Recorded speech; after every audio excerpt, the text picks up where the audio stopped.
Social elites forced to rebirth. Unexpectedly, Chen Hansheng, a social elite and a bachelor, was reborn and woke up as a high school graduate. Chen Hansheng was also hesitating at the crossroads. Who should he choose between the treasure girl Shen Youchu and the white moonlight Xiao Rongyu? Chapter 1: Don't Drink and Drive. Inside a lavish private room at the Jianye International Hotel, the atmosphere was rich with clinking glasses and raucous laughter. Men and women in elegant attire drank until their faces turned crimson. "Mr. Chen, I hope we can continue working together in the future. Mr. Chen, let me toast to you again. You take your time, I'll down mine. Mr. Chen, here's to your continued success and wealth." At the center of all the flattery and toasts was a man named Chen Hansheng. Nearly every toast revolved around him. "I wonder which lucky woman will get to marry a man like Mr. Chen." A flushed woman raised her glass with a coy tone. At 35 years old, Chen Hansheng was in his prime physically, mentally, and professionally. His status gave him a calm confidence, and his refined manner made him the focus of attention wherever he went. "Miss Zhang, haven't you heard? Mr. Chen is still single." "He is the very definition of a diamond bachelor," someone chimed in. "That must mean Mr. Chen has high standards. Ordinary girls like us don't stand a chance." Miss Zhang responded with a charming smile and handed over a business card, her eyes practically dripping with seduction. "Mr. Chen, you have such a successful career, but you should also find a balance between work and family." Chen Hansheng accepted the card politely, but just as their hands touched, he felt a slight tickle in his palm. Miss Zhang had teasingly traced her finger along it and gazed at him with deep affection. Chen Hansheng smiled subtly and sat back down without a word. When the gathering ended, most people were visibly drunk. Miss Zhang gave Chen Hansheng one last lingering look as she left. Catching her gaze, he made a phone call gesture. That was enough to make her break into a joyful smile. A subordinate approached. "Mr. Chen, let me drive you home." "No need." Chen waved him off. "I just bought an apartment across the street. It's less than 100 meters away. I'll drive myself." After everyone left, Chen Hansheng slowly walked to his Range Rover. He leaned back against the leather seat, exhaustion written all over his face. These social events always left him bloated with liquor and filled with an inexplicable emptiness. In this world, a man's path is often not his own to choose. Phew. He let out a heavy sigh. If happiness were measured in money, he was already far ahead of most people. He really had no right to complain. As he turned on the stereo and fastened his seatbelt, his hand brushed against something hard in his pocket. It was the business card Miss Zhang had slipped him during the dinner. "Zhang Mingrong. Nice name." Chen chuckled and flicked the card out the window. It sailed in a graceful arc before landing on the pavement, where the Range Rover's tire promptly crushed it. In the world of adults, every party is just another act in a play. Whoever takes it seriously is the real fool. Suddenly, a blinding white light shot in from the side. Boom. And then nothing. "Hansheng, wake up. We're almost at the bus stop." Groggy and disoriented, Chen Hansheng was roused by a voice. The sunlight burned his eyes, and his head throbbed from the lingering effects of alcohol. "Damn it, I'm never drinking that much again," he muttered with a frown. "Yesterday was our last high school reunion, everyone drank too much. Besides, it's understandable you got drunk after getting rejected in love." The speaker was a chubby, dark-skinned teenager around 17 or 18. He grinned. "I told you not to confess to Xiao Rongyu, but you insisted on doing it after the college entrance exam. And what happened? Everyone likes her. You were doomed from the start." Chen Hansheng stared at the boy, confused, which made the teen frown. "What? You mad just because I said something bad about Xiao Rongyu? We've been friends since we were kids. You've only known her for 3 years in high school. My advice? Treat last night like a memory. Let it drift away in the wind." Before the boy could ramble any further, Chen Hansheng cut him off. "Who are you?" "Me?" The teen's expression went from shocked to furious. When the bus stopped, he grabbed Chen Hansheng's arm and dragged him off. "Heartbreak doesn't mean amnesia. I'm your best buddy, Wang Zibo. Don't tell me you forgot your own name, Chen Hansheng." Wang Zibo. Chen Hansheng did have a close friend by that name, but last he knew, Wang Zibo was overseas in Iraq. "Isn't he Wang Zibo in Iraq? You bastard." Are you cursing me to die early? This time, Chen Hansheng didn't respond. He was staring blankly at the glass panels at the bus stop. Reflected in them was a teenager's face, familiar, yet strange, with a faint fuzz of stubble on the upper lip. The sky was a clear, cloudless blue. The road was still unpaved, and every dust particle kicked up by passing vehicles shimmered in the sunlight. A nearby barbershop was blaring a loudspeaker. Let me take you to see the meteor shower, falling onto this earth. Let your tears fall on my shoulder. As the surroundings and music sank in, a wave of dizziness washed over Chen Hansheng. This cliché time travel scenario was actually happening to him. His stomach churned again, and he rushed to the side of the road to vomit. Wang Zibo didn't seem fazed. He walked over and patted him on the back. You'll feel better once you throw it all up. After emptying his stomach, Chen Hansheng gradually regained his clarity. Wang Zibo's current appearance finally started to match his memories. Where are we going? Chen Hansheng asked hoarsely. To school to pick up our college admission letters. Wang Zibo no longer seemed suspicious. He just assumed his friend was still reeling from the failed confession the night before. Now that he mentioned it, Chen Hansheng vaguely remembered going with Wang Zibo to get their admission letters. His was for a second-tier university, Wang Zibo's was first-tier. This wasn't 2019 anymore. It was 2002. Chapter 2, Who Are You? The two of them swayed their way to the school gate. On their way, Wang Zibo did most of the talking, while Chen Hansheng hardly responded. He was still trying hard to adjust to Port City from 17 years ago. After graduating from university, Chen Hansheng had felt the local economy in his hometown wasn't developing well, so he stayed in the provincial capital, Zhenya, to work hard. Occasionally, he'd return to visit his parents, but it was always in a rush, coming and going in a hurry, never having time to notice the changes in his hometown. Only in the early hours after getting drunk would a wave of inexplicable emotion and memories well up from deep inside, though they'd quickly be buried by the busyness of the next day. What's the point of someone like me being reborn? Chen Hansheng felt incredibly stifled. In 2019, he had money, status, a company, and subordinates. He didn't meet the standard conditions of your typical reincarnated protagonist: cheated on, orphaned, impoverished, starving, or desperate. Damn it, I never wanted to be reborn. Chen Hansheng couldn't help but curse. Wang Zibo was still rambling on about how Chen Hansheng had drunkenly insisted on confessing to Xiao Rongyu last night despite being stopped. Suddenly, he paused and asked, Are you even listening to me? Oh, yeah, I'm listening. Chen Hansheng brushed him off casually. Then he patted his pockets. No wallet, no phone, no mobile payment. He sighed and said to Wang Zibo, You got any cash? I want to buy something at the convenience store. Are you getting water? Wang Zibo was quite considerate. He knew your mouth gets dry after a hangover, and today was hot too. What do you want to drink, Jianlabao or Coke? He was ready to treat. Just mineral water and a pack of cigarettes. Chen Hansheng replied. Wang Zibo's eyes widened as he sized up Chen Hansheng. Since when did you start smoking? How come I never knew? Chen Hansheng grew a bit impatient. He never realized how chatty his childhood buddy could be. Waving him off, he said, I'm in a bad mood, just want one to take the edge off. Wang Zibo hesitated but obediently went to buy the cigarettes. The convenience store was just outside Port City No. 1 High School. Chen Hansheng looked at the wide iron gate and thought, This is the place that holds 3 years and over 1,000 days of my high school memories. Soon, Wang Zibo returned. Here, your cigarettes. Har, long time no see, Hong Tashan. Chen Hansheng chuckled. He'd rarely smoked this brand since starting work. He tore open the pack skillfully and even offered one to Wang Zibo. Want one? Wang Zibo hesitated but ultimately decided to accompany his buddy with one.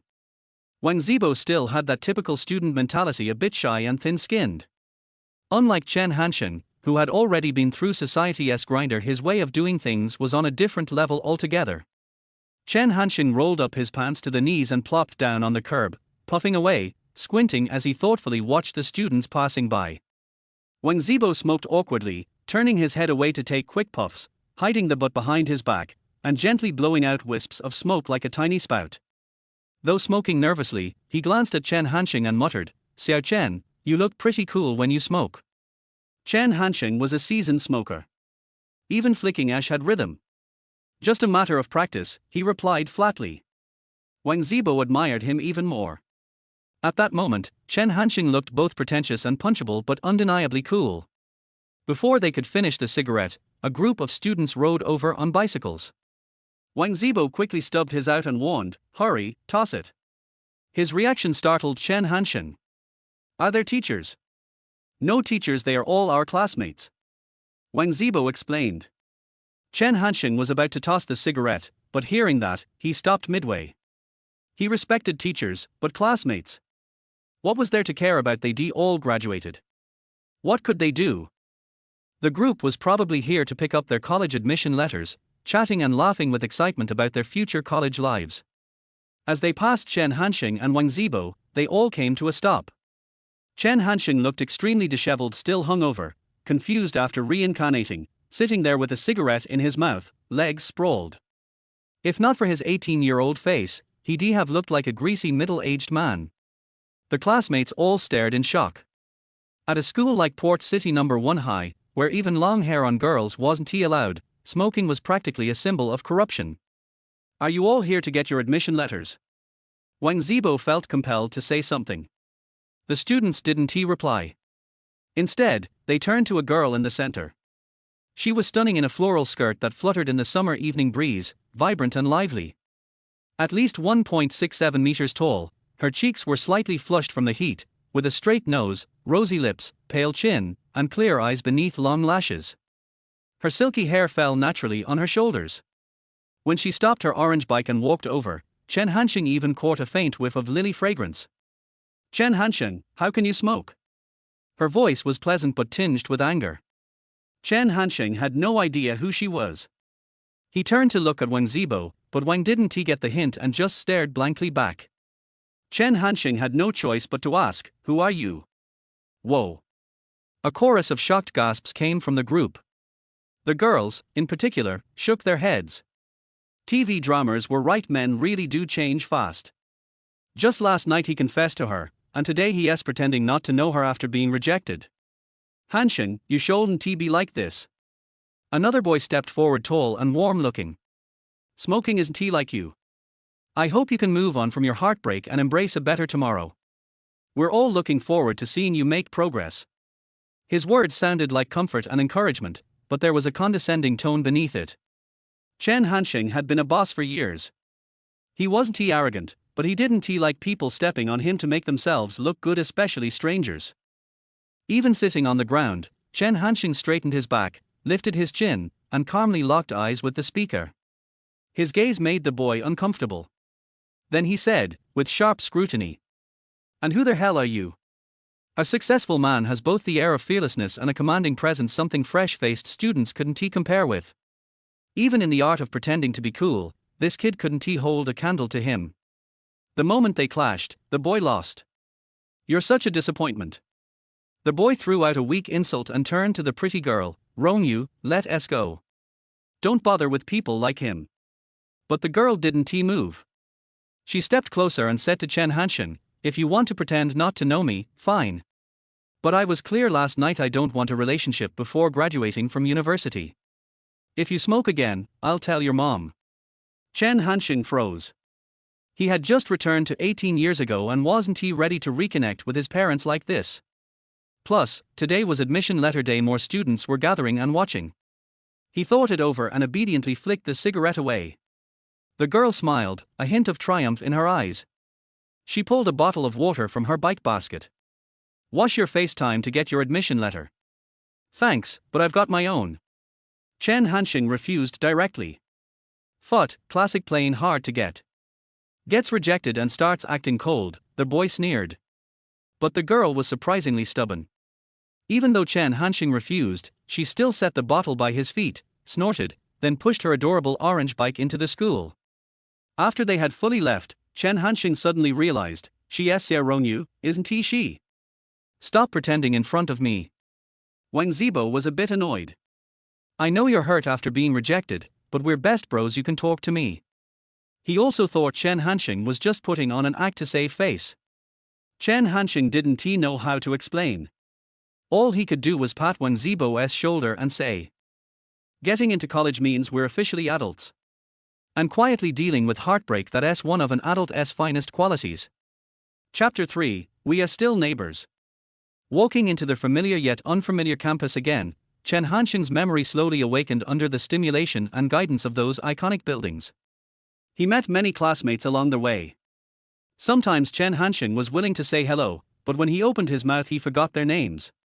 However, Chen Hansheng already remembered who Xiao Rongyu and the boy who just came out to show off were. Xiao Rongyu is said to be the most beautiful female student in Gangcheng No. 1 middle school in the decades since its establishment. At the senior high school reunion last night, Chen Hansheng confessed his love to her under the influence of alcohol, and was naturally rejected. Xiao Rongyu's reasons haven't changed much. When she was in junior high school, she said that she wouldn't date in junior high school when she was in high school. She said again that she wouldn't date in high school after finally graduating from high school. She changed her mind to not dating before graduating from college. The port city is very small, and there might be numerous connections everywhere, so Chen Hansheng's mother and Xiao Rongyu's mother know each other. However, Xiao Rongyu's parents work in the Public Security Bureau and the Power Supply Bureau respectively, so his family conditions are better. Of course, Chen Hansheng was never a loser. He had above-average grades, was tall, and had a decent personality. He even had a fight with hooligans outside the school. His family was not well off but definitely not bad. In short, he had never worried about the cost of schooling since he was a child. It stands to reason that such a person has no value in rebirth. I don't know why he was chosen. Was it to punish him for driving under the influence of alcohol? But there is a saying that goes, from 8 to 18 years old there are 10 years in between, but from 18 to 28 there is a lifetime in between. In fact, even if things develop step by step, Chen Hansheng can become a multi-millionaire in the future. But if he works harder, he can add a few more zeros to his personal assets and change the course of history. As for the boy who just wanted to step on Chen Hansheng to show off in front of Xiao Rongyu, his name is Xiao Jialiang. His father is a real estate businessman in Hong Kong City, but doing business has always been about making money today and losing money tomorrow. At a class reunion more than 10 years later in his previous life, when Xiao Jialiang toasted Chen Hansheng, the rim of his cup was 3 inches lower. "Old Shu, where is my admission letter?" Chen Hansheng walked into the teacher's office and called out to a male teacher with a Mediterranean hairstyle. Old Shu's name is Xu Wen. He was Chen Hansheng's high school class teacher. They had a good relationship and could even be called brothers when they had a fight. When Chen Hansheng first started working, he would still find time to visit him when he returned to his hometown, but he would forget about him when he had too many things to do. Later, Old Shu died of lung cancer. Chen Hansheng was abroad at the time and could only ask someone to bring a white envelope to him. He himself did not have time to go back to attend the memorial service. So for the real Chen Hansheng, he and Lao Shu were actually meeting for the first time after being separated by death, and he was quite excited. Old Shu turned around and saw that it was Chen Hansheng. He took out his admission letter from a pile of letters with a smile and said with some regret, "I thought you could get into a top university." Students like Chen Hansheng rarely cause trouble in school, have above-average grades, are tall and strong, and can occasionally make contributions to the class. So even though the teachers don't particularly favor them, they can't dislike them either. Chen Hansheng took the admission letter disapprovingly. "It's just a second-tier university, that's all I can do." Wang Zibo was very respectful. "Hello, Mr. Shu, I'm here to get the admission letter." While Old Shu was looking for the admission letter, Chen Hansheng glanced at his desk and saw a pack of Hong Jinling. Hong Jinling is the best-selling cigarette in Sudong province, specifically targeting the working class. Chen Hansheng's father also smokes this kind of cigarette. "Old Shu, you need to smoke less in the future. Teaching a senior class is stressful enough, and if you smoke more, your body may not be able to handle it." Chen Hansheng picked up the cigarette and said. Xu Wen was stunned for a moment. The students who came here to get their admission letters mostly said polite words like "thank you" or empty words like "I will come to see you more often in the future."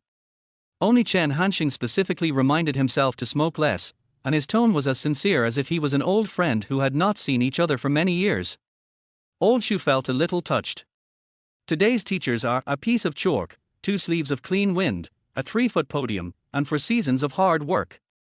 They may not all pursue the state of students all over the world, but it is still very heartwarming to have students who really care about them like this. Xu Wen felt that he had not paid enough attention to Chen Hansheng, a handsome boy, and readily agreed, I will smoke less in the future. It's no use talking. Chen Hansheng put the red gold Ling cigarette in his pocket and said, I'll check it for you first. I won't take this pack of cigarettes. Old Shu was at a loss whether to laugh or cry. He didn't even wait for the fruit basket presented by the boy, but instead put in a pack of cigarettes. However, he really liked this kind of relationship. Everyone felt restrained by Wang Zibo's respectful attitude. Teacher Lao Shu, Chen Hansheng, and Wang Zibo were not the only ones in the office. The group of students who had just ridden their bikes were also there. When Gao Jialiang saw Chen Hansheng put the cigarette in his pocket, he said unhappily, people like this can go to college. This simply lowers the average quality of our college students. A girl immediately retorted, Chen Hansheng usually has good grades, but he performed poorly in getting into a second-tier university this time. He might be smoking because... The female classmate suddenly stopped talking halfway and wanted to say, the thrill of a failed confession, but the heroine Xiao Rongyu was right here. It would have been fine if he hadn't mentioned it, but Gao Jialiang was even more upset when he did. He was not a good guy before, and he even had a fight with hooligans outside the school. Gao Jialiang was planning to continue smearing him, but Chen Hansheng actually came over and said, You are all here. Gao Jialiang turned his head away and didn't want to talk to Chen Hansheng. Chen Hansheng greeted the others and saw the envelope in Xiao Rongyu's hand. He smiled and asked, Which school does Miss Xiao go to? Tunghai University. Xiao Rongyu answered, and then asked, What about you? That's a coincidence. I work at the School of Finance and Economics across from you. We'll be neighbors from now on, so we need to visit each other more often. Chen Hansheng had never expected that Xiao Rongyu lived across the street from him. Thinking back on it, it was quite a pity. Chen Hansheng let himself go when he entered university, and there were so many beautiful girls in the finance college that he completely forgot about Xiao Rongyu, this super beauty. At this time, Gao Jialiang said disdainfully, Tunghai University is a 985 and 211 university, and the School of Finance is just a second-tier university. It's too forced for this neighbor to be a neighbor. Gao Jialiang was also studying in Jianya. He was studying in a first-class aeronautics and astronautics college, but he was in another campus, a few hours away from Xiao Rongyu. He couldn't hide the jealousy and dissatisfaction on his face. Chen Hansheng smiled and thought to himself, if you keep on complaining, I will really catch Xiao Rongyu, and then you will cry. Thinking of this, Chen Hansheng happened to see the Siemens mechanical watch on Xiao Rongyu's wrist, so he asked, What time is it now? Xiao Rongyu subconsciously raised his wrist, 5:25. It's a pretty watch. Did you just buy it during the summer vacation? Chen Hansheng took Xiao Rongyu's fair hand, pretending to check the time but actually groping secretly. Gao Jialiang was furious. Damn, Chen Hansheng failed to express his love last night, and now he doesn't say anything but takes action. Xiao Rongyu also retracted his hand and glared at Chen Hansheng angrily. Chen Hansheng took advantage and had no intention of lingering. He directly called Wang Zibo to leave, leaving a group of people looking at each other in bewilderment. It was exactly 5:30 when the school's loudspeakers began to play songs. Perhaps considering that today was the day to receive the admission letters, the radio station specially played Xu Wei's Blue Lotus. Nothing can stop your desire for freedom. A career full of imagination. Your heart is free of worries. Blooming forever. Blue Lotus. There were still high school students taking extra classes in the school. Walking among the bustling crowd, looking at the young faces along their way, listening to their melodious folk songs, and breathing the fresh air, Chen Hansheng felt very cheerful. High school is still more comfortable, but it's a pity that I have already graduated. Chapter 4, Little Cop Goddess. Gangcheng is a small city with a very slow pace of life. People who are getting off work are riding bicycles on the streets in groups of 3 or 4. Chen Hansheng and Wang Zibo are strolling slowly in the afterglow of the sunset. The dusk brings with it charming light and shadow, stretching the figures of the two very long. Chen Hansheng was looking at the scenery with interest along their way. Some of the buildings no longer existed after more than 10 years, so it felt unreal to see them again. As he was observing with great interest, there was a clear sound of bells from behind. Chen Hansheng looked back and couldn't help complaining in his heart, on the first day of my rebirth, why am I entangled with them? It turned out that Chen Hansheng and Wang Zibo were both walking slowly, and were soon caught up by Xiao Rongyu and a group of students who were riding bicycles. Wang Zibo waved politely, but Chen Hansheng thought it was too much trouble and turned his head away, pretending not to see it, but Xiao Rongyu called him anyway. Chen Hansheng, Wang Zibo, you are the only two who haven't left a message in my yearbook. Xiao Rongyu stopped the car and took out a delicate hardcover notebook from his bag. You can write anything as a souvenir. Chen Hansheng didn't have much interest at first, but when he saw this scene, his greasy soul led him to look at the beautiful face carefully.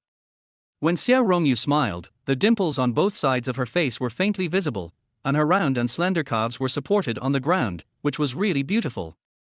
Chen Hansheng, just focus on writing your yearbook. Where are you looking? Gao Jialiang had intended to shift his gaze, but he couldn't bear to give up the beautiful scenery in front of him, so he was about to glance at it secretly with the corner of his eye, but when he turned around, he saw Chen Hansheng staring at Xiao Rongyu from head to toe.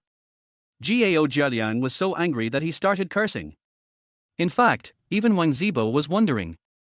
Chen Hansheng was indeed a man with no taboos, but he had always respected Xiao Rongyu and rarely looked at her so rudely. Xiao Rongyu was not the kind of gentle girl who would let anyone do whatever she wanted. When she noticed that Chen Hansheng's eyes were not serious, she immediately raised her fist and warned him, if you keep looking at me, I will dig out your eyes. I will tell Aunt Liang in a minute. The young girl who is about to enter the university campus has begun to develop physically. Chen Hansheng took the yearbook with a smile. The words on it were so old-fashioned and nostalgic. There is a girl's version. No matter how long the future is, please cherish every moment we spend together. No matter how many reincarnations we go through, I will still be your friend. There is also a literary version. Friendship will not disappear just because we go our separate ways. Fate will not be severed because of graduation. Blessings will not be forgotten just because we are separated by the ends of the earth. There is also a simple version. I wish Xiao Rongyu eternal happiness and joy in college. There is also a limerick version. Green mountains and clear waters, young people. We have been together for several years. No other gifts. Write a blessing as a commemoration. Chen Hansheng even found a message from Gao Jialiang that sounded like a love poem. I wish we were a pair of white birds on the crest of the waves. The shooting star has not yet fallen, but we are tired of its shining. The faint light of the blue star hanging low in the sky in the morning light has awakened an undying sorrow in your heart and mine. Written by Gao Jialiang. Damn, Gao Jialiang is so shameless. He plagiarized Yeats's White Bird and insisted that he wrote it himself. Xiao Rongyu obviously knew that this was a love poem. She blushed and then said to Chen Hansheng in a serious tone, don't flip around. Find an empty space and write it quickly. Chen Hansheng immediately handed it to Wang Zibo. Here, you write first. Wang Zibo was racking his brains to think of a sentence, trying his best to leave a deep impression on Miss Xiao. He took the pen in a panic and muttered dissatisfiedly, I haven't thought about it yet. As the matter was hasty, Wang Zibo had no preparation, so he could only write in a conventional way, I wish classmate Xiao Rongyu will become more and more beautiful and always happy. Next it was Chen Hansheng's turn. He originally wanted to write, may you walk out half of your life and still be a young man when you return. But this sentence is too literary and not interesting enough. After thinking for a while, I finally wrote, you live well in the pond. The loach is ugly but can say festive words. The toad is sloppy but interesting. The snail is a gentle artistic person. The crucian carp is your common goddess. Gao Jialiang stood far away at first, but when Chen Hansheng started writing, he could not help but walk closer because of a sense of crisis. As a result, he saw Chen Hansheng write about a group of amphibians and laughed contemptuously, an elementary school student's composition. Immediately, a girl shook her head and said, not necessarily. It may seem boring at first glance, but it becomes very interesting after reading it twice. Isn't Rongyu your goddess? Although Gao Jialiang's standard of conduct was low, he was a graduate of number 1 middle school after all, and his Chinese literacy was still qualified. After thinking carefully in his heart, he knew that there was nothing wrong, but he was unwilling to admit it, and urged impatiently, it's almost dark, let's go home quickly. Xiao Rongyu could naturally feel the innocence and liveliness in this sentence, as well as a hint of personification, but she was not too surprised. Chen Hansheng was usually very smart and a very interesting person. Mr. Xu, the head teacher, once commented on him, if he is willing to calm down and study, he will definitely be a good candidate. Well written. I won't tell Aunt Liang about the smoking incident for now, but you are not allowed to do it again. Xiao Rongyu spoke in a crisp voice. She had grown up in a smooth environment for so many years, so it was inevitable that there was a bit of pride in her tone. It was not until the group of prospective college students on bicycles left that Wang Zibo, who had been a coward, bared his teeth at Chen Hansheng. I wasn't even ready just now, and you bastard forced me to write first. Chen Hansheng did not argue, but just asked back, no matter how brilliant your writing is, it's useless. Are you going to pursue Xiao Rongyu? How is that possible? Wang Zibo was shocked. I only say bad things about her behind her back, and I dare not raise my head in front of her.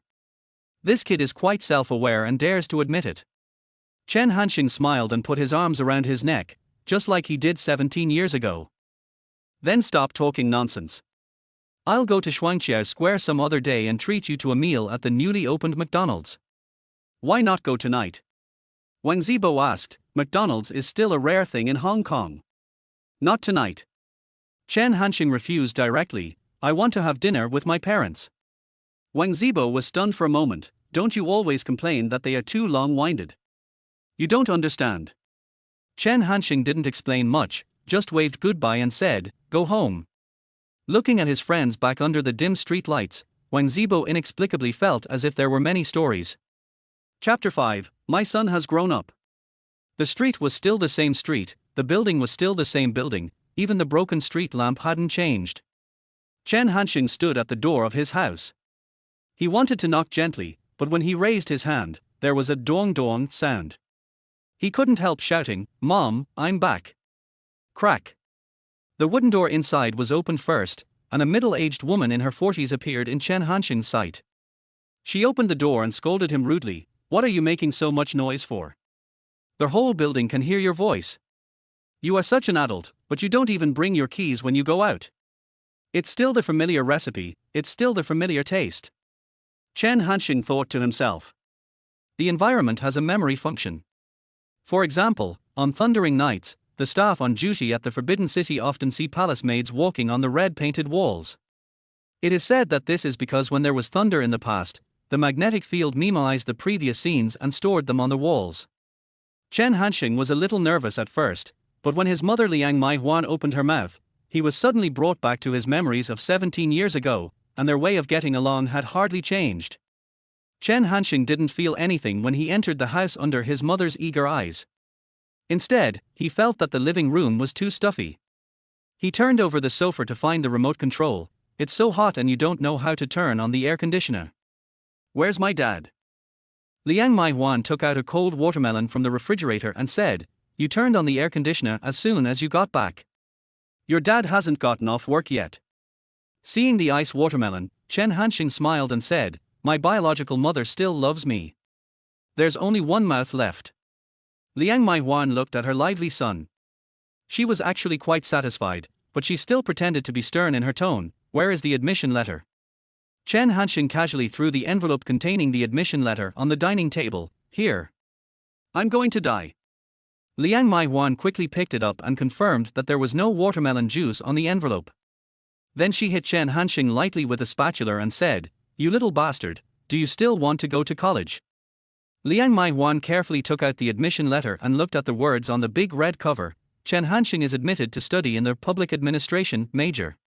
Please report to our school on September 1, 2002 with this letter. She smiled even more.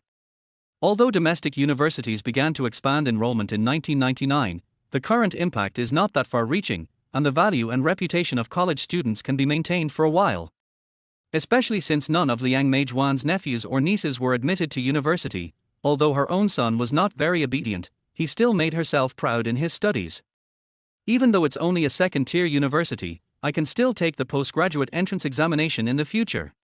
Liang Maihuan was thinking about this when Chen Hansheng wolfed down half a watermelon, patted his belly and went to the bathroom to take a shower.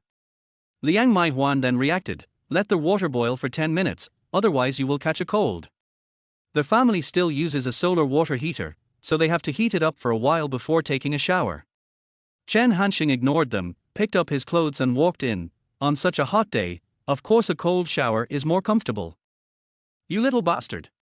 Liang Maihuan couldn't persuade Chen Hansheng and could only let him do what he wanted.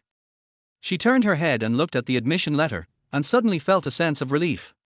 Supporting a child until he or she goes to college actually requires a lot of effort both financially and mentally. In another 4 years, Lao Chen and I can relax, and then help take care of the grandchildren. We don't want anything else in this life. This is the easy life that Liang Maihuan, a middle-aged woman in Hong Kong, is looking forward to. Chen Hansheng took a quick cold shower and then stared blankly at himself in the mirror. He looked young, healthy and full of energy. If he covered his eyes, he looked like an 18-year-old. If you open your eyes, you can always find a depth in it that does not belong to this age. Chen Hansheng suddenly stretched out his finger, poked it heavily on the mirror and said, "Since you sent me back, I must do something. Although I won't be short of money if I develop normally, it's so boring." At this time, Chen Hansheng heard the sound of the iron door and the voices in the living room. He put away his serious expression, put on a loose home shirt and underwear, walked out the door and shouted, "Old Chen is back." There stood a tall, handsome middle-aged man in the living room. Chen Hansheng looked 60% similar to him. This is Chen Hansheng's father, Chen Zhaojun, but the personalities of these two people are very different. Chen Zhaojun is a man of few words. Liang Maihuan often says that he can't even fart for a long time. However, this son has an active mind and doesn't care much about the rules when doing things. So even when his only son greeted him, Chen Zhaojun just said, faintly. However, noticing that Chen Hansheng had just taken a shower and there were still water droplets on his back, Chen Zhaojun silently walked over and turned up the temperature of the air conditioner in the living room. Before Chen Hansheng had time to talk to the old man, Liang Maihuan took Chen Hansheng's change of pants, pulled out a pack of cigarettes from it, and put it on the table with a pop. "Great, Chen Hansheng, you secretly learned to smoke." This is the red gold medal that Chen Hansheng seized from the class teacher, Old Shu. He forgot to hide it just now, and it was found by Liang Maihuan. Chen Hansheng's expression didn't change much. "Old Shu forced it on me. He said that I didn't do so well in the college entrance examination, so he gave me a pack of cigarettes to comfort me." Fart. Liang Maihuan didn't believe it at all. How can a class teacher give cigarettes to students? "Chen Zhaojun, do you still care about your son?"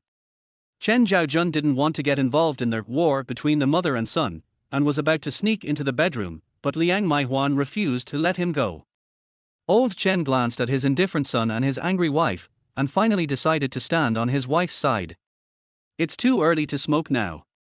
Even if you consider the need for socializing, you should at least wait until you officially enter college. I'll put this pack of cigarettes away for now." As Chen Zhaojun said this, he put the cigarette in his pocket.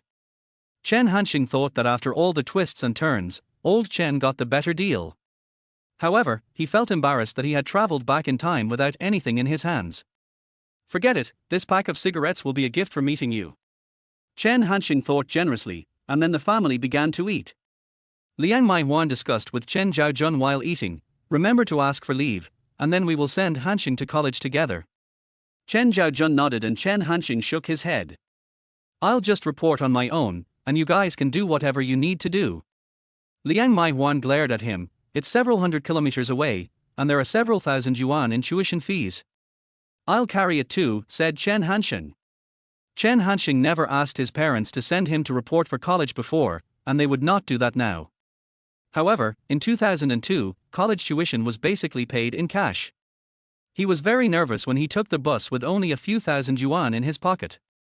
In addition, Chen Hansheng paused and said, "If my family's financial situation was not unsuitable for applying for a student loan, I would not bother to falsify documents to take advantage of the country. I would have wanted to apply for a student loan." Gab. Liang Maihuan put down her chopsticks and said, "Although my family is not rich, it is still no problem for us to support you to go to college. Don't play tricks on me and just study hard." Liang Maihuan knows her son very well. He has too many uncontrollable thoughts. Chen Hansheng didn't listen at all. "Anyway, I've made up my mind. Except for the first semester, I won't ask you for tuition and living expenses. I will find a way to make money myself." "You dare?" Liang Maihuan's eyebrows were raised. "Why not?" Chen Hansheng replied with his neck stiffened. "Chen Zhaojun, please give us your evaluation." It was still the old rule that whenever the mother and son had a disagreement, Lao Chen would act as the referee, and this habit continued until later. Chen Jiaojun thought about it carefully, and said slowly and logically, Hansheng is a man, it is normal for him to have the idea of trying something new, but he cannot fall behind in his studies. Seeing that Chen Jiaojun also supported Chen Hansheng, Liang Maiwan was unhappy. This child was so well behaved when he was young, but later you said that boys should cultivate independent character, tenacity, and sense of responsibility, and you always supported him in fulfilling some strange ideas. So in the end, he didn't even listen to me. However, the family democratic vote of 2-1 formally approved Chen Hansheng's proposals of reporting alone and working to earn money. Liang Maiwan was still unhappy when she rested at night. Chen Jiaojun comforted his wife, Hansheng may not be the best student, but if you pay attention, you will find that his practical ability and emotional intelligence are better than many of his peers. This will become more obvious when he enters society. In his previous life, Chen Hansheng started his own business right after graduating from university. He failed many times, but he kept trying again and again until he finally succeeded. His resilience and communication skills actually had a lot to do with Lao Chen's deliberate training. Little bastard, you have become sensible without me noticing. Liang Maiwan muttered to herself. Old Chen laughed and said, my son has grown up. Chapter 6, Conversation in the Baozi Shop. At 5 o'clock in the morning, the sky in Hong Kong was still dim. Chen Hansheng stared at the ceiling with wide eyes. He thought that there was a chance that he would go back to 2019 after waking up, but when he turned around and saw the single volume of Dragon Ball comics on the bedside, he gave up. It looks like I really have to stay here. Chen Hansheng sighed, then began to brush his teeth and wash his face. Liang Maiwan was awakened by the noise outside. She got up and took a look. Oh, Master Chen got up so early today. I'm hungry, Mom. Chen Hansheng patted his belly and said. Emotions are awakened by hunger. Liang Maiwan never spoils her son. If you are hungry, go buy breakfast yourself. Don't worry about us. Your dad and I will go to the company cafeteria to eat. I am going to take a nap now. After saying that, Liang Maiwan actually went back to the bedroom. She was even worried that Chen Hansheng would wake her up again, so she locked the door with a click. Chen Hansheng was speechless. Liang Maiwan said that she did not support Chen Jiaojuan's way of raising children, but in fact she had been implementing it subtly. 2 years ago, when Chen Hansheng was still in the first year of high school, Liang Maiwan proudly boasted to her family that even if she and Chen Jiaojun suddenly had a car accident, the 15-year-old Chen Hansheng would definitely not starve to death in this world. At that time, this sentence made Chen Hansheng's grandmother so angry that she cursed and claimed that if the couple could not raise the child, she would send Chen Hansheng back to the countryside. Since his mother didn't care about him, Chen Hansheng could only go downstairs alone to find food. There were not many people on the street now, only a few breakfast vendors were setting up stalls. The air was filled with a thin mist-like gauze, and there was a little coolness on the skin, but it was more of a refreshing comfort. The fried dough sticks taste delicious. Egg pancakes are good. The Xiao Rongyu is still piping hot. Chen Hansheng watched along and his stomach started to growl. The owner of the egg pancake shop noticed this interested customer and called out from afar, young man, have one. OJBK. Chen Hansheng walked over quickly, even preparing to ask the boss to add an egg, but then he remembered that it was 2002 and how could he pay the bill without a mobile phone? You're cheating your son. Liang Maiwan also forgot to give change, so Chen Hansheng could only reluctantly give up the egg pancake. Actually, he didn't mind buying on credit, but the key point was that the boss did mind. It's really funny to think about it. Chen Hansheng, who is worth tens of millions, has no money for breakfast after his rebirth. However, he has a good attitude and wants to adapt to the Hong Kong city 17 years ago, so he walked along the moat. I walked several kilometers without realizing it and finally stopped at Shuangqie Park. There were already quite a few elderly people doing morning exercises here. Chen Hansheng was originally planning to sit for a while and then go home, when he suddenly saw a familiar figure. It turned out to be Xiao Rongyu. She was going for a morning run, wearing gym shorts. Xiao Rongyu. Chen Hansheng sat on a stone bench and waved hello. Xiao Rongyu was very surprised to see Chen Hansheng. It was only around 6:30 now, and Chen Hansheng should have gone to bed early, so why was he here? Unless. Xiao Rongyu suddenly understood, wiped the sweat from her nose, hesitated for a moment, and finally said to Chen Hansheng, "Xiao Chen, I know your feelings, but I really don't want to fall in love in college." "What the hell?" Chen Hansheng looked at Xiao Rongyu in surprise, thinking that this guy must have something wrong with his brain, talking about love so early in the morning. Seeing Chen Hansheng's expression, Xiao Rongyu said helplessly, "Aren't you waiting here so early just to wait for me?" Chen Hansheng was stunned for a moment. "Besides," Xiao Rongyu pouted her rosy lips, "yesterday you pretended not to know me, probably to attract my attention. Hansheng, you don't have to be like this. I don't want to date right now. I just want to finish my studies." Xiao Rongyu said seriously and sincerely. Chen Hansheng didn't answer and swallowed hard. "Don't say anything. I guess I was right." Xiao Rongyu's long eyes were like a clear spring flowing with a confident glow. Chen Hansheng stared at it in a daze, and finally nodded and admitted, "You are really too smart. How about this, I'll treat you to breakfast, and we can talk while we eat." Chen Hansheng, who had no money on him, took the initiative to speak. As expected, Xiao Rongyu shook his head, "Actually, I should treat you. You always took care of me more when I was studying." "Okay, that's a happy decision." Chen Hansheng nodded readily and suggested, "There is a delicious steamed bun shop in front of the Public Security Bureau. Paired with soy milk and fried soybeans, it's very appetizing just thinking about it. Let's go try it." Chen Hansheng said with some excitement. Xiao Rongyu was a little bit unable to adapt to this change in pace. Her face was confused. Why did she feel that Chen Hansheng seemed to be more interested in breakfast? She could only nod blankly. This steamed bun shop does have good business. In his previous life, Chen Hansheng often came here to eat. Since it is in front of the Public Security Bureau, there are many policemen in uniform coming in and out. Someone greeted Xiao Rongyu, "Xiao Yue, have breakfast." After saying that, they also glanced at Chen Hansheng, who was eating buns quietly. Xiao Rongyu had a small appetite and spent most of her time looking at Chen Hansheng. She probably wanted to say something but didn't know how to start. "You're still too young." Chen Hansheng pretended not to notice and ate 3 baskets of meat buns with relish. Then he looked at his belly and said, "You don't overeat like this in the future. What if you get fat in middle age?" Chen Hansheng was actually speaking from inspiration, but Xiao Rongyu found it very interesting and asked, "Are you full?" "I'm full. Thanks for the treat. I'm going home." Chen Hansheng held a toothpick in his mouth and staggered out of the bun shop. The boss was waiting for him to pay the bill, but Chen Hansheng had no money. He turned his head and saw Xiao Rongyu tying her hair in the back. She couldn't hear him anyway, so Chen Hansheng joked, "Wait, my girlfriend will give it to you too." At this time, a middle-aged policeman with the rank of second-level police inspector walked in from outside and happened to hear these words. "He looks familiar, maybe he's a friend of my parents." Chen Hansheng looked at him, but couldn't remember his name, so he could only nod in greeting. However, while waiting outside the door, Chen Hansheng saw that the middle-aged policeman was helping Xiao Rongyu wipe the sweat off his face, and the bun shop owner was pointing at him and saying something. Broken. Chen Hansheng suddenly came to his senses. He threw away the toothpick and shouted, "Xiao Xiao, I have something to do at home. I'll go back first."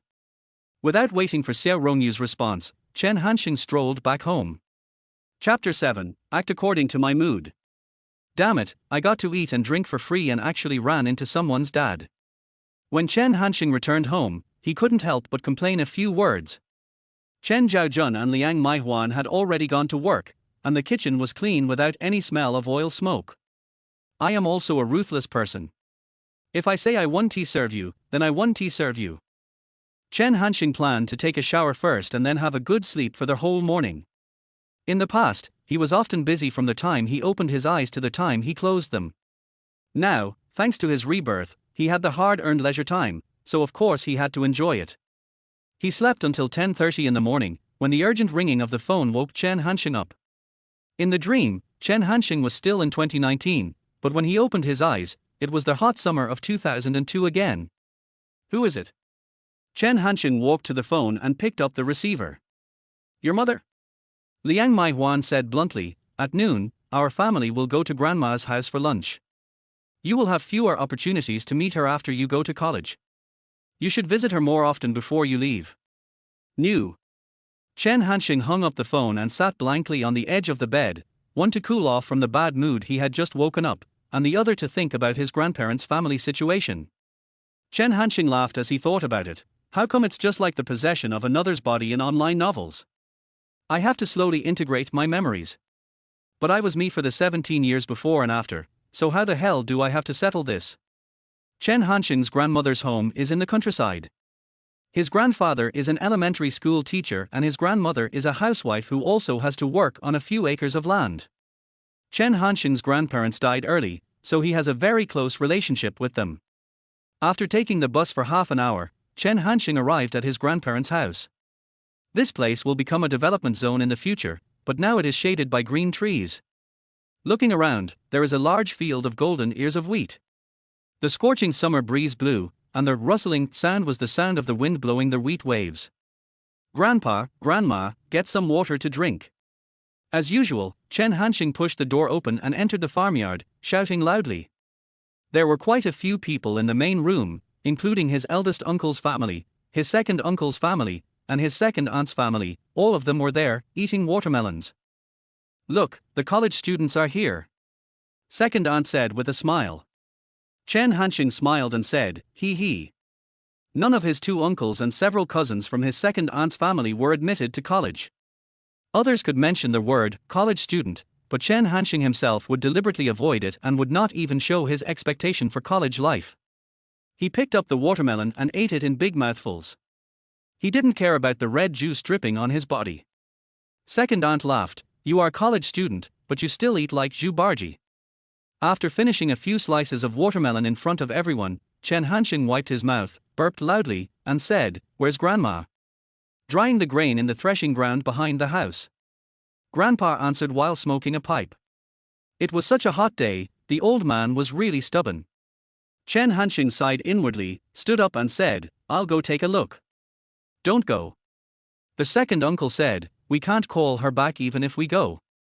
She won't come back unless we make sure the food is in good condition. That's because I didn't go.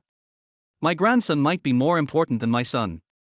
Chen Hansheng said with a smile, picked up a torn straw hat from the ground, and regardless of the smell of sweat and rice husks, he put it on his head and walked towards the threshing ground against the rolling heat wave. The room was quiet for a while. Grandpa took 2 puffs of his pipe and said slowly, The third son's personality will get him anywhere. He is an undergraduate and will have a bright future. Liang Maihuan is the third child in the family. Her aunt and Liang Maihuan have an average relationship. She curled her lips and said, She just has good grades and studies hard. Grandpa smiled, tapped his pipe and said nothing. He is an old teacher and he does not just look at the scores when observing students. Chen Hansheng has always been sophisticated and open-minded in the way he does things since he was a child, and he also has a bit of wildness. People who only study hard are not like this. The threshing ground is actually a spacious open space in the village, reserved for processing rice husks and drying grain. Chen Hansheng's grandmother is a little old lady and can be easily recognized in the crowd. Grandma! Chen Hansheng shouted loudly. When the old lady heard the familiar voice, she looked up hesitantly and it turned out to be her grandson. Hey, why are you here? She put down her broom and walked over, holding Chen Hansheng's hand tightly and not letting go, and loudly introduced him to the others in the field. This is my eldest grandson. He will go to Jianye to study at university this year. There were not many college students in the countryside, and people around came over to look at Chen Hansheng. This is the third brothers, the nose and eyes are exactly the same. It's been a while since we last met. You're all going to college now. Still as handsome as when he was a child. Compliments in the countryside are so direct. Chen Hansheng accepted it all and even smiled and chatted with his acquaintance. Auntie praised me for my good looks, but I didn't see you introduce Sister Xiaoyu to me. Xiaoyu happened to be in the threshing ground as well. She spat and said, My daughter is already 3 years old, and I didn't know to ask Auntie San to come to our house and propose marriage earlier. People in the countryside are all related by blood. Liang Maihuan is the third child, so the younger generations call her third aunt. Chen Hansheng smiled and replied, It's not too late. I'll just wait for Sister Xiaoyu's daughter. Par, you'll be so beautiful. The chubby and charming Sister Xiaoyu hit Chen Hansheng, causing the surrounding villagers to laugh. During the slack season, everyone liked this tune. At this time, Chen Hansheng said to his grandmother, "Go back, it's so hot." The old lady shook her head, "No, it's not ready yet." Chen Hansheng had no choice but to take the tools from his grandmother. "Then you go and watch, I'll do it. You don't understand these things, go home and watch TV." The grandmother was worried, and she also felt sorry for her grandson. All right, why is the little old lady so stubborn?" Chen Hansheng muttered something, put on gloves and began to turn over and dry the rice. Chen Hansheng was not a lazy student who did not know the difference between grains. In the past, his father Chen Jiaojun often encouraged Chen Hansheng to go back to the countryside to help. The old lady saw that Chen Hansheng was doing a good job and tried to persuade him several times but to no avail, so she went to sit under a tree to cool off. Half an hour later, Chen Hansheng finally finished his work. He was soaked all over and steam was coming out of him when he took off his straw hat. When they got back, Chen Jiaojun and Liang Maihuan were already there. Seeing her son's miserable state, Liang Maihuan felt distressed and brought him a basin of water. "Come and wash your face. Don't cry if you get tanned, little bastard." Old Chen didn't care at all, and smiled as he blew the fan. Being darker looks healthier. It was lively when there were many people eating together, and they talked about family matters. After the meal, Grandma quietly called Chen Hansheng to the kitchen, took out a piece of cloth from her pocket, and when she opened it, there were 10 100-yuan bills. "Grandma, what are you doing?" "Shush." The old lady looked around the main hall and said, "Don't let your uncles hear this. Take this money to Jenya to buy snacks. I don't even want money from my own parents, why would I take your money?" Chen Hansheng shook his arms and was about to leave. The old lady held him back and refused to let him go.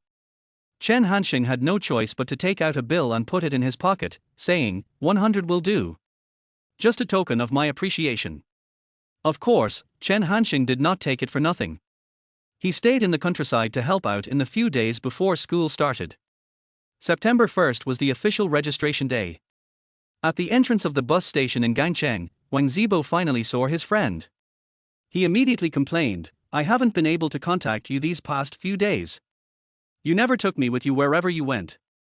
But after seeing Chen Hansheng clearly, Wang Zibo laughed heartlessly again. "How come you've become darker than me? Stop laughing, and watch my expression." Chen Hansheng cursed and strode onto their Port City Jenya bus. Chapter 8, Encounter.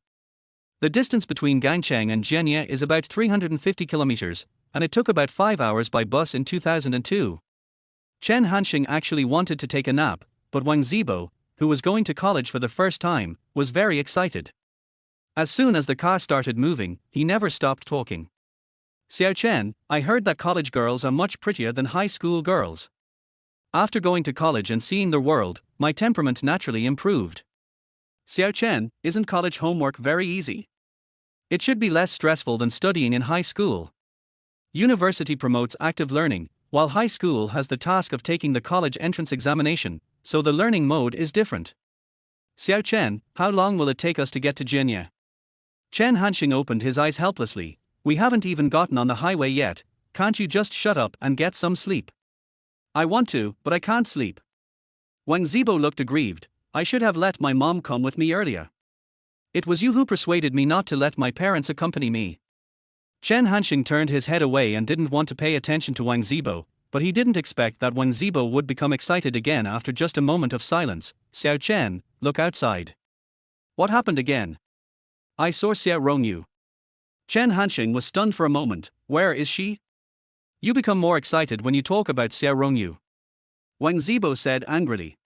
There was a broken down Santana parked next to the toll booth. The tall girl was Xiao Rongyu, and the other one was the middle-aged policeman seen at the bun shop that morning. "It seems that their car broke down," Wang Zibo said. Chen Hansheng nodded, and Xiao Rongyu estimated that he would have to wait until September 2nd to report.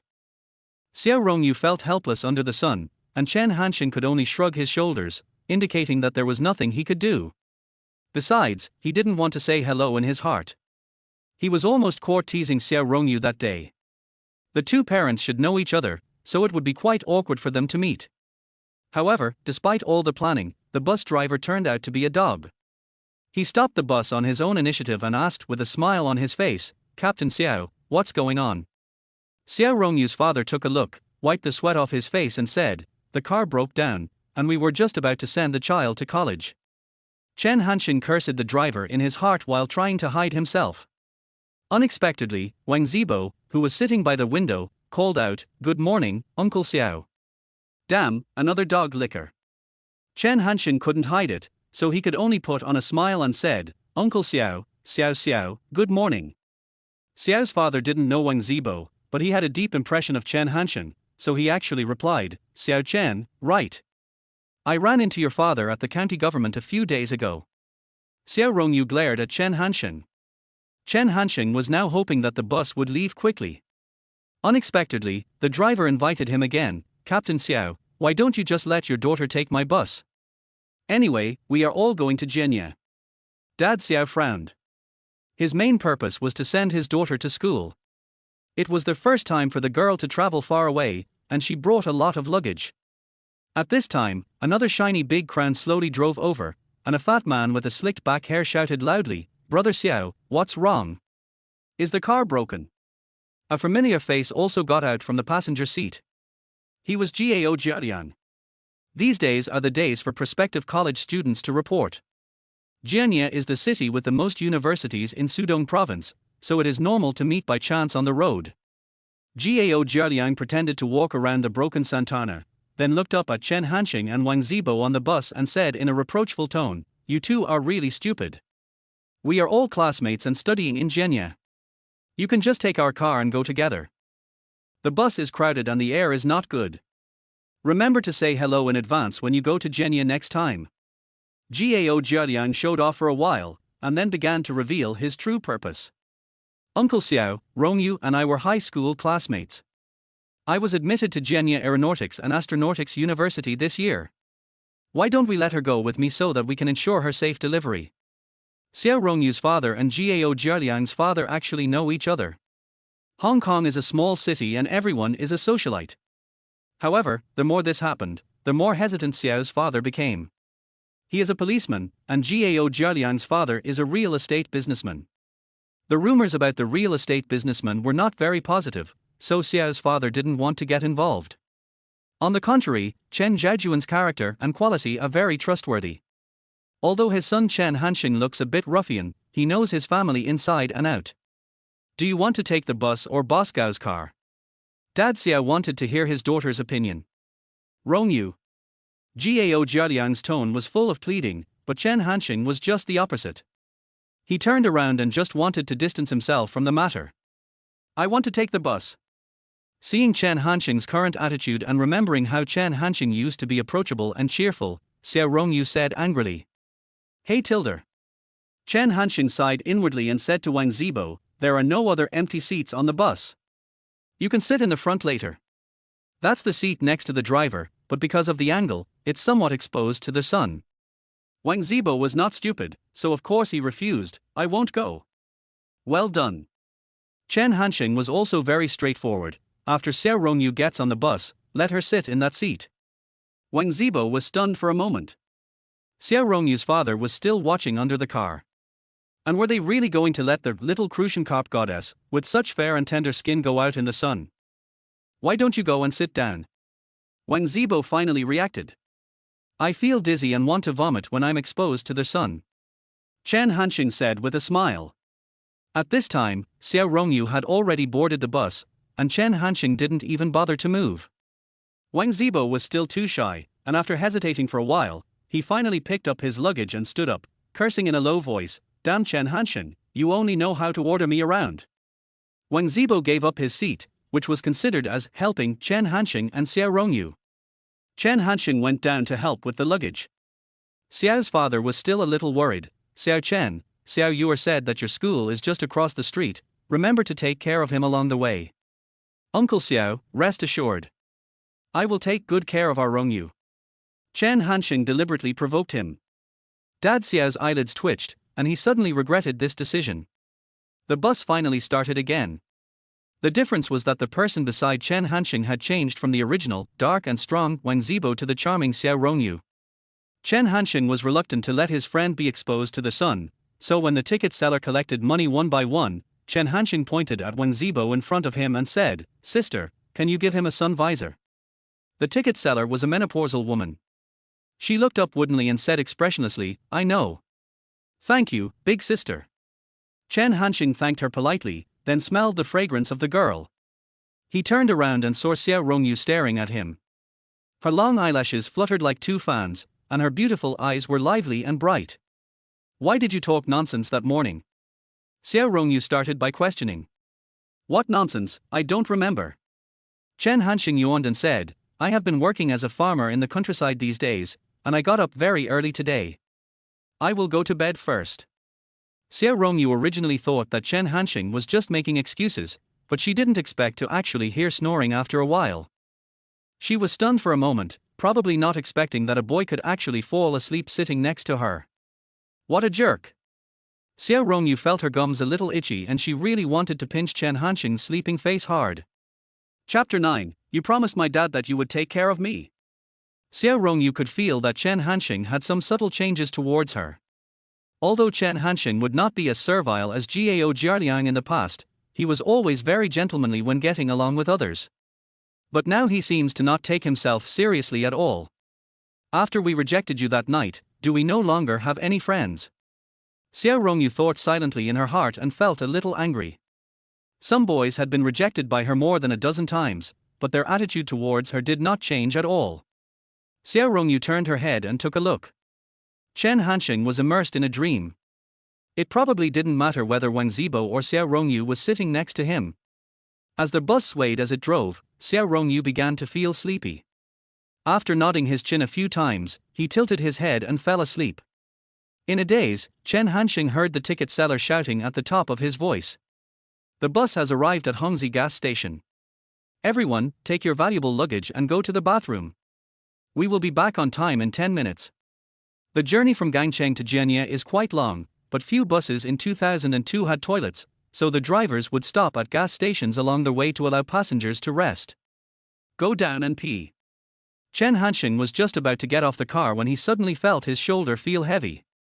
It turned out that Xiao Rongyu was sleeping soundly with his head resting on it. In fact, Xiao Rongyu is really beautiful, even when she is asleep. Her face has a healthy blush and her lips are soft and translucent. "Hey, do you want to go to the bathroom?"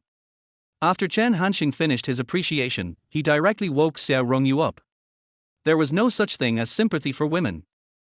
Xiao Rongyu rubbed his eyes and seemed a little unhappy after realizing that he was woken up. "I'm not going." "Then please move aside. I want to get off the car to smoke." Chen Hansheng said this bluntly. Chen Hansheng, you are not allowed to smoke." Xiao Rongyu hurriedly shouted behind him, but Chen Hansheng pretended not to hear. As the crowd got off the bus, Wang Zibo was already waiting downstairs. As soon as he saw them, he cursed, "Damn it, how do you feel about sitting with Xiao Rongyu?" "Of course, it was very good. I leaned on her and she leaned on me, and we had a good sleep," Chen Hansheng said shamelessly. Wang Zibo showed an envious expression on his face, and the two boasted for a while. Before getting in the car, Wang Zibo was a little surprised. "I thought you could smoke." "I won't smoke today, so that I won't be disliked when Xiao Rongyu and I kiss later." What a fucking boast. Wang Zibo didn't believe this nonsense at all. After getting in the car again, Chen Hansheng found that Xiao Rongyu was drinking yogurt while talking on the phone. Judging from the tone of her voice, she should be talking to her father. In the middle, Xiao Rongyu also glanced at Chen Hansheng. I guess old Xiao was also worried that Chen Hansheng would take advantage of his daughter. After hanging up the phone, Chen Hansheng gestured for the phone to be brought over for a look. Xiao Rongyu turned his head away and ignored him because Chen Hansheng insisted on getting off the car to smoke. "I don't smoke. If you don't believe me, smell it." Chen Hansheng put his mouth close to her, which was an open tease. Xiao Rongyu lowered her head to avoid him, but Chen Hansheng refused to give in, and the two of them started quarreling in their seats. Hearing the noise, Wang Zibo turned around and looked. Thinking about himself sitting in the front row enduring the sun, he felt inexplicably sad and spat, cursing, "You sons of bitches. Stop, stop, stop. If you do that again I'll get mad." Xiao Rongyu couldn't resist and was almost kissed on the face several times. The two of them were so intimate that she took out her cell phone and handed it to Chen Hansheng. "I thought you bought a cell phone too." The phone that Xiao Rongyu bought was the Nokia 7650, which was just released in April and sold for more than 6,000 yuan. Chen Hansheng's family could afford it, but he didn't mention it. Chen Zhaojun and Liang Maihuan were happy to save money. Chen Hansheng replied while flipping through his phone, "I don't want either the laptop or the phone. I want to earn money to buy them while in college. Make money yourself." Xiao Rongyu was stunned for a moment, and gently pulled her hair back, revealing her crystal clear earlobes. "What are you going to do?" "Of course I'll find a beautiful and rich girlfriend. I've had a bad stomach since I was a child, and the doctor recommended that I eat soft food," Chen Hansheng said seriously. "Cut." Xiao Rongyu expressed disdain. With something of interest, Chen Hansheng spent the whole journey tinkering with his Nokia 7650, and shamelessly used the excuse of relieving the burden to eat and drink Xiao Rongyu's snacks. Xiao Rongyu wasn't stingy at all, and didn't say anything except rolling his eyes. Nokia 7650 is not only the brand's first color screen mobile phone, but also the first flip phone and the first phone using Symbian system. It had almost no rivals in the mobile phone market in 2002 and is considered Nokia's first-generation king product. Of course, from Chen Hansheng's perspective, compared with smartphones 17 years later, the functions of Nokia 7650 are still too simple. After looking at the phone page, he observed the appearance. In short, no place was missed. Xiao Rongyu was very curious. "You look like you want to take this phone apart. If I had a screwdriver, I would really try it." Chen Hansheng nodded and said, "Neuropathy." Xiao Rongyu quickly snatched the phone. At that moment, the bus was passing the Yangtze River Bridge, and many people stood up to watch. This magnificent bridge was built in 1960. Over the past few decades, it has become one of Jinya's city attractions. In particular, there are armed police standing guard on it, which draws cheers from people in the car. The Yangtze River under the bridge is white, and a 10,000-ton ferry is lying across the dock. Why aren't you surprised? Chen Hansheng just watched calmly, when suddenly Xiao Rongyu's voice came to his ears. Perhaps she was also looking at the river outside, so she didn't notice that they were too close to each other when they were talking, and her breath hit Chen Hansheng's ears. "It feels itchy and very comfortable. The opportunity has come." Chen Hansheng suddenly turned his head quickly and said, "You are not surprised either." Unexpectedly, Xiao Rongyu was faster. As soon as Chen Hansheng made a move, she quickly pulled back and looked at him vigilantly. Chen Hansheng felt a little regretful that he didn't get to kiss her. Xiao Rongyu examined him and said, "I've been to Jinya before. I've been to the Yangtze River Bridge, the Presidential Palace, the Sun Yat-sen Mausoleum, and the Confucius Temple." Xiao Rongyu had no way of judging whether Chen Hansheng did it on purpose, so he could only give up in the end. After crossing the Yangtze River Bridge, it is the Jinya bus station. The three people got off the bus, and Xiao Rongyu realized that Chen Hansheng had the least luggage. He only had a backpack, and because the sun was too strong, Chen Hansheng took out a pair of sunglasses from somewhere and put them on his face in a flashy way. At first glance, you would think he was a tourist in Jinya. "Why don't you bring bedding?" Xiao Rongyu asked as he looked at his bags. "These schools will issue them. They are written on the registration instructions." Chen Hansheng replied. "What about clothes? After October, Jinya will enter autumn. Just ask my mom to send it over when the time comes." Xiao Rongyu nodded and said, "Oh, it turns out that this is how it can be done." However, Chen Hansheng did more. Xiao Rongyu originally thought that they would go to school together. After all, they lived next door to each other. But Chen Hansheng shook his head and said, "Take a taxi later, pay the starting price and go to the train station. Then take bus number 137 from there. The fifth stop from the end is your school." Xiao Rongyu was stunned for a moment. "What about you?" "Xiaobo and I are going to the nearby Changshu Lake Park for a stroll."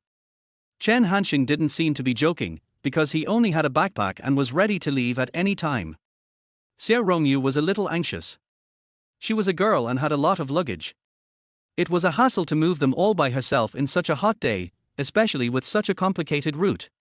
"Chen Hansheng!" Xiao Rongyu suddenly shouted loudly, with a hint of tears in her voice, "You bastard, you promised my dad that you would take good care of me." Chapter 10, Oh, man. You should know that today is not only the day for students from Donghai University and the School of Finance and Economics to report, but almost all universities in Suzhou and Suzhou province are registering today. There are too many students in the bus station. Everyone has to bask in the sun, carry their luggage, and line up in turn to walk out of the station. They are already very impatient. However, Xiao Rongyu's cry suddenly made these prospective college students, who looked immature on the outside but were actually coquettish at heart, become excited, as if they had discovered some important gossip. Xiao Rongyu, pretty and beautiful, looks so pitiful when she feels wronged. Chen Hansheng, whose face couldn't be clearly seen through his toad-shaped glasses, looked tall and might not be ugly. Wang Zibo, dark-skinned and standing at a loss on the side, is definitely not the male lead and can be ignored. So everyone focused their attention on Chen Hansheng and Xiao Rongyu. These people who had just experienced the college entrance examination and were in adolescence were thinking divergently. Just based on the sentence, "You promised my dad that you would take care of me," they immediately conceived a plot of a scumbag abandoning a lovesick girl. Chen Hansheng got anxious when he heard this. How could she take his teasing seriously? He quickly whispered, "Don't cry, there are so many people here." In fact, Xiao Rongyu didn't shed many tears. She was mainly anxious and angry. However, she didn't want to forgive Chen Hansheng so easily, even if it was a joke. Xiao Rongyu wiped the corners of his eyes with the back of his hand, turned around and said nothing. Jianye is known as one of the 4 hottest places in China, and September 1st is the end of the hottest day. Xiao Rongyu was being petty and didn't want to leave, but Chen Hansheng didn't want to bask in the sun here. He touched his scalp, sighed, and said, "Let's go quickly. If the shout just now makes others misunderstand that there is something going on between you and me, it may affect my chances of finding a girlfriend in the future." What? Xiao Rongyu suddenly raised his head and looked at Chen Hansheng in disbelief. This was his classmate from 3 years of high school, the man who had a crush on him? Look, is this human language? Even though he was crying, Chen Hansheng was still worried that he would not be able to find a girlfriend in the future. Chen Hansheng was startled when he saw Xiao Rongyu suddenly glaring at him, but then he thought that it was not necessary because she had clearly rejected him before. "How about this, I'll take you to the train station and then watch you get on the bus. That should be fine, right?" Chen Hansheng added fuel to the fire and seemed to continue teasing Xiao Rongyu. "Are you still going to abandon me?" Xiao Rongyu was so angry that his breathing speed increased significantly. "If you don't say anything, that means you don't object. I'll help you take your luggage to the train station." Chen Hansheng stretched out his hand to pick up Xiao Rongyu's bag, but before he could finish his words, Xiao Rongyu grabbed Chen Hansheng's wrist and bit it without saying a word. "Oh my god!" Chen Hansheng couldn't help but scream. Xiao Rongyu showed no mercy at all, her little face turned red. Chen Hansheng felt pain in his arm, but he couldn't hit her, and he was afraid of hurting Xiao Rongyu if he pushed her. But those college students who were watching the fun were cheering. Good. Good bite. Bite this unfaithful man to death." The onlookers all thought that Xiao Rongyu was extremely beautiful, and looked even more pitiful when she cried. Psychologically, they regarded her as the victim and the weaker party, and the boy wearing sunglasses was naturally a heartless man. Chen Shamai. How can a good student wear sunglasses? She looks like a gangster. It's a pity for such a pretty girl. Since ancient times, beautiful women have always had a short life. Some parents who accompanied their children to the university took the opportunity to warn them, "See, this is what happens when you fall in love too early. You must study hard in college and don't fall in love."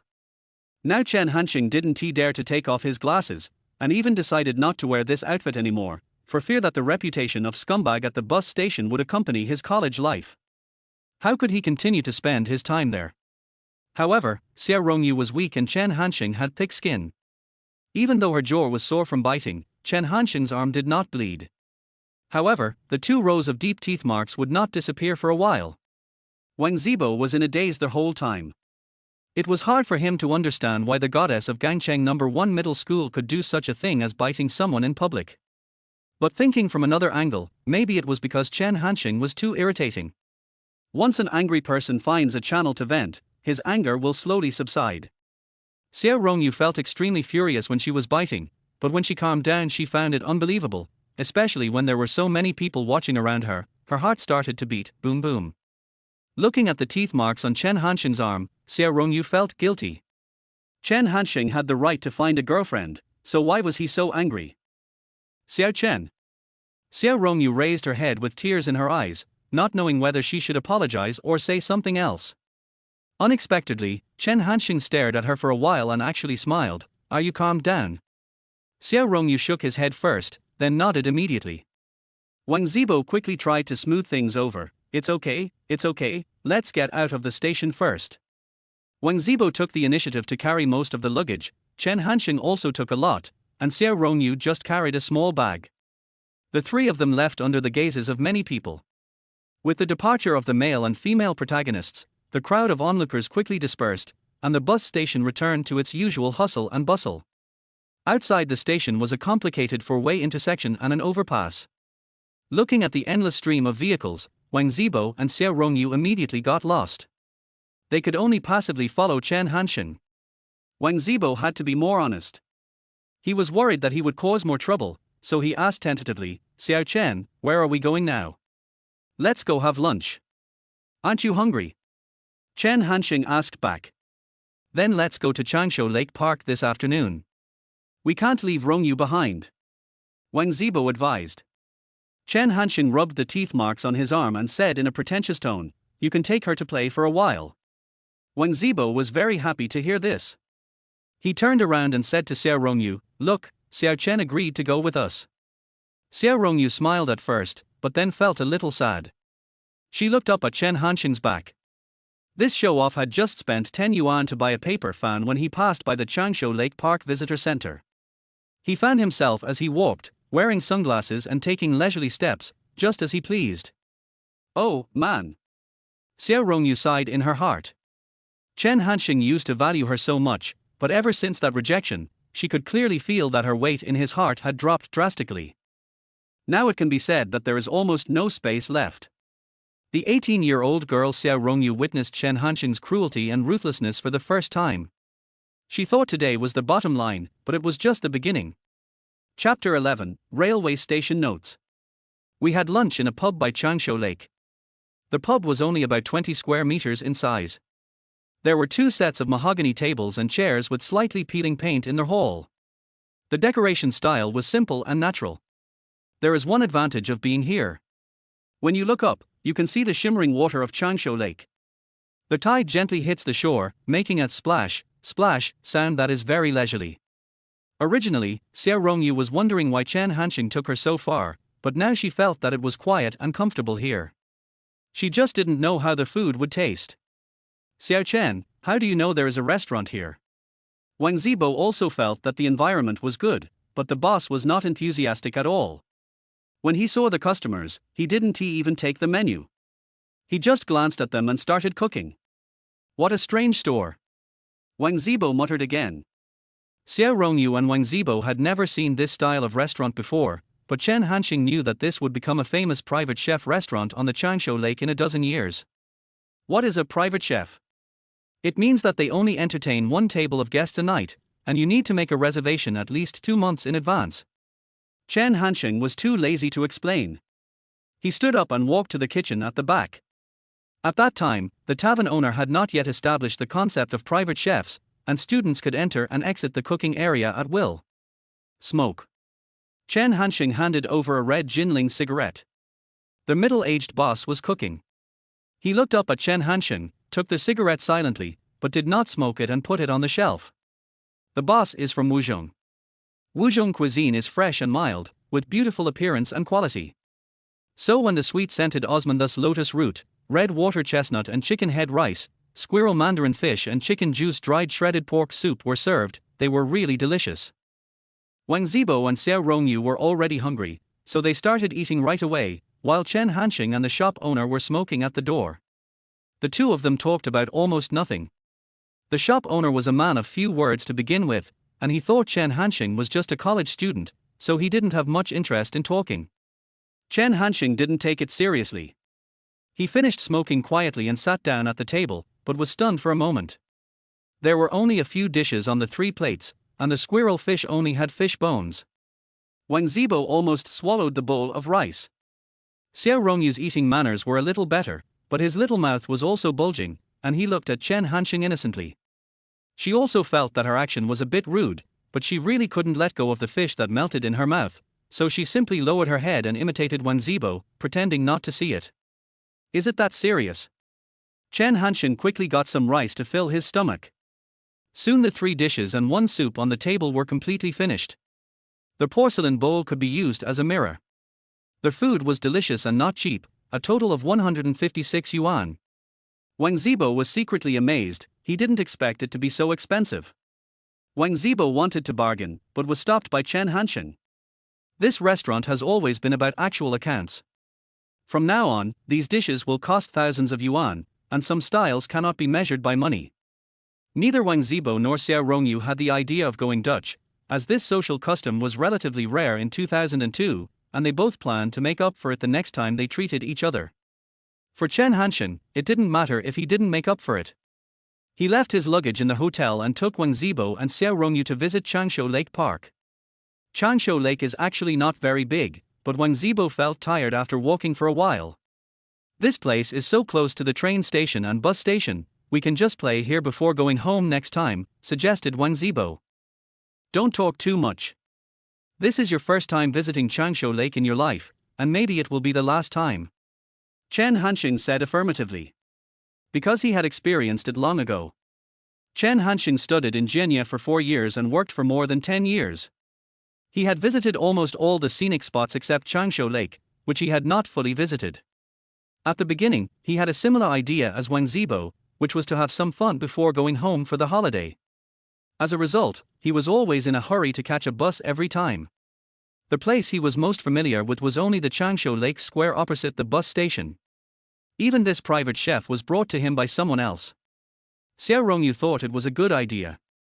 Changsha Lake was a small inland lake, surrounded by dozens of stories high buildings and 2 stations with huge traffic. In such a place there is a clear bay, willows swaying on the bank, and bright lotus flowers popping up from time to time. This green and red scenery shows the cultural atmosphere of the ancient capital of the 6 dynasties everywhere. However, this fantasy was soon shattered by reality. At around 3 o'clock in the afternoon, when Chen Hansheng and his colleagues were preparing to report to the school, several people harassed them when they passed by Jianye railway station. Handsome guy, do you need accommodation? Beauty, are you taking a break? There are some fun things here, handsome boy, would you like to take a look? They are not gangsters. The security environment in Jianye is much better than that in eastern Guangdong. They are just a few old women in their 50s holding accommodation signs and asking every passerby one by one. Chen Hansheng was walking in front, wearing sunglasses as if he was traveling. This single young man was an important target, so the old woman decisively directed all her firepower at Chen Hansheng, and her words became more and more explicit. Handsome guy, our girls are very beautiful. Xiao Rongyu blushed, spat and walked quickly past here. It was the first time that Wang Zibo encountered such a thing. He didn't have the courage to go, but he was curious. Wang Zibo thought that it would be best for Chen Hansheng to give it a try and then tell him about the process. Chen Hansheng just smiled and refused, sorry, we are in a hurry, please make way. The aunties couldn't stop him and had to give up. They shouted behind him unwillingly, handsome guy, since you are traveling, you should have fun boldly.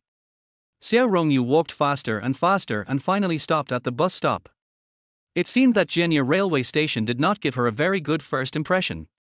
Of course, it was also because she had too little social experience. Here they have to face separation again. Wang Zibo's Jianye University of Technology is in the Xianing campus, so he needs to take bus number 97. Xiao Rongyu and Chen Hansheng's schools are both in Jiangling University town, and bus number 137 can go directly there. Xiao Chen, I'll go to Jiangling to find you later. Wang Zibo waved his hand with reluctance in his eyes. Okay, be safe. Chen Hansheng said easily that sooner or later Wang Zibo would be very familiar with this city. After seeing Wang Zibo off, Chen Hansheng turned to Xiao Rongyu and said, the annoying light bulb is finally gone. Now it's just the 2 of us who are left. Be serious and don't talk nonsense. Xiao Rongyu felt a little embarrassed. Seeing Chen Hansheng staring at her, although she couldn't see his eyes clearly under his sunglasses, it couldn't be good anyway. She added, don't let your imagination run wild. My head is full of random thoughts. What can I do? Chen Hansheng said with a smile. You? Xiao Rongyu choked. She really had no way to deal with Chen Hansheng now. When bus number 137 came over, she went up without waiting for Chen Hansheng. Chen Hansheng slowly carried all his luggage onto the bus, only to find that Xiao Rongyu had also reserved a seat for him. However, there were several introverted male college students standing around, and it seemed that they all wanted to sit next to Xiao Rongyu. Xiao Rongyu stared at the door nervously. When she saw Chen Hansheng coming up, she quickly waved her hands and shouted excitedly, "Xiao Chen, come over here." Chen Hansheng thought that these virgins were too timid, so he walked over and sat down. This clear, territorial behavior extinguished the fire of these college boys who were ready to make a move, and they quickly dispersed. "Xiao Chen, are all college boys so horny?" Xiao Rongyu asked in a low voice. "How is that possible? I'm not that kind of person." Chen Hansheng refuted with righteous indignation. "Okay, I believe you, but can you please take your hands off my shoulders first?" Xiao Rongyu said with a sad face. Chapter 12, Something 303. Just now when Chen Hansheng sat down, he accidentally put his hand on Xiao Rongyu's shoulder. At that moment, he could clearly feel Xiao Rongyu's soft body suddenly stiffened. However, there were a group of introverted male college students around at the time, so Xiao Rongyu turned his head and said nothing. Now that everyone has left, Xiao Rongyu feels that this action is too intimate, so she reminds Chen Hansheng to be careful with his behavior. "Hey, why can't I control my hand?" Chen Hansheng replied with a smile, but even a fool could see that he did it on purpose.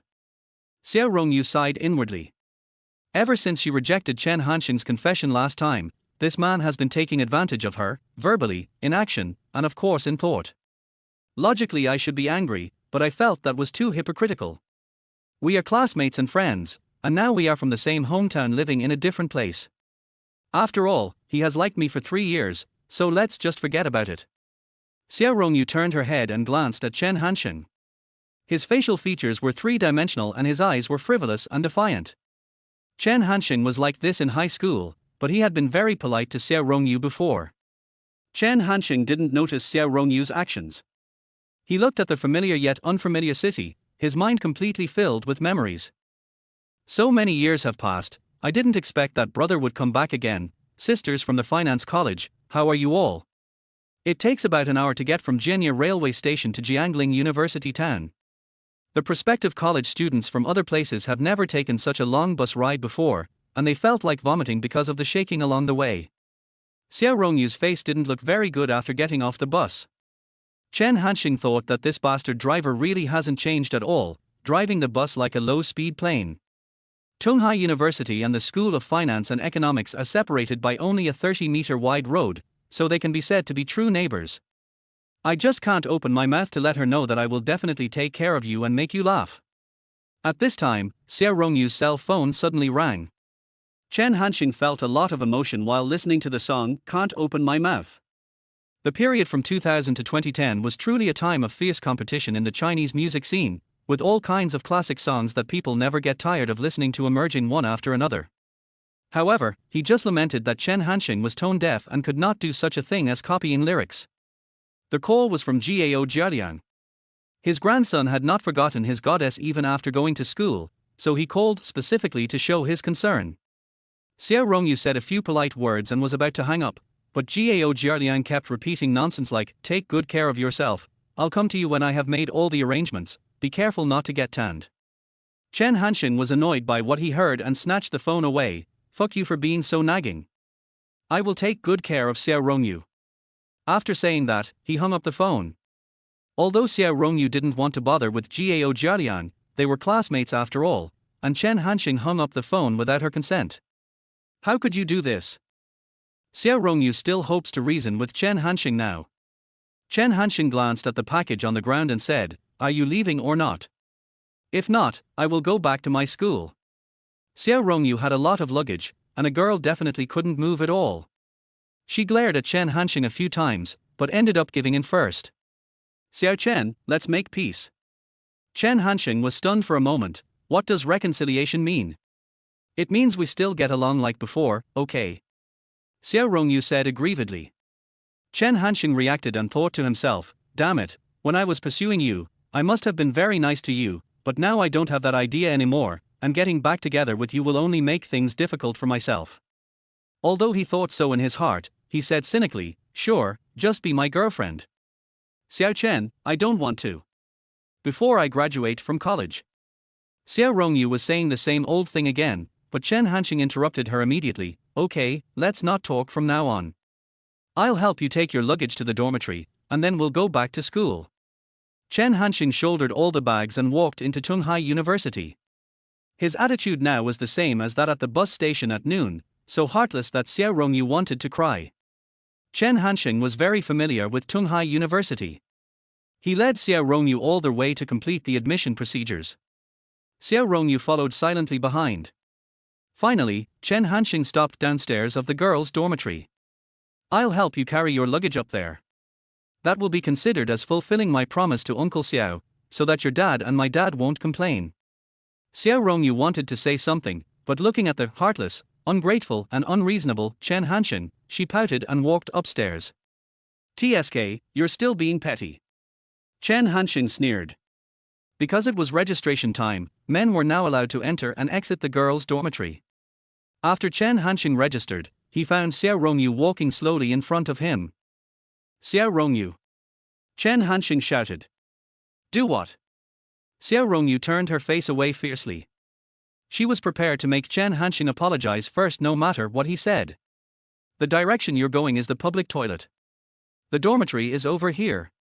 How stupid. Chen Hansheng looked disgusted. Okay. Xiao Rongyu could only come back crying without tears, and was too embarrassed to ask for an apology or anything like that.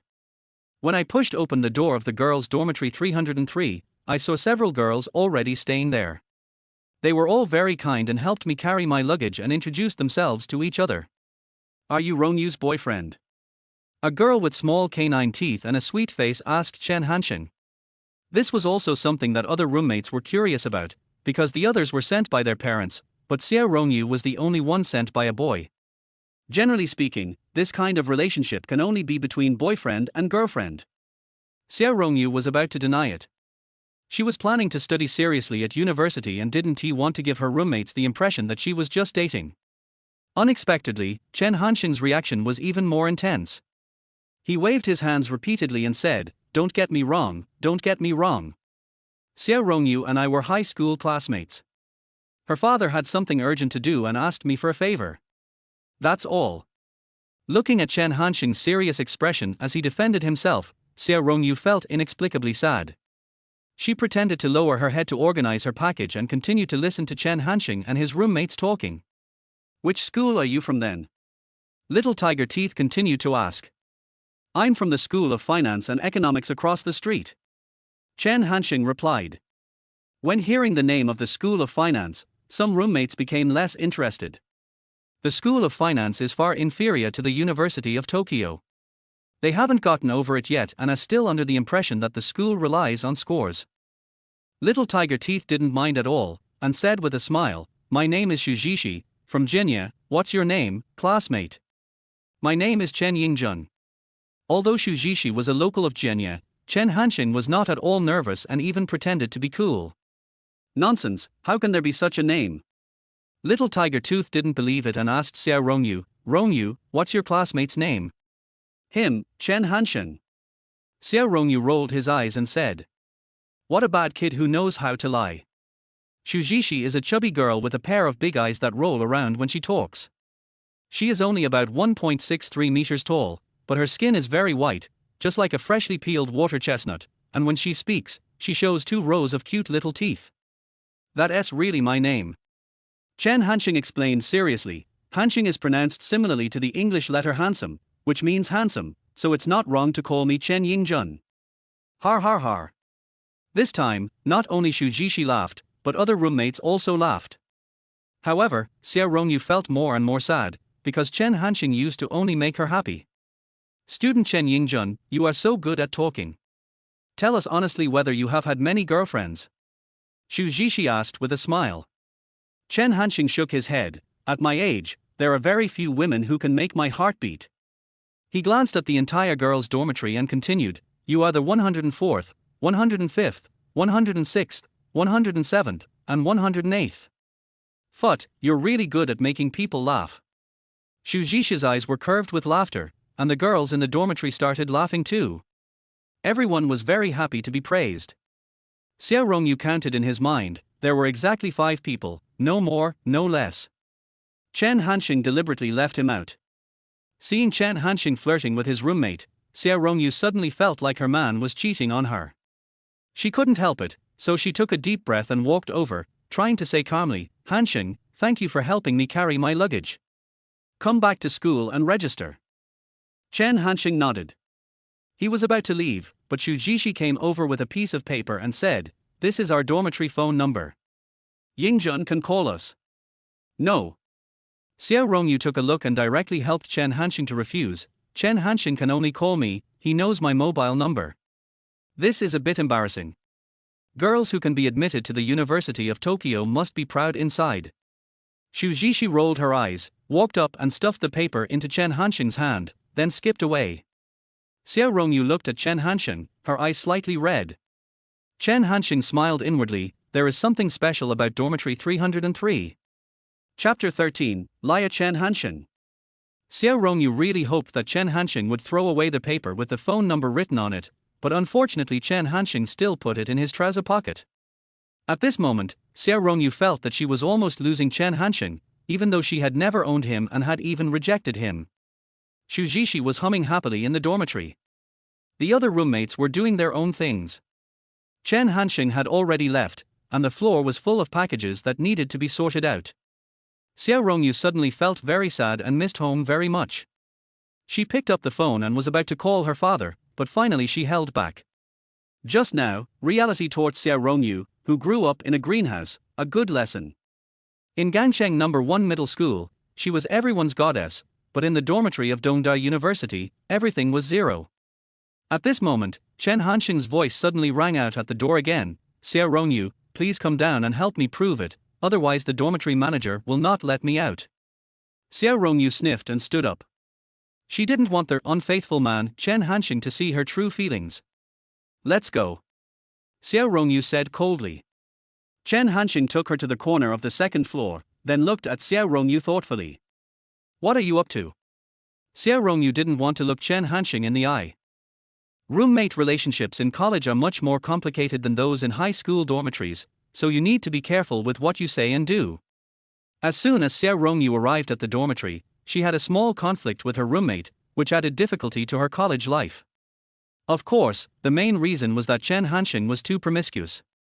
"Anyway, if you have any questions, just come to me directly," Chen Hansheng said slowly.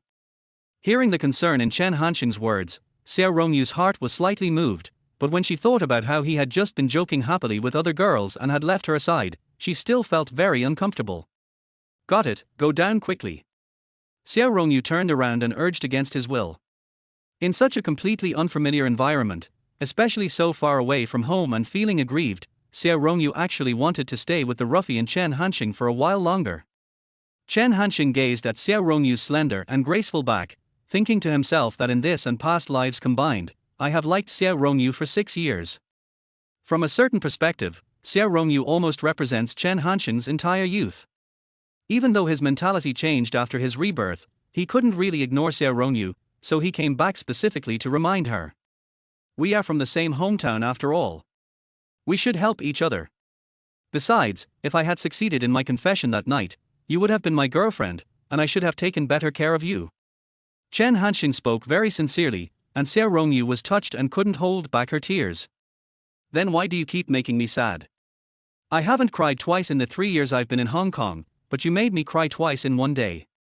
Xiao Rongyu cried so sadly this time, as if she wanted to vent all the grievances along the way, the homesickness, and the sadness of being abandoned.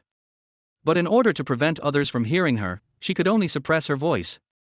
"The girl is beautiful and she looks good when she cries." Xiao Rongyu sobbed, her long eyelashes were covered with tears, as beautiful as a lotus emerging from water, and the tears seemed to linger on her fair skin, and were reluctant to fall. You even hid another woman's phone number." As if by some strange coincidence, Xiao Rongyu added this sentence. Xiao Rongyu was also confused. Chen Hansheng actually had nothing to do with her. He could hide anyone's phone number. However, Chen Hansheng turned his trouser pocket inside out to prove it. "No, I just threw it away." Xiao Rongyu took a look and found that there was nothing in his trouser pocket, which made him feel a little relieved. Be tolerant when getting along with others in the dormitory, Chen Hansheng reminded again. Xiao Rongyu nodded to show that he understood. Then I'll leave, you go up. Chen Hansheng said. Xiao Rongyu was stunned for a moment, and asked innocently, didn't you ask me to take you out? Chen Hansheng smiled and said, I'm just looking for a legitimate reason to call you out. Your girls' dormitory is like a vegetable market now, you can come and go as you please. Chen Hansheng, you are such a liar. Xiao Rongyu's voice was muffled. Chen Hansheng stretched out his hand to wipe her tears.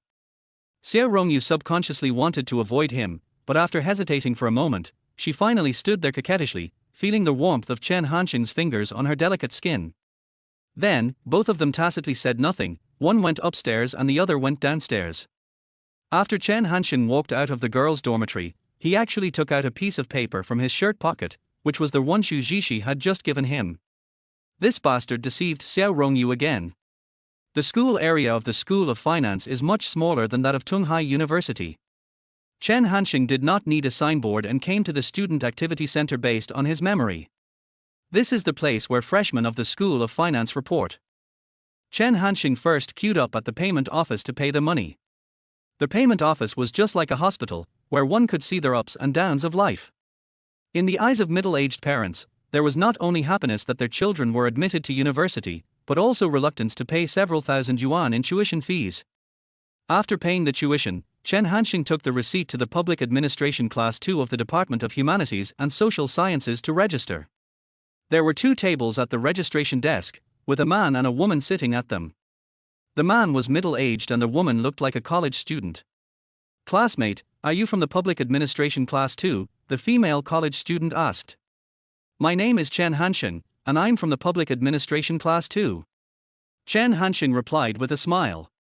As the saying goes, never hit a smiling person. Chen Hansheng was not ugly and was tall. Although he was a little tanned from farming, he was healthy and energetic.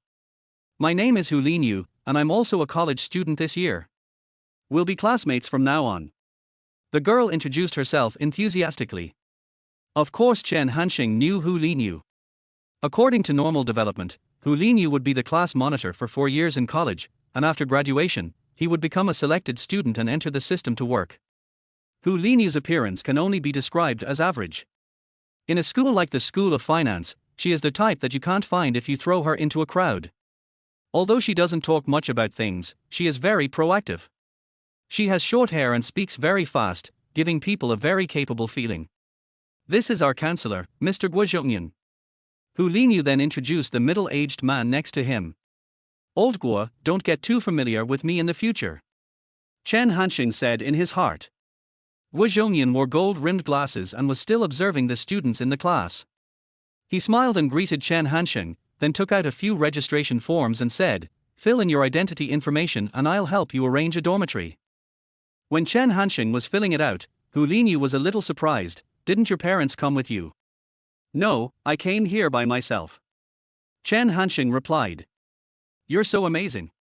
You and another girl are the only ones in our class who signed up individually. It's really admirable. Hu Linyu praised sincerely. Hu Linyu spoke happily, but he did not take into account that there were several parents accompanying their children to register. These were all future classmates. They felt a little embarrassed when they heard this and looked up at Chen Hansheng and Hu Linyu. Hu Linyu had no idea that he had said something wrong and was still busy sweating. Not at all. Chen Hansheng said calmly, I was also forced to do this. My parents had already bought tickets to Jenya, but something urgent happened in my hometown and delayed them. Hu Linyu was stunned. She didn't understand what Chen Hansheng meant by this, but the expressions of the students around her were much better. Counselor Guo Zhongyan glanced at Chen Hansheng but said nothing. After completing the formalities, Chen Hansheng finally officially became a college student. He said hello to Hu Linyu and left. Hu Linyu had a very good platform back then and started out as a selected qualified student. However, due to his personality problems he suffered a lot within the system and eventually resigned on his own initiative. There is always no shortage of hard-working people in this world, who work diligently, but the rewards are far less than they imagined. In fact, if they are willing to raise their heads in their busy schedules, take some time to observe and think, broaden their minds, and absorb feedback from their surroundings, perhaps their lives will be even more brilliant. Chapter 14: Correct Guide to Rebirth. It takes about 15 minutes to walk from the Student Activity Center of the School of Finance to the boys' dormitory. Along the way, Chen Hansheng kept looking around without stopping his eyes. There are too many beautiful female college students. Although the girls in high school are innocent, they are busy with their studies and wear bulky school uniforms. Unless they have a look like Xiao Rongyu, it is difficult for them to be stunning. Although women in the workplace have learned how to dress up, their words and actions have begun to sound worldly. What is down to earth? Frankly speaking, it means adjusting their way of getting along with others based on comprehensive factors such as the other person's wealth, appearance, and development prospects. It is a realistic way of ordering according to the dishes. So, college girls in the middle level are fashionable and lively, and the worst thing is that they still believe in love. Although the teaching level of the School of Finance is far behind that of the University of Tokyo, the average quality of the girls is far better than that of the University of Tokyo. No wonder the boys from the University of Tokyo come to our school to look for food. Chen Hansheng felt angry when he thought about this. In Tunghai University, the cute girl with little tiger teeth, Shu Jishi, could almost be voted as the most beautiful girl in the school, but in the School of Finance, she was only the most beautiful girl in the class. Of course, if it was Xiao Rongyu, it would be a different story. She still had the strength of a single pear blossom overshadowing a crabapple blossom in the finance college. Chen Hansheng smiled and flirted with several senior schoolmates, but unfortunately he glanced at the blind man by mistake. With his current attire, these pretty senior schoolmates would not be attracted by him. Despite being ignored, Chen Hansheng still watched with great interest. Sometimes when he encountered the college's women's gymnastics team, it was a beautiful campus landscape. Halfway through their walk, Chen Hansheng felt hungry, so he simply turned and went to the second canteen to have dinner. Recharge your card, get your meal, and find a seat, all in one go. After sitting down, Chen Hansheng found that all university cafeterias were similar because he could always find familiar scenes in them. In the corner, there were a few pairs of college lovers snuggling up to each other, you feeding me a bowl of rice, I feeding you a bite of food, full of love. There is also a group of single guys who eat while watching TV. Whenever the NBA's top 5 plays are shown, someone always stands up and shouts awesome. There were also a few idiots reading books in the cafeteria. Maybe there was no space left in the library, so it was really hard to read in such an environment. Chen Hansheng found a random seat and sat down. I tasted the rice, it was a bit raw. I took a sip of the free soup, which was a bit salty. The chicken thighs were also soft. Well, it's still as unpalatable as always. Chen Hansheng made a comment, then poured the soup into the rice and ate it all up. He really was not a pretentious person. It was almost 6 o'clock when we finished eating. The sky was gradually getting dark. The campus street lights were turned on, and the voice of the senior sister at the radio station was still as seductive as ever. Chen Hansheng still didn't go to the dormitory. He turned around and went to the water room, but he didn't go to get water. There was a huge blackboard here.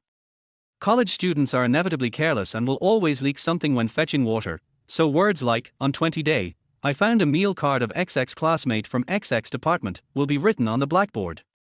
Later, over time, all kinds of information were written on it. Jiang Peipei from the law department, you stole my boyfriend, how shameless. Guaranteed passing of CET 4 and CET 6, professional institution worthy of trust. Luo Qing from the accounting department secretly wore my clothes. Don't think I don't know. All internet cafes are covered in one network, 100M fiber optic, extremely fast experience. These news change almost every day, and everyone tacitly agrees to only keep them for one day, so you can see how boring college students are. Chen Hansheng naturally did not come here to read these gossips, because there was also information about part-time job recruitment on the big blackboard, which was the focus of Chen Hansheng's attention. Mobile SIM card recruiting campus agents. Chen Hansheng shook his head and passed it directly. College students tutoring, English level 8 or above required. Pass again. Distributing flyers at Iwu Small Commodity City, 30 yuan a day with meals included. Chen Hansheng still shook his head. After rejecting several in a row, I finally saw a thin leaflet next to the blackboard. Shentong Express is recruiting campus agents. If you are interested, please call 159 x times x times x times x. Chen Hansheng looked at it for a long time, finally tore off the paper, folded it and put it in his pocket. After receiving a quilt and mattress from the dormitory management office, Chen Hansheng carried them and walked to room 602 alone. The male dormitories at the School of Finance all accommodate 6 people. When Chen Hansheng opened the door, the other 5 people had already arrived. They were originally busy with their own things, but now they all looked at Chen Hansheng. Oh, it turns out I'm the last one to arrive. Chen Hansheng walked in with a smile. The 5 roommates had different reactions. Some stood up to help with the luggage, some just shyly greeted, and some just glanced and remained indifferent. There is a huge difference between college and high school dormitories. High school roommates are from the same place, speak the same dialect, eat similar food, and their parents may even know each other, so conflicts can be easily mediated. Roommates in university dormitories come from all over the world. First of all, their customs and habits are different, their growing environments are also unfamiliar, and in terms of behavior, they each represent independent individuals. To put it simply, college is the beginning of a person being responsible for his or her own words and actions, and parents can no longer provide a guarantee. When Chen Hansheng put down his luggage, one of his roommates asked curiously, "Why didn't your parents send you here?" "I didn't ask them to come over. I can handle it alone," Chen Hansheng said with a smile. At this time, his answer was different from what he gave in the afternoon. Sure enough, after Chen Hansheng finished speaking, his roommates looked at him differently. It was really courageous for a high school graduate to sign up with several $1,000s. They looked at Chen Hansheng more carefully. He was tall and strong. Although he spoke in a friendly manner, his smile was wild and rebellious, a temperament often seen in students with poor grades. They didn't know how Chen Hansheng got into the School of Finance. While his roommates were observing Chen Hansheng was also observing the classmates with whom he would soon be living day and night. In fact, he knew the personality of everyone here, and even their future prospects, but Chen Hansheng felt that it only represented the past. The flapping of a butterfly's wings can create huge waves. After Chen Hansheng's rebirth, not only his own destiny has changed, but the people around him will also surely change. Chen Hansheng does not want to look at the newcomers with the old eyes. Let's just leave those impressions in the past.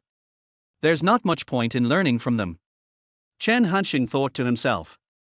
We had conflicts in the past, but now we try not to make enemies. We were friends before, and maybe we can be better now. This is the correct guide to rebirth. You have already been reborn, but you still remember the troubles in the past. It is a waste of this precious opportunity. Chapter 15, University Must Spend Time. The boys' dormitories were divided in advance when they registered, and personal identity information was posted on them. Chen Hansheng's bed had not changed and was still the one close to the balcony. This location has both advantages and disadvantages. The advantage is that he can overlook the entire dormitory and can see clearly what his roommates are doing. The disadvantage is that the boys' balcony is relatively dirty and smells strongly in the summer. Especially now there are still some treasures left by the seniors from the previous class on the balcony, such as beer bottles, cigarette boxes, old books, and a few pairs of underwear with holes on the buttocks. Chen Hansheng put down his luggage and said with a smile, "My name is Chen Hansheng, I am from Gangcheng, Sudong Province. Where are you guys from?" Chen Hansheng started talking and everyone introduced themselves to each other in a friendly manner. The oldest one is Yang Shichao, from Liaobei. The next is Guo Xiaoqiang, from Guangling, Sudong Province, and then Dai Zhenyo, from Jingbei. Chen Hansheng is 4th in age, and the next 2 are Li Zhennan from Eastern Guangdong and Jin Yanming, a native of Jinya. After getting to know each other briefly, everyone started to brag about the specialties of each other's hometown. It's so awkward for second-tier universities that you can't even praise each other's college entrance examination scores. After chatting for a while, their boss, Yang Shichao, took out a cigarette and left one by one. Guo Xiaoqiang and Chen Hansheng took them actively. Dai Zhenyo hesitated for a moment and lit it a little awkwardly. Li Zhennan and Jin Yanming both refused. Yang Shichao was embarrassed to see that he was rejected the first time he offered to give out cigarettes, so he advised, "We are all college students, so what's wrong with smoking a cigarette?" Guo Xiaoqiang also said, "There are already 4 smokers in the dormitory. If you two don't want to smoke second-hand smoke, just smoke first-hand smoke and fight us." Seeing the embarrassed expressions of his 2 little brothers, Chen Hansheng smiled and said nothing. After graduating from college, he and Jin Yangming had basically no contact, but he continued his college friendship with Li Zhenan. After graduation, this guy returned to his hometown and first traded stocks, then cryptocurrencies, making a fortune.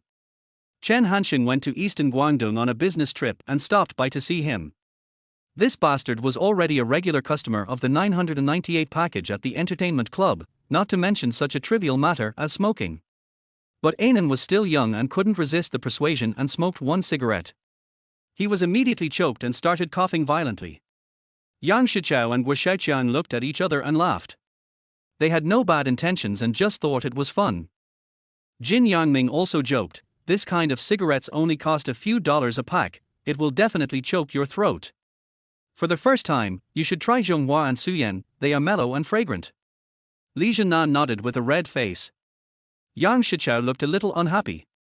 Jin Yangming meant that his cigarettes were too bad. "Everyone in my hometown smokes this kind of cigarette. I've never smoked any other good cigarettes," Yang Shichao said in a muffled voice. Jin Yangming also realized that he had made a slip of the tongue, so he turned his head and said nothing. The dormitory suddenly became quiet, with only Chen Hansheng puffing on his cigarette. He thought to himself that college students were so damn cute that they could have a conflict over such a trivial matter. But he didn't try to persuade them. It's inevitable that there will be some bumps and bruises when getting along with others in college.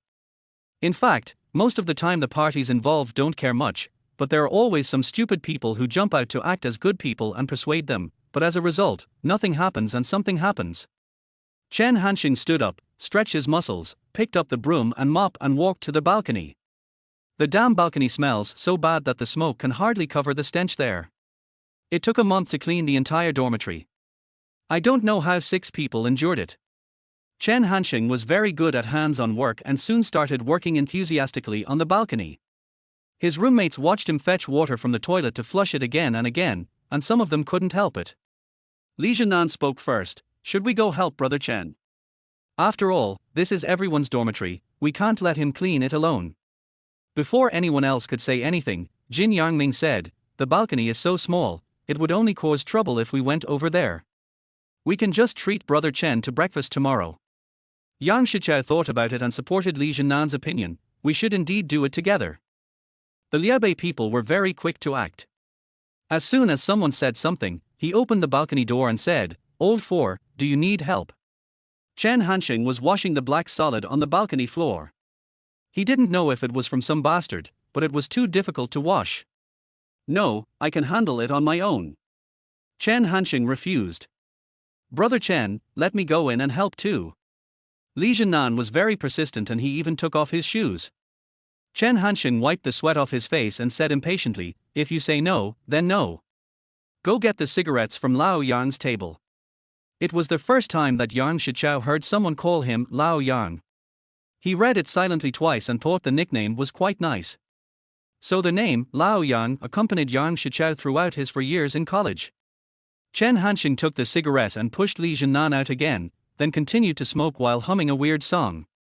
Jin Yangming in the dormitory smiled and said, "See, I was right, Brother Chen looks like a straightforward and honest man."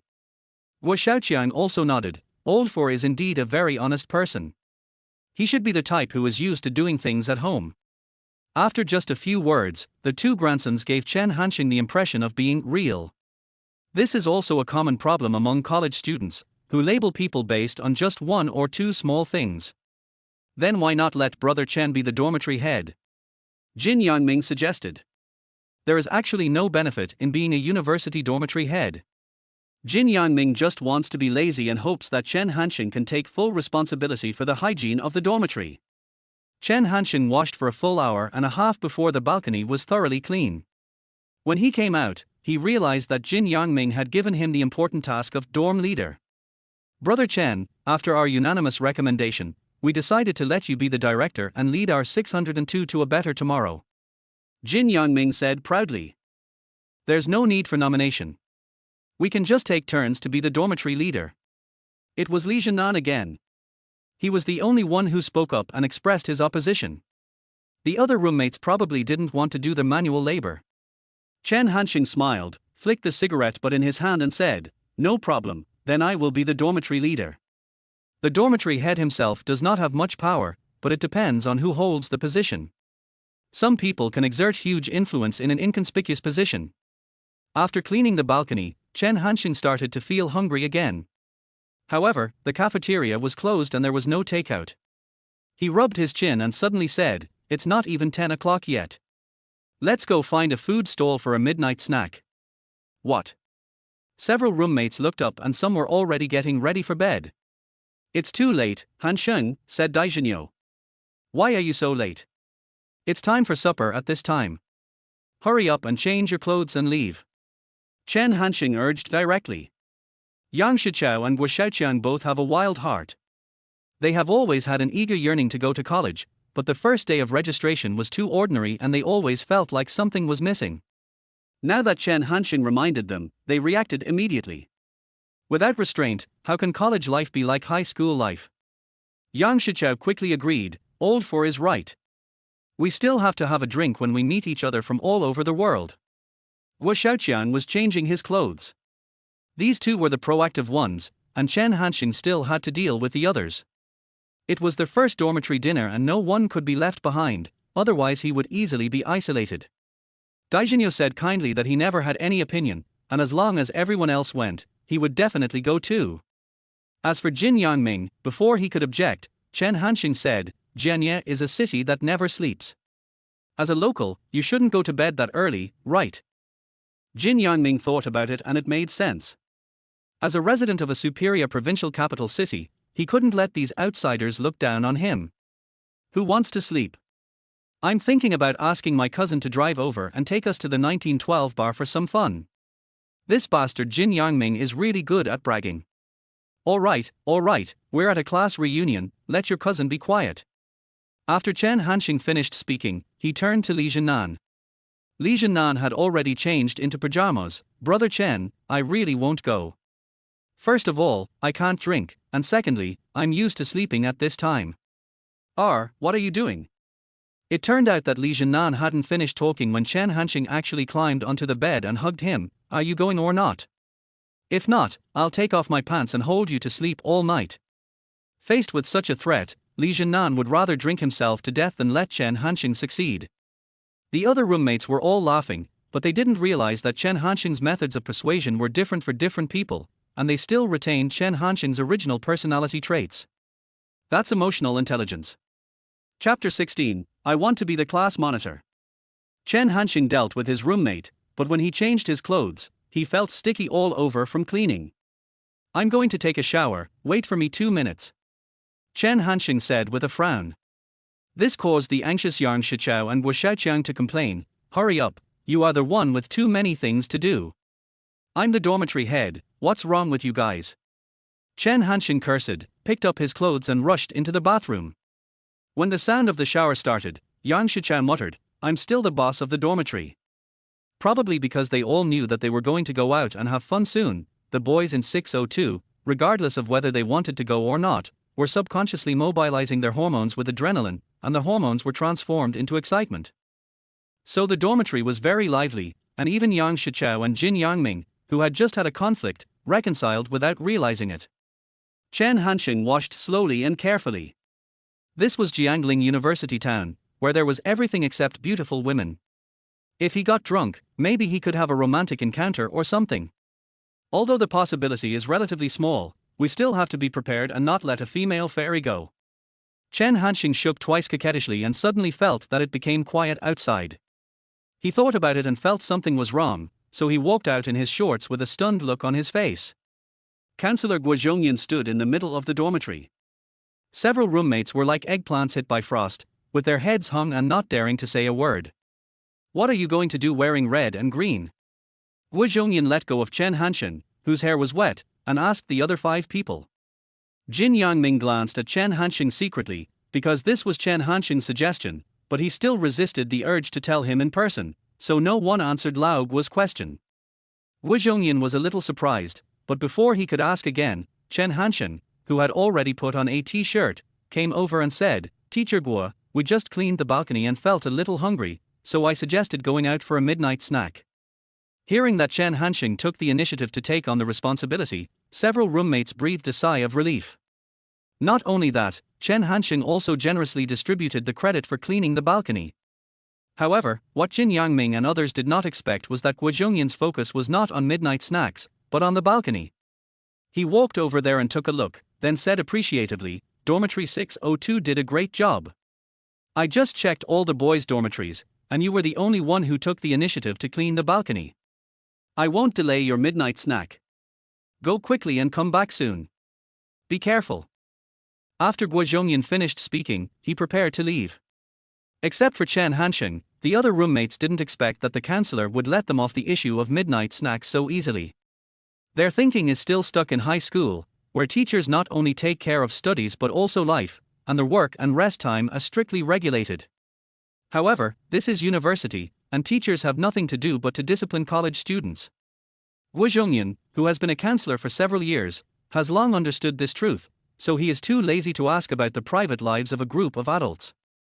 Just as Guo Zhongyan was about to step out of the dormitory, Chen Hansheng suddenly called out from behind, "Teacher Guo, let's go together tonight if you are free." "What?" Jin Yangming almost cried out.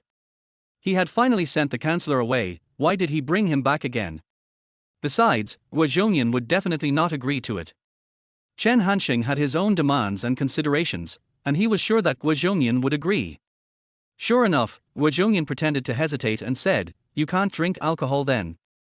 "No problem, you have the final say." Chen Hansheng agreed readily. He was thinking that he would have no choice but to deal with so many young men at the table. Besides, you came here for the inspection, just to meet the boys in the class and make it easier to manage them in the future. After hearing the conversation between Chen Hansheng and the counselor, the other roommates looked at each other. If Chen Hansheng's bold invitation surprised them, the counselor's answer made them begin to understand the university lifestyle. It is relatively relaxed but not free, and requires a certain degree of effort. All actions must be within the scope of the law. After a few people went out, Guo Zhongyan looked at the dormitory 605 not far away and hesitated for a moment. 605 is also the male dormitory of the public administration class 2. Chen Hansheng understood immediately and asked, "Should we invite all the male students in our class to have a class meeting in advance?" "That's not good." Guo Zhongyan was a little hesitant, even though Chen Hansheng's proposal was exactly what he wanted. "If there's anything wrong, I'll go and shout." Chen Hansheng put a pack of cigarettes in his pocket and walked over without hesitation. Guo Zhongyan thought he would need to step forward himself, but less than 2 minutes later, there was a commotion in room 605, and then Chen Hansheng was seen leading 6 boys out. Some of them were putting on their clothes while walking, and it was obvious that they had been pulled out of bed. No one knew what method Chen Hansheng used next, but he called out the boys from the other 3 dormitories. "Teacher Guo, all 27 boys from public administration class 2 are here," Chen Hansheng said loudly. Guo Zhongyan glanced at Chen Hansheng and thought that this student had amazing organizational skills.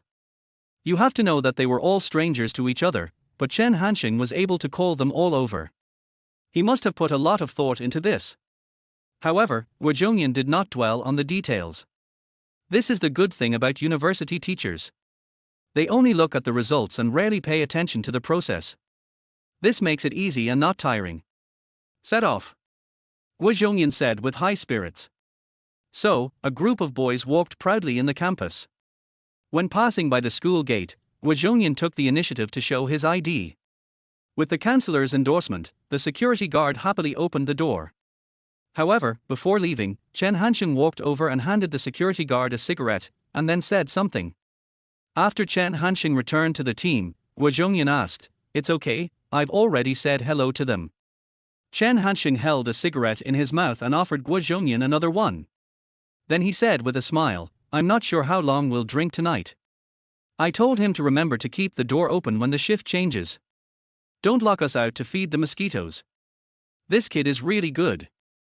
Guo Zhongyan looked at Chen Hansheng seriously, his thick glasses reflecting the dim yellow light of the street lamp. He thought that Chen Hansheng had organizational skills, was thorough, and was also good at speaking during the registration in the afternoon. His overall ability was better than Hu Linyu's. Originally, Guo Zhongyan planned to let the proactive Hu Linyu be the class monitor, but now he feels that Chen Hansheng is more suitable. The class monitor plays an important role in college. He can share a lot of things with the counselor, and of course he also has invisible benefits. The key now is whether Chen Hansheng has this intention, because being a class monitor in college is actually very tiring, and it is also unknown whether he can convince the public. Observe for another 2 days. Wu Zhongyan thought secretly. In this way, Chen Yingjun became one of the candidates for class monitor preferred by the counselor, which is much more important than being a dormitory monitor. Chen Hansheng wanted to expand his business in college, so the position of class monitor was something he had to get. Otherwise, why would he go to so much trouble to show off? Chapter 17, Thousands of people have thousands of faces. There is a Yiwu commodity center near Jiangling University town. The things here are cheap and affordable. There are internet cafes, billiard rooms, restaurants, coffee shops, and rows of hotels, which can basically meet the one-stop needs of college students for eating, entertainment, and sleeping. Chen Hansheng and his group did not take a car, but walked to a street of food stalls, boasting. Immediately, a waiter called out, "Classmate, our beer is on sale, do you want to try it?" All the boys in the class looked at Chen Hansheng. After all, he was the leader. Chen Hansheng then looked at Wu Zhongyan. This was the big boss who was worthy of flattery. Wu Zhongyan shook his head. "The Kung Pao chicken here doesn't taste good. It gives me diarrhea. Let's go to another one." Chen Hansheng smiled inwardly. Lao Guo had been a college counselor for so many years. He would always be involved in any class activity. He really knew which food stalls around the school were delicious.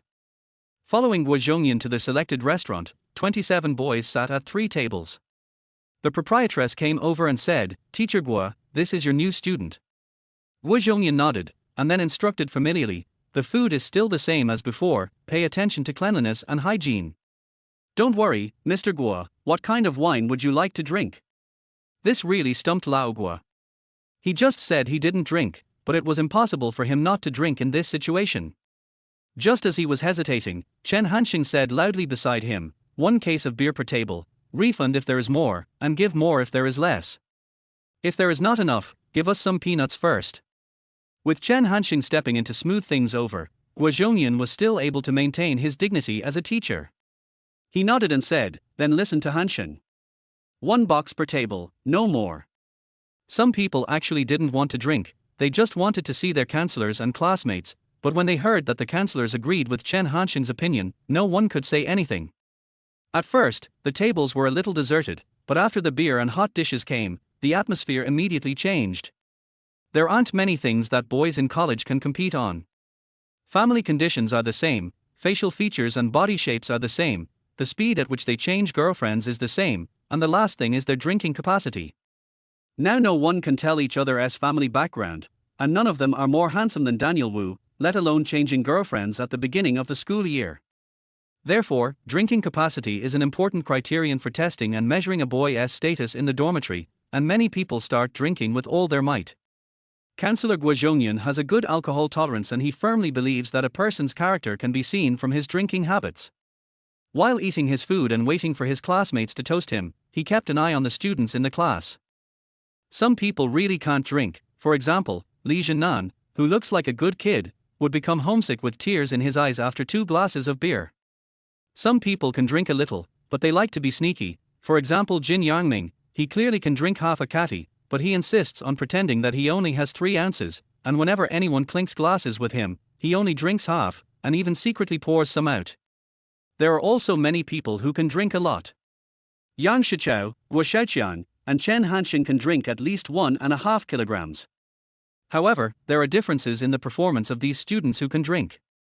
Yang Shichao and Wu Xiaoqian, 2 bastards, relied on their good alcohol tolerance and specifically looked for classmates who couldn't drink to clink glasses with.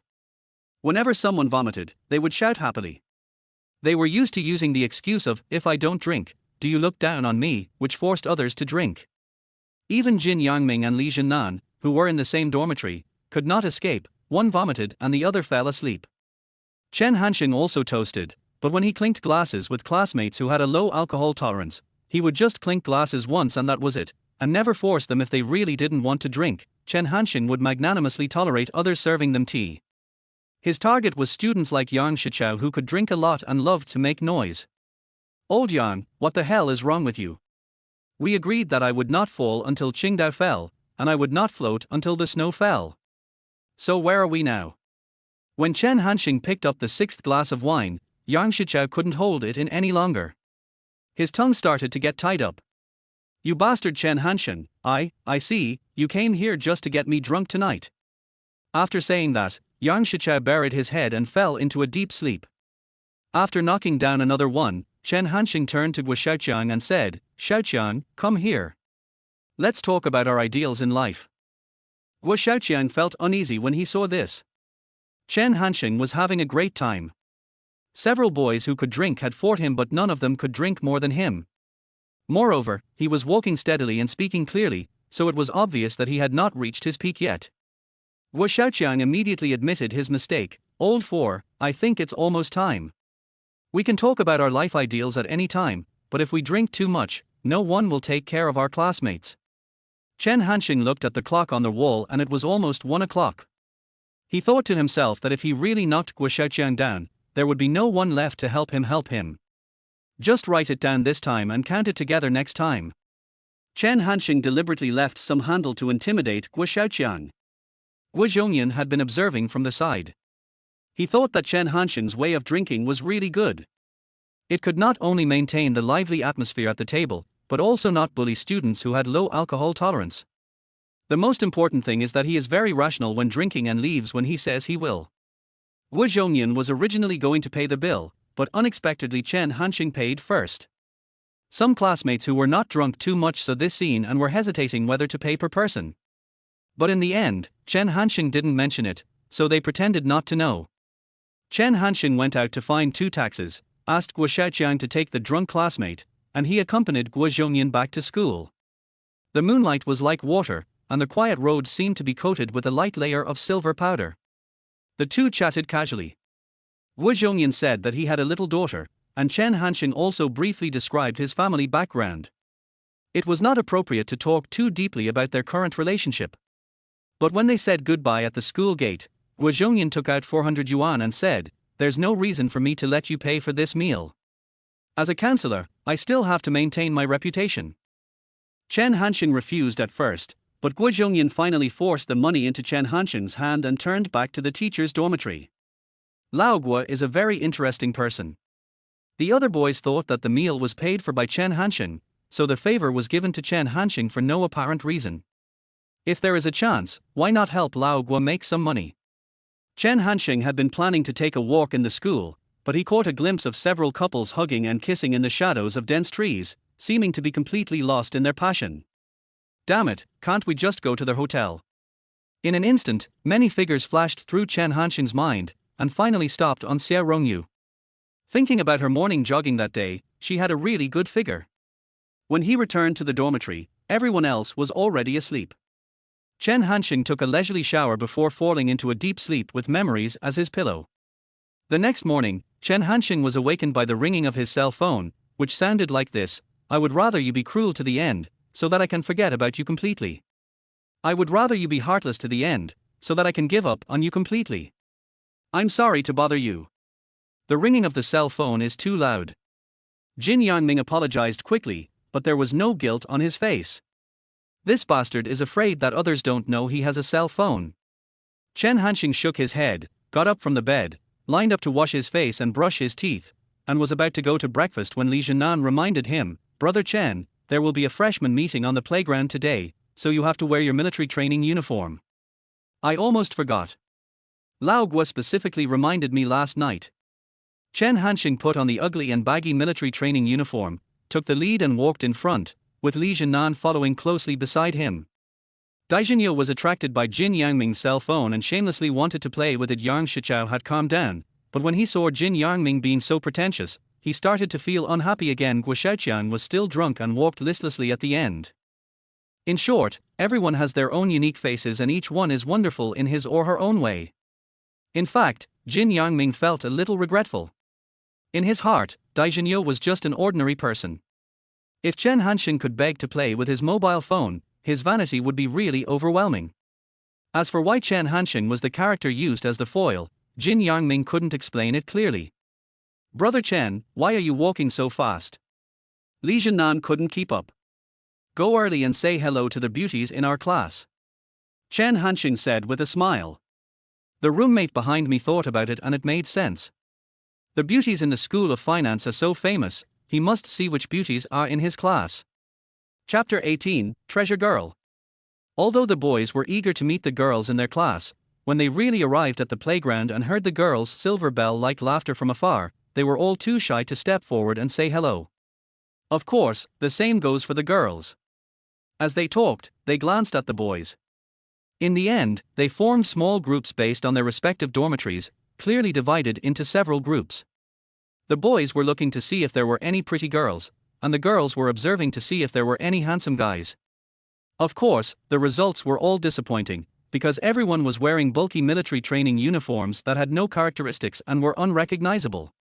Are the girls in our class the worst in quality in the College of Finance? Guo Xiaoqiang had sobered up and said with a worried look on his face. It's possible. The senior sister I saw when I signed up yesterday was so pretty and charming. Now look at our class, hey. Yang Shichao was also sighing. Chen Hansheng couldn't help but want to laugh. The idea of respecting the past and despising the present has always existed. The truth is, the appearance level of the girls in the 2002 School of Finance was later recognized as the highest quality class. There was even a girl in Chen Hansheng's class who was comparable to Xiao Rongyu. I'm going to get acquainted with them. Who wants to join me? Chen Hansheng asked. Several cowards were shaking their heads. They were just like Wang Zibo, typical big talkers.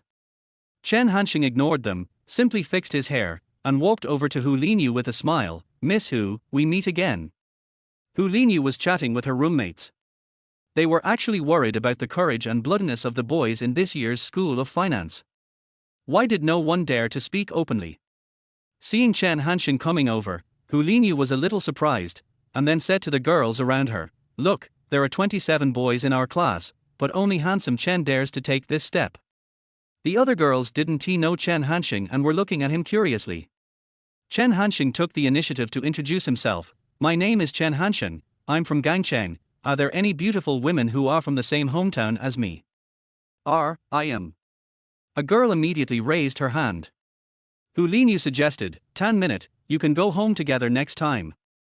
Chen Hansheng already knew that Tan Minute was his fellow villager from Gangcheng, and from the same county. Of course, the two did not have much interaction in their previous lives.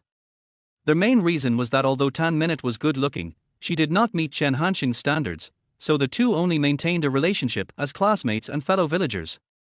Tan Min's roommate also joked, whose house should we go back to then, Minute Min's or Chen Shuai's? Tan Minute was shy and was eager to pull her roommate's mouth, which made the girls around her laugh. In this way, Chen Hansheng successfully infiltrated the group of girls in the class, and his roommates looked at him with jealousy and envy. This kid Chen Hansheng must have had a relationship in high school. Look at how relaxed he is. He must be an old hand. Yang Shichao said with certainty. Of course, girls like him, a little bad and a little bit ruffian. It's a pity that there is no market for good boys like us. Jin Yangming agreed with Yang Shichao's opinion. Yang Shichao spat and thought to himself, if you are a good boy, then I am the Buddha. Hu Linyu is very enthusiastic about being a class monitor. Although she does not consider things comprehensively, being reckless has its advantages. Before Chen Hansheng even mentioned it, she actively and enthusiastically helped Chen Hansheng introduce other girls. There are 27 boys and 27 girls in Public Administration Class 2, which is exactly a 1-to-1 ratio. The School of Finance and Economics was formed by the merger of the Sudong Provincial Cadre Management College and the School of Accounting. Although it is a second-tier university, it has some influence within the Sudong provincial system, and the college leaders are able to control the gender ratio of students to maintain a balance. After Hu Linyu introduced the class, she entrusted Chen Hansheng with an important task in the tone of the class monitor. Hansheng, there are many chores in the first year of college. I hope you can take charge of the boys' side. Together, we can help Teacher Guo manage the entire class. Chen Hansheng nodded, thinking to himself that Xiao Hu is very obsessed with being the class monitor. I wonder if she will hate me for snatching this position. Both of them showed a strong interest in the position of squad leader, but one was open about it and the other was secret. Hu Linyu hardly concealed it. Not only the counselor knew about it, but the girls also basically knew about it. No one knows what Chen Hansheng is thinking except himself. Miss Hu, is this girl from our class? Chen Hansheng pointed at a girl and changed the subject. In fact, the final choice of class monitor still depends on Guozhongyan, who has the final say. Hu Linyu patted his forehead and said, I almost forgot. She is a girl in our class named Shen Youchu, and she is also my roommate. Shen Youchu is 1.7 meters tall, but unfortunately her tall figure is hidden in her military training uniform, and her self-confidence is inversely proportional to her height. When Hu Linyu introduced her to Chen Hansheng, Shen Youchu blushed and nodded slightly, her eyes fixed on the ground. Then she walked away silently, as if isolating herself. Hansheng, don't mind it. Hu Linyu helped Shen Youchu explain the reason. When I registered yesterday, I looked at Shen Youchu's academic information. Both of his parents are deceased. He applied for a student loan to go to college. He has a low self-esteem. Chen Hansheng thought to himself, of course I know, otherwise, since I have Xiao Rongyu as my foundation, how could the girls I pick up be lower than this level? As for the girl Shen Youchu, her family was really miserable and she was not very sociable. During her 4 years in college, Chen Hansheng's impression of her was that she wore loose old school uniforms, ate rice that cost 3 cents and had free soup, and she could be seen working part-time in the library and cafeteria. The only thing worth mentioning is that she won the college's first-class scholarship for 4 consecutive years. It's not surprising that she had good grades. The key point was that she was admitted to Jianye University as a graduate student. Jianye University is the best university in Suzhou province and ranks among the top 5 in the country, even above Tunghai University. It is really a fantasy for a second-tier student to be admitted to such a school. It was not until then that Chen Hansheng began to pay attention to this girl who was so small that she took the initiative to hide in the crowd. Unfortunately, it was too late. On the day of the graduation ceremony, probably to commemorate his college life, Shen Youchu borrowed a set of clothes from someone else. So, their whole world was amazed. Although it was just an ordinary knee-length chiffon skirt, and it didn't even fit her well, the skin Shen Youchu showed that day was porcelain white and smooth, her long hair was naturally slightly curled, and her slender calves were stepped on by a pair of dark silver high heels. Maybe she was not used to this kind of dress, and even less used to everyone's shocked eyes. Her face was as beautiful as a peach blossom, confused and a little shy, which aroused a strong desire to protect her in almost every man. The key is that she has a good figure, but it is usually hidden under old clothes. It was not until graduation that her charming figure was revealed. At that moment, Chen Hansheng realized that Shen Youchu was the most beautiful girl in the 2002 class of the School of Finance. However, she later went to Jianye University for graduate studies. Chen Hansheng was obsessed with entrepreneurship and eventually lost contact with her. We must not let the pearl be covered in dust again. Chen Hansheng thought to himself. What can I say about such a treasure girl? It is worth filling up the mountains, seas and clouds. In other words, you will make huge profits in 3 years and lose money in the next. Chapter 19, All Boys Who Can Talk Are Liars. The freshman convention was as boring as usual. Several school leaders took turns to speak on stage, and the freshmen were sweating in the sun. It's fucking hot. Chen Hansheng muttered. Fourth brother, what are you complaining about? Why didn't you mention the heat when you were chatting with your sisters just now? Yang Shichao choked sourly from the side. That is. Jin Yangming also pouted and said, Brother Chen will treat us to lunch, 1 glass of Sprite per person. This guy is actually the most depressed. Just now, all the girls in the class were talking to Chen Hansheng, but no one paid attention to his phone. He wanted to show off but no one paid attention to him. The freshman meeting finally ended, and the next step was the activities of each class. Counselor Guozhongyan led his students to the teaching building. The boys were making eye contact along their way because several girls in the class were very pretty. The girls knew that the boys were spying on them but they pretended not to see anything. However, the smiles on their faces and the proud expressions betrayed their inner thoughts. In college, it's not just boys who are reserved and reserved. The only exception here was Shen Youchu. She followed the girls with her head down. She seemed to want to fit in, but was isolating herself at the same time. After everyone sat down in the classroom according to their dormitories, the dormitory head Chen Hansheng took a quick look and asked, Where's Lao Liu? He went to the bathroom.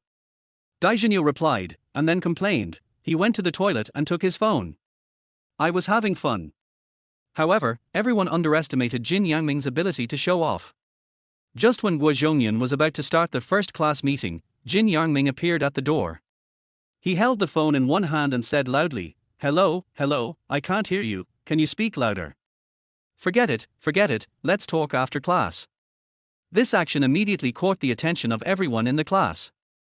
Jin Yangming hung up the phone and apologized to Guo Zhongyan with an innocent look on his face. "I'm sorry, teacher. I just went out to answer a phone call." Guo Zhongyan has taught many classes of college students and has seen all kinds of pretentious tricks. He just nodded slightly and motioned Jin Yangming to enter the classroom first. Jin Yangming sat down and complained to Dai Zhenyo angrily, "The signal is too bad. I can't even make calls with a phone that cost more than 7,000 yuan. Dai Zhenyo is also a die-hard bootlicker, and he immediately started cursing China Mobile. Looking at classmate Jin Yangming, who was very into the role, Chen Hansheng was a little impressed. With Jin Yangming interrupting, the atmosphere in the class became lively. Guo Zhongyan coughed and began to explain more important issues. Freshmen have to face many chores, such as military training, collecting books, entering electronic data, etc. Guo Zhongyan never repeats himself when he speaks. After talking about one thing, he goes straight to another. Repetition is what high school teachers do because they want to try to ensure that every student understands. College teachers only complete their tasks and don't ask much about students' feedback. After the explanation, the students introduced themselves next, and everyone was obviously very interested in this agenda. "Hello everyone, my name is Zhang Xiaoxian, and I'm from Pengcheng City, Sudong Province." Starting from the leftmost seat, everyone took turns to go on stage to introduce themselves. The format was almost the same. "Hello everyone, I am XXX, from XXX." Some girls are very confident about their looks. When introducing themselves, they take off their military training caps, revealing their pretty faces. Whenever this happens, the boys always smile and push each other's shoulders with excitement on their faces.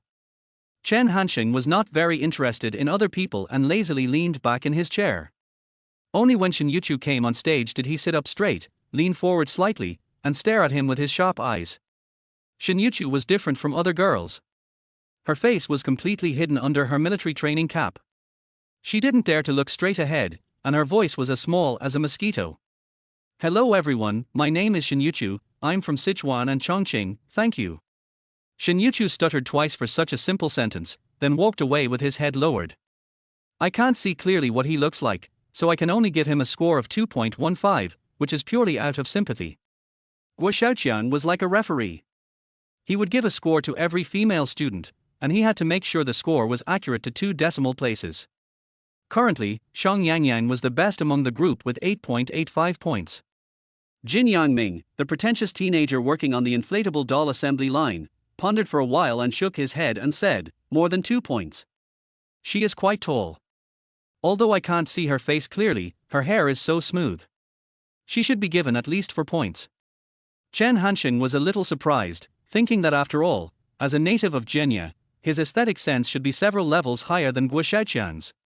In fact, Shen Youchu is also a weirdo. During her 4 years in college, she rarely ate meat because of financial constraints, and her hair was not dry or yellow.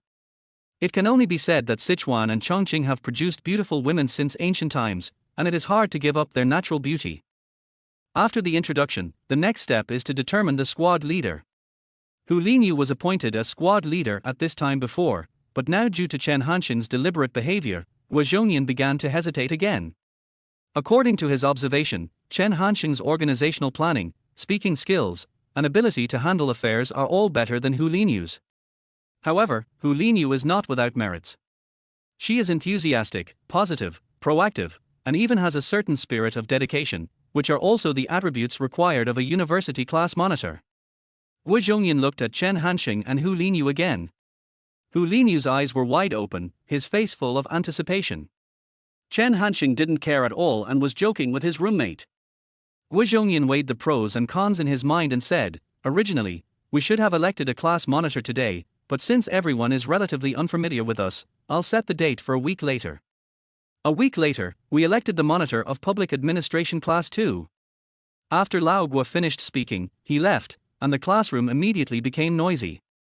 Yang Shichao spoke the loudest. "Old 4, you have to compete for the squad leader position. You have to protect us if anything happens in the future. Even Jin Yangming agreed with this very much. If you become the class monitor, you will have to help your brothers solve problems such as signing in, skipping classes, and credits in the future. Yang Shichao and Jin Yangming didn't understand why Chen Hansheng was nominated. In short, they themselves didn't want to be the position, and if it was someone else, it seemed that there was no one more suitable than Chen Hansheng. Their logic was very simple. After all, Chen Hansheng was the dormitory head. If he could become the class monitor, he would definitely not be able to escape the good things in the class. Now everyone is still in the process of trying to figure out the situation, and the effect of Chen Hansheng's organization of drinking and treating last night became apparent. The other boys had almost the same idea. Since Chen Hansheng had supporters and they didn't dislike him, they might as well go with him. After all, everyone is in the boys' dormitory, so it is convenient to communicate if there is anything. This seems like a helpless act of selecting a general from among short men, but opinions have been unified. When Hu Linyu heard these words, she never expected that her competitor was Chen Hansheng. She had originally had a good impression of this boy. You can know a person's face but not his heart. Hu Linyu let out a long sigh. Her life goal was very clear, starting from the position of squad leader, to be selected as a school student, and finally to work within the system, so being a squad leader was very important to her. After thinking for a long time in his seat, Hu Linyu stood up and prepared to go back. Now that he had a challenger, he could only prepare to fight. She turned around and saw that only Shen Youchu was still there. This roommate was very lonely and was usually the last one to leave. Youchu, I'm telling you, boys who can talk are all liars, you must remember this. Shen Youchu raised his head and was stunned for a moment, then responded silently. Unfortunately, no one could see that underneath the military training cap was a charming face, which was in no way inferior to Xiao Rongyu. Chapter 20, You're Pressing My Hair. The formal military training was in the afternoon. Military training is actually a stage where accidents are more likely to occur. Heat stroke, anemia, and girls visiting relatives all require special care. Unexpectedly, the second class of public administration also had a dispute because of hair issues. There was a boy named Zhu Chenglong whose hair was so long that it almost covered his ears. An experienced instructor would not care about such a small matter at all, but the instructor leading the training this year was a young man. The instructor criticized Zhu Chenglong, but Zhu Chenglong was not convinced. He thought, the counselor didn't say anything, so why should you control me? So he retorted. The young instructor felt that Zhu Chenglong was challenging his authority. He angrily found a pair of scissors and said he would cut Zhu Chenglong's hair himself. Chen Hansheng was not at the scene when the incident happened. He and Yang Shichao went to a convenience store to buy cigarettes. When they came back, the dispute had already occurred. The classmates in the class had never experienced such a thing. They either watched stupidly or stood on Zhu Chenglong's side with a common hatred of the enemy. Seeing that the situation was getting more and more serious, Hu Linyu was about to report to the head teacher and the instructor superiors, when he happened to run into Chen Hansheng who had returned. Why are you in such a hurry? Chen Hansheng asked.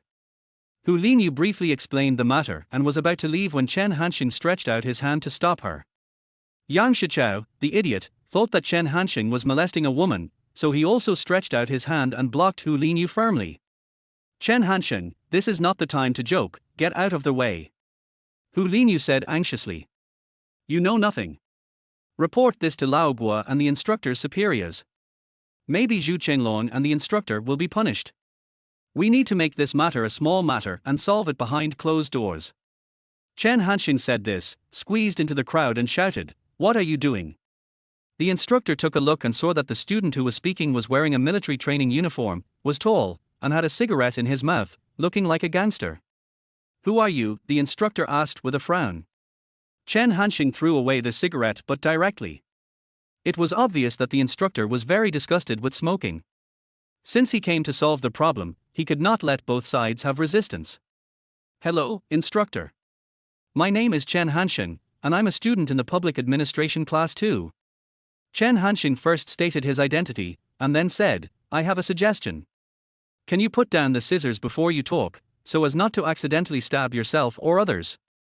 Although the instructor had no intention of hurting anyone, it is inevitable that people lose control of their emotions when they are angry. The teeth marks on Chen's arm are still there. Who would have thought that it was Xiao Rongyu who bit him? The instructor had a strong sense of self-esteem and glanced at Chen Hansheng coldly. You are not allowed to have long hair during military training. I will help you shave your heads. Zhu Chenglong is a handsome guy, and probably the most valuable part of his body is his hair. He got angry when he heard this. I won't cut it, what can you do to me? What the hell are you arguing about? Could you please shut up first? Chen Hansheng turned around and cursed Zhu Chenglong rudely. Zhu Chenglong gave Chen Hansheng face and kept silent. Firstly, Chen Hansheng had treated them to a meal, so he owed them a favor. Secondly, Chen Hansheng's style was obviously that of a social man. Zhu Chenglong might not be afraid of the instructor, but he was a little intimidated by Chen Hansheng, who was a good drinker and spoke in a wild manner. Seeing Zhu Chenglong calm down, Chen Hansheng continued to persuade the instructor, but this time his words had a different meaning. Instructor, you are invited by the school to help us train our bodies and minds. You have your own tasks and responsibilities. If the commander sees you holding a pair of scissors, what will he think? After Chen Hansheng finished speaking, he pointed his finger at the instructor superior not far away. The instructor was stunned when he heard this. He was indeed not very calm just now. If this scene was seen by the leader, he would definitely be criticized. However, he did not hand the scissors to Chen Hansheng, but put them quietly in his pocket. Chen Hansheng nodded. It didn't matter where he put it, as long as he didn't hold it in his hands. The matter was slowly calming down because both Zhu Chenglong and the instructor had concerns. What remained was to explain the rationality of their long hair. Of course, Chen Hansheng supports long hair. First of all, he himself does not have a flat head, and secondly, Shen Youchu also has long black hair hidden under the hat. After they became lovers, Shen Youchu said shyly while joking, "You are pressing on my hair." How beautiful it sounded. Chen Hansheng was thinking about something completely unrelated, but he said to the instructor in a serious tone, "You said that long hair is not allowed, but which law or regulation says that college students must have a flat head during military training? If there are any regulations written in black and white, I, Chen Hansheng, will be the first to implement them." Chen Hansheng took off his hat, revealing his neatly combed back hair. The instructor choked. In fact, there was no clear rule. He just said a few words to the student to show his authority. Seeing that the instructor was silent, Chen Hansheng suddenly softened his attitude and said in a negotiating tone, "Instructor, how about this? During military training, we all hide our hair to ensure that it does not affect the appearance and uniformity. What do you think?" Only then did the instructor, who had been stern all along, slowly relax his expression. Chen Hansheng struck while the iron was hot and walked up to Zhu Chenglong, whispering, "Chenglong, go apologize to the instructor and let this matter go." "Why should I go? It's not me who caused the trouble." Zhu Chenglong was unhappy. Facing Zhu Chenglong, Chen Hansheng's attitude was much more casual. "You have so many problems, what should we do if the instructors make things difficult for our class during military training? Besides, you don't have to be too sincere, just save face for everyone." Hearing this, Zhu Chenglong hesitated for a moment, then walked over and said perfunctorily, "Instructor, I'm sorry." Chen Hansheng turned his gaze to the instructor. He had already done this much. He had both face and money. He should also understand the seriousness of the matter. Any normal person would know what to choose. Sure enough, after a long silence, the instructor suddenly shouted, "Humanities and Social Sciences Department Public Administration Class 2, everyone line up to start military training." This sound meant that the matter was officially exposed, the dispute was resolved, and everyone's long hair was saved. Chen Hansheng. However, just when Chen Hansheng was about to return to the team, the instructor suddenly stopped him. "You smoked during military training, which violated school regulations. I will punish you by making you run 10 laps around the playground." Day.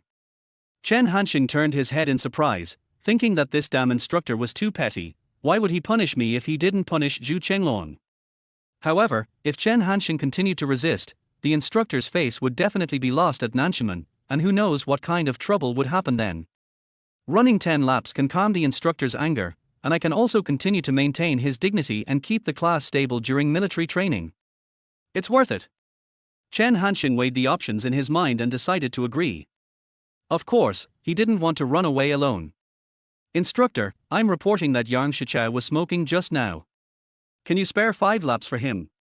When Yang Shichao heard that Chen Hansheng was going to be punished, he was grinning and making faces in the team, but he was stunned when he heard this. No. The instructor rejected it outright. Yang Shichao, you are also punished to run 10 laps. On the hot and windless playground, 2 boys in military training uniforms were running, sweating profusely. Damn you, Chen Hansheng, why did you drag me into this? It's too boring to be alone, so I'll buy you a bottle of soda for dinner.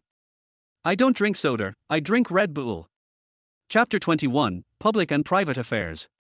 After running 10 laps around the playground, Chen Hansheng's underwear was soaked, but when he came back several boys secretly gave him a thumbs up. These people may not understand the deep meaning of Chen Hansheng's action, they were just thanking Chen Hansheng for protecting their hair. Even Jin Yangming came over quietly and said admiringly, Brother Chen, the way you stand up to the instructor is so awesome. What do you mean by standing up to the instructor? Chen Hansheng didn't want to deepen the antagonism between the class and the instructor, so he cursed, Zhu Chenglong, that idiot, doesn't even know how to tuck in his long hair. He made me run 10 laps in vain. Chen Hansheng said this on purpose for Zhu Chenglong to hear.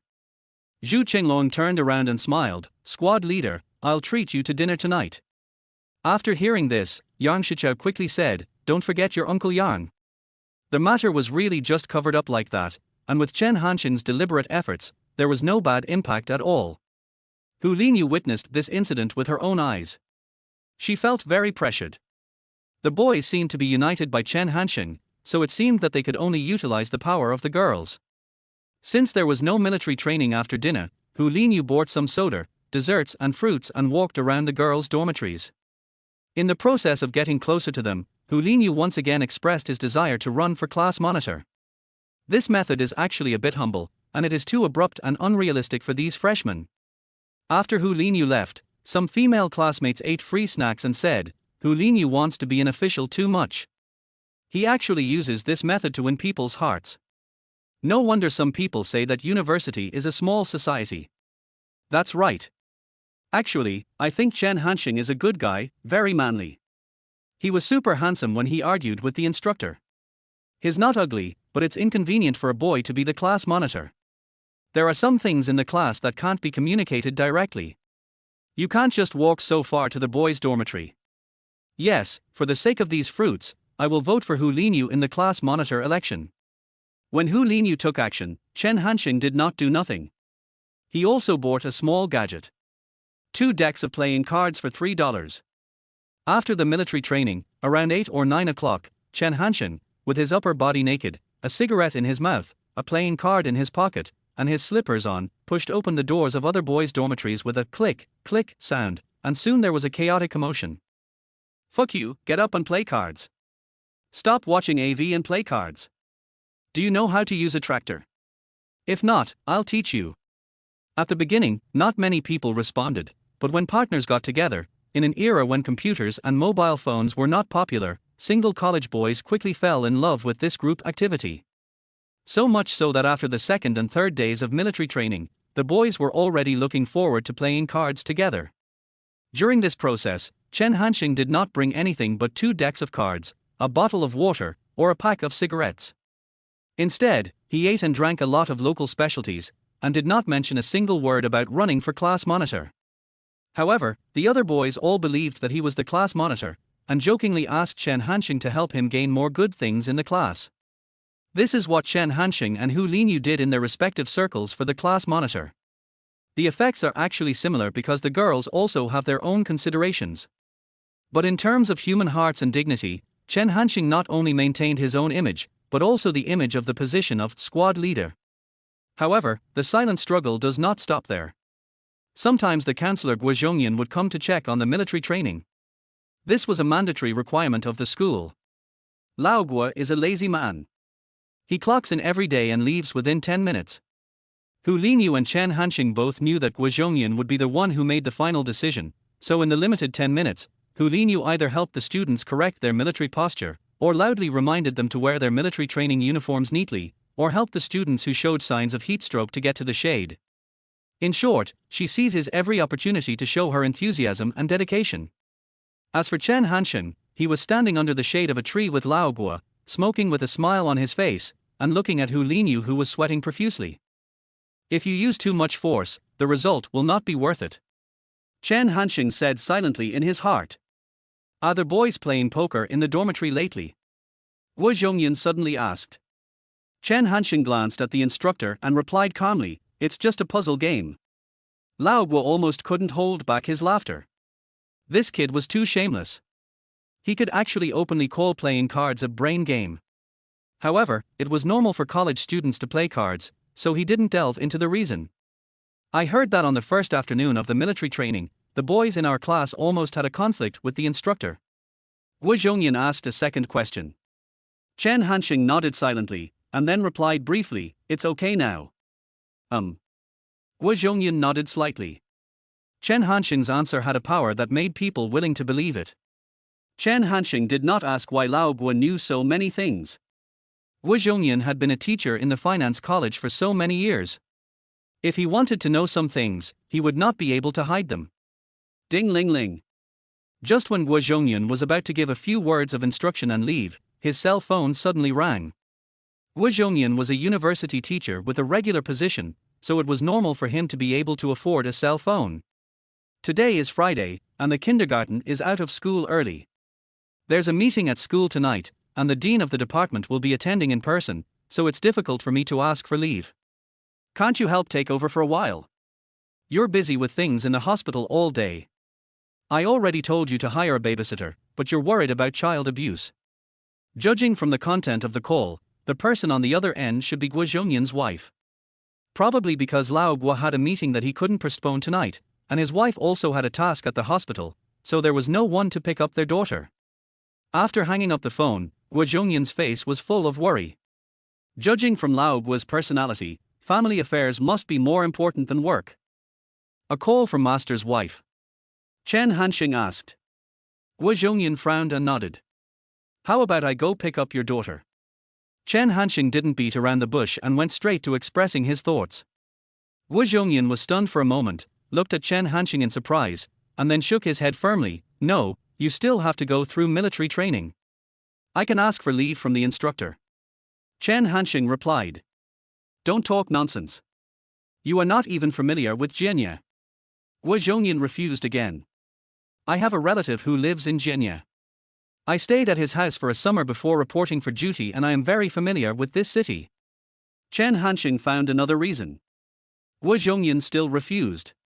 His wife called again and they had another argument.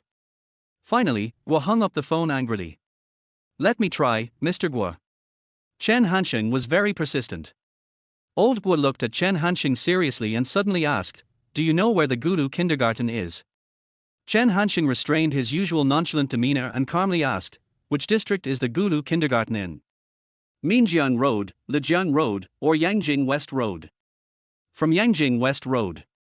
When Lao Guo heard Chen Hansheng name several kindergarten branches at once, his expression relaxed a little, which meant that Chen Hansheng should be really familiar with them.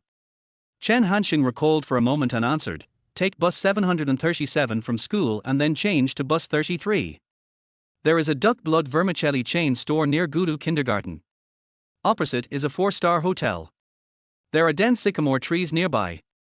Chen Hansheng originally just wanted to prove that he was familiar with the city, but ended up being so lost in his memories that he talked about the sites near the Gulu Kindergarten. Wu Zhongyan couldn't help but interrupt him, do your relatives live nearby? Mr. Guo's guess is really accurate.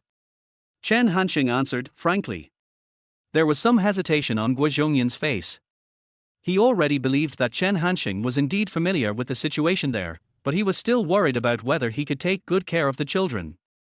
Chen Hansheng seized the opportunity and continued, after I arrive at the kindergarten, you can contact the teacher there, and I will report my student ID number.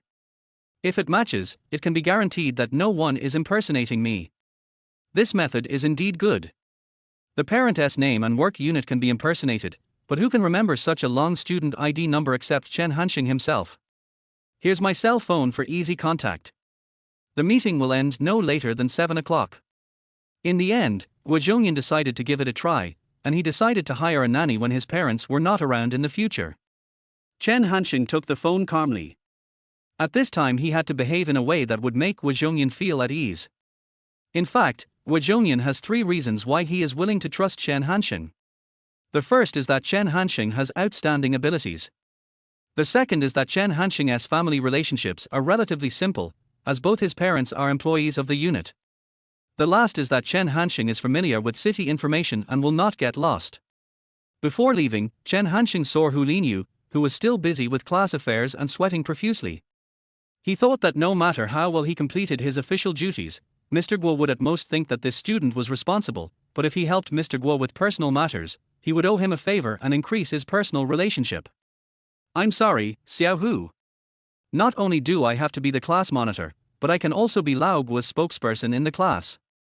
I hope this incident can enlighten you and let you have a clearer understanding of the true mask in society.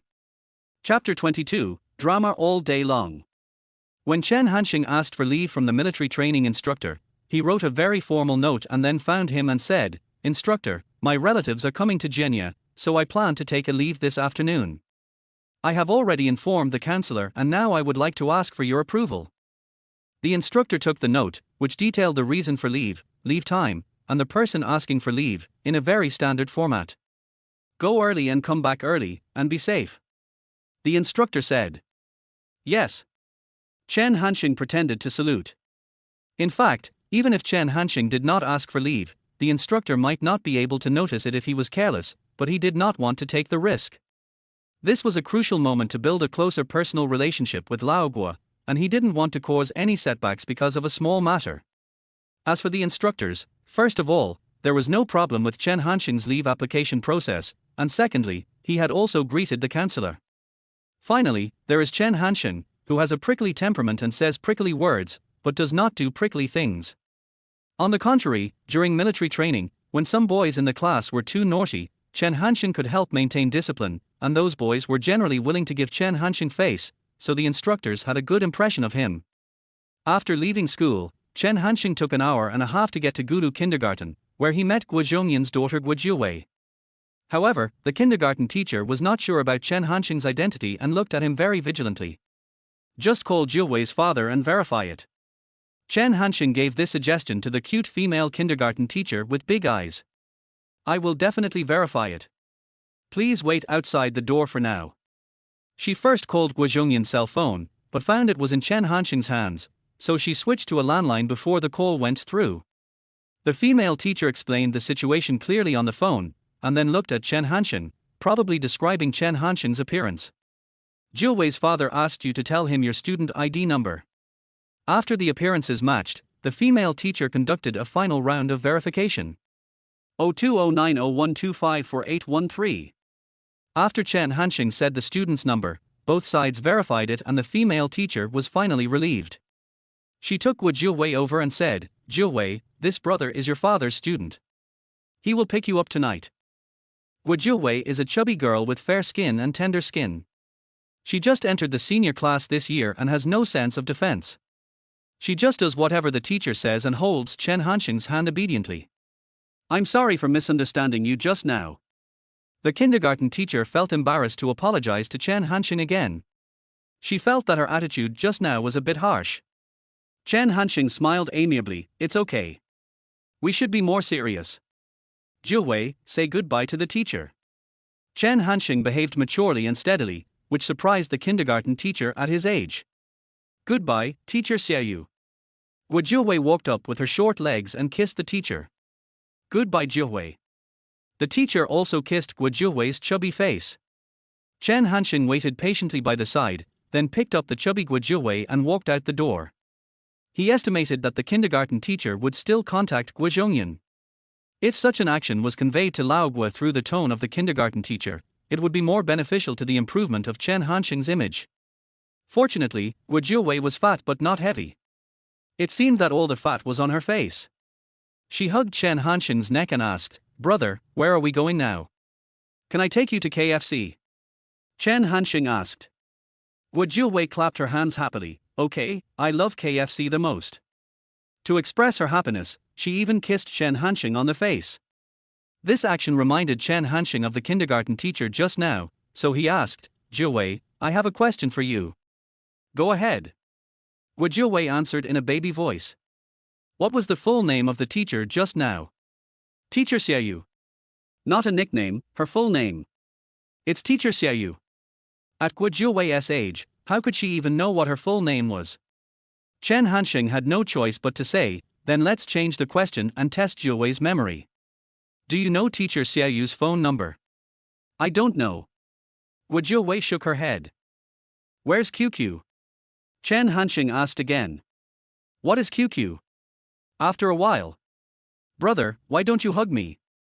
Brother is tired and doesn't want to be hugged. In a KFC near the kindergarten, Chen Hansheng bought hamburgers, French fries and chicken wings for Guojiuwei. He ordered a cup of coffee for himself and read the newspaper he had just bought. After eating, Guojiuwei went to play on the slide for a while. There were other children there, and they were sweating profusely.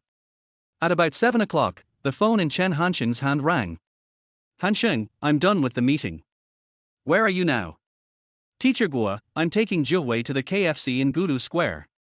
I know the location. It will take about an hour to get there. Thank you for your hard work. After hanging up the phone, Chen Hansheng grinned.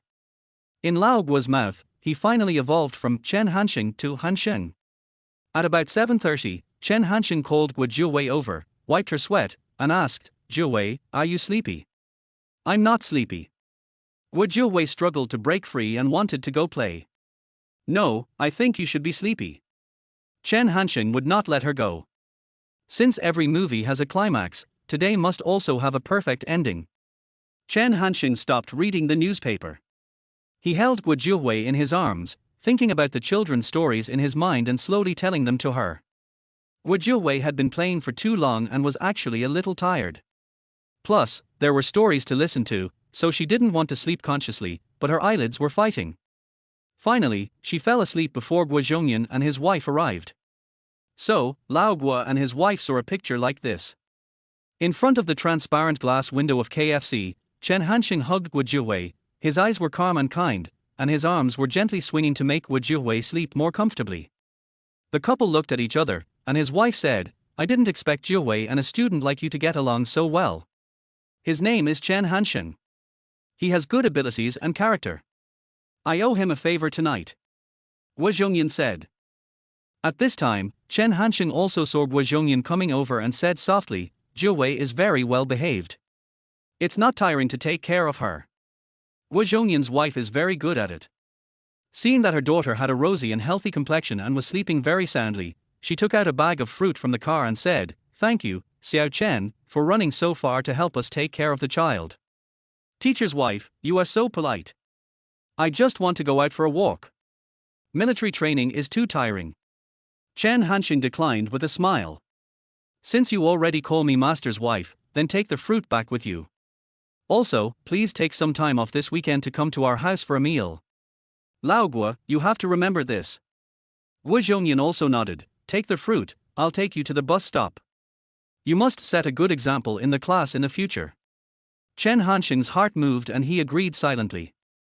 After more than an hour's drive, Chen Hansheng finally returned to Jiangling University town. He originally wanted to take the fruit to the dormitory, but changed his mind at the door and went to the public telephone booth to make a call.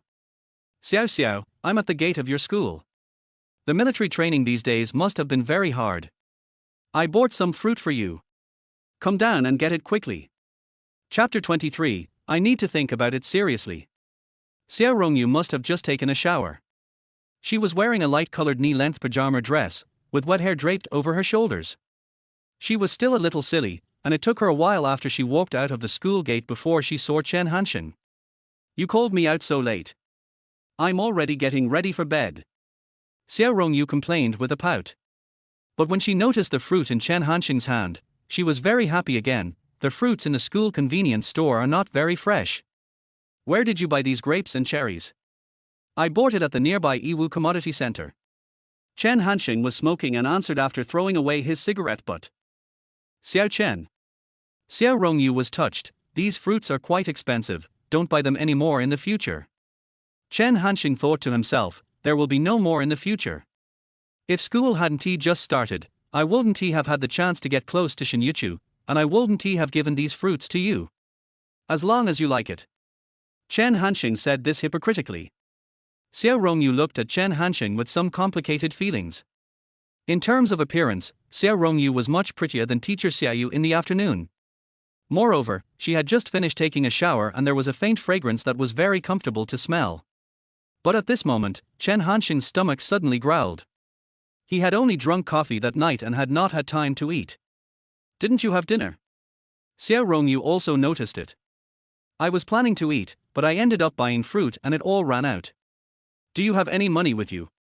Chen Hansheng doesn't even need to think before he tells a lie. After hearing this, Xiao Rongyu felt that the old Chen Hansheng had returned. I only have 10 yuan, and I plan to buy a hairpin. Xiao Rongyu opened his palm and indeed held a 10 yuan note.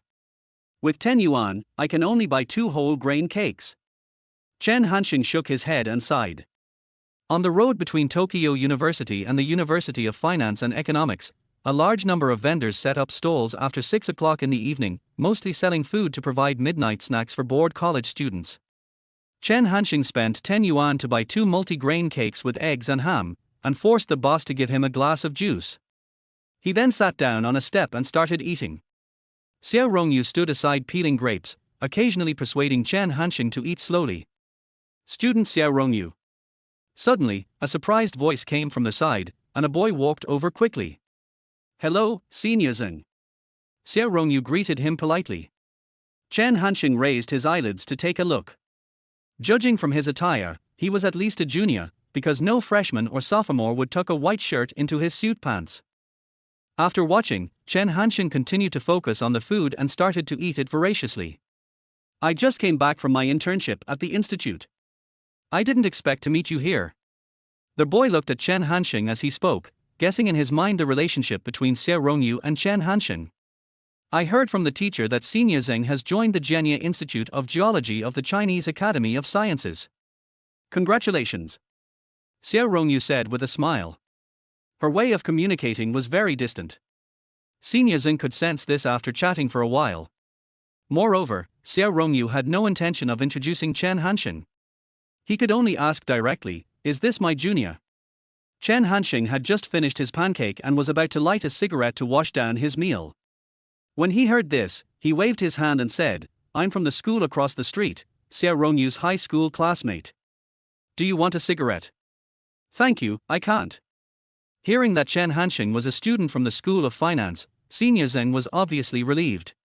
He felt that Xiao Rongyu would look down on a boy like this who smokes, doesn't care about his appearance, and is from a second-tier university. Then I'll go back first. Tomorrow the professor will help us apply for an important project, and I need to help him draft the documents. Senior Zeng seemed calm but casually boasted, then turned around and went back to school without even looking at Chen Hansheng. A senior in our department was favored by the Chinese Academy of Sciences before he officially graduated. One time, he came to our class looking for a laboratory assistant. Xiao Rongyu paused here. Chen Hansheng looked up and asked, "And then?" "He picked me." "Oh." Chen Hansheng responded indifferently. "But I didn't he agree?" Xiao Rongyu suddenly smiled, somewhat proudly. But when she saw that Chen Hansheng didn't show any reaction, she felt unhappy again. "You only know how to smoke. You didn't have this habit before. You say that as if you know me well."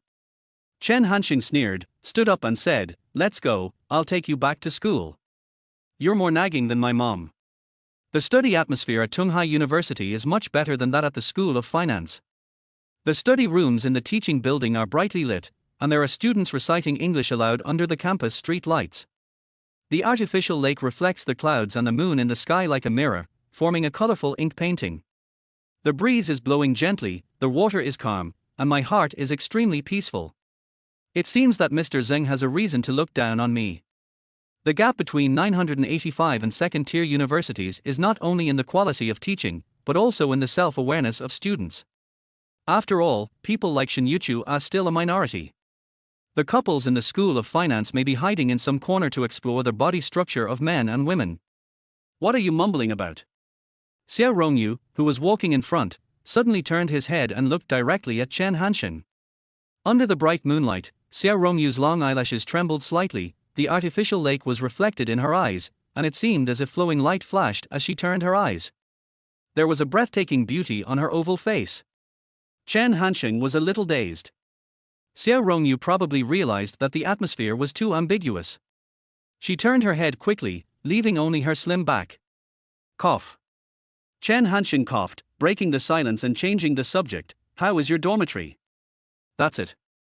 Xiao Rongyu replied somewhat dejectedly that it seemed that the complexity of relationships in university dormitories was greater than she had expected. What about you? What plans and intentions do you have recently? Xiao Rongyu asked. Me. Chen Hansheng thought about it and felt that it would be a good idea to talk to Xiao Rongyu. I want to pursue a girl seriously.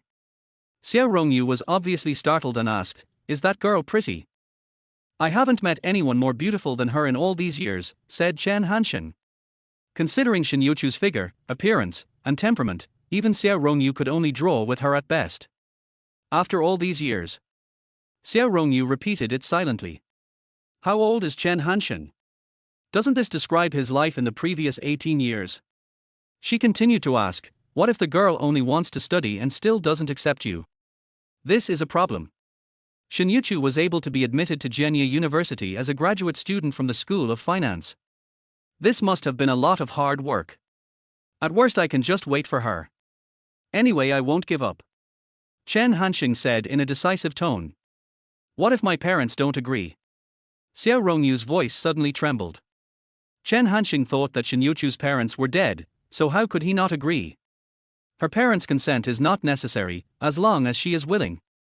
There was another long silence. When she was about to reach Xiao Rongyu's dormitory, she suddenly made up her mind and said, Hansheng, thank you for your kindness, but I need to think about it seriously. After Xiao Rongyu finished speaking, she went upstairs without looking back, leaving Chen Hansheng staring blankly at her back. Damn it, I'm pursuing Shen Youchu, why should I ask her to consider anything? Chapter 24, The First Step of the Long March. The days of military training were always boring. I didn't have any encounters with the beautiful senior sisters, nor did I have any accidents with the charming female teachers. I didn't even have many opportunities to talk to the girls in my class. Fortunately, I finally made it through the first week. Today, Public Administration Class 2 has an important activity selecting a class monitor. The meeting was chaired by Counselor Guozhongyan, who served as both the host and the referee.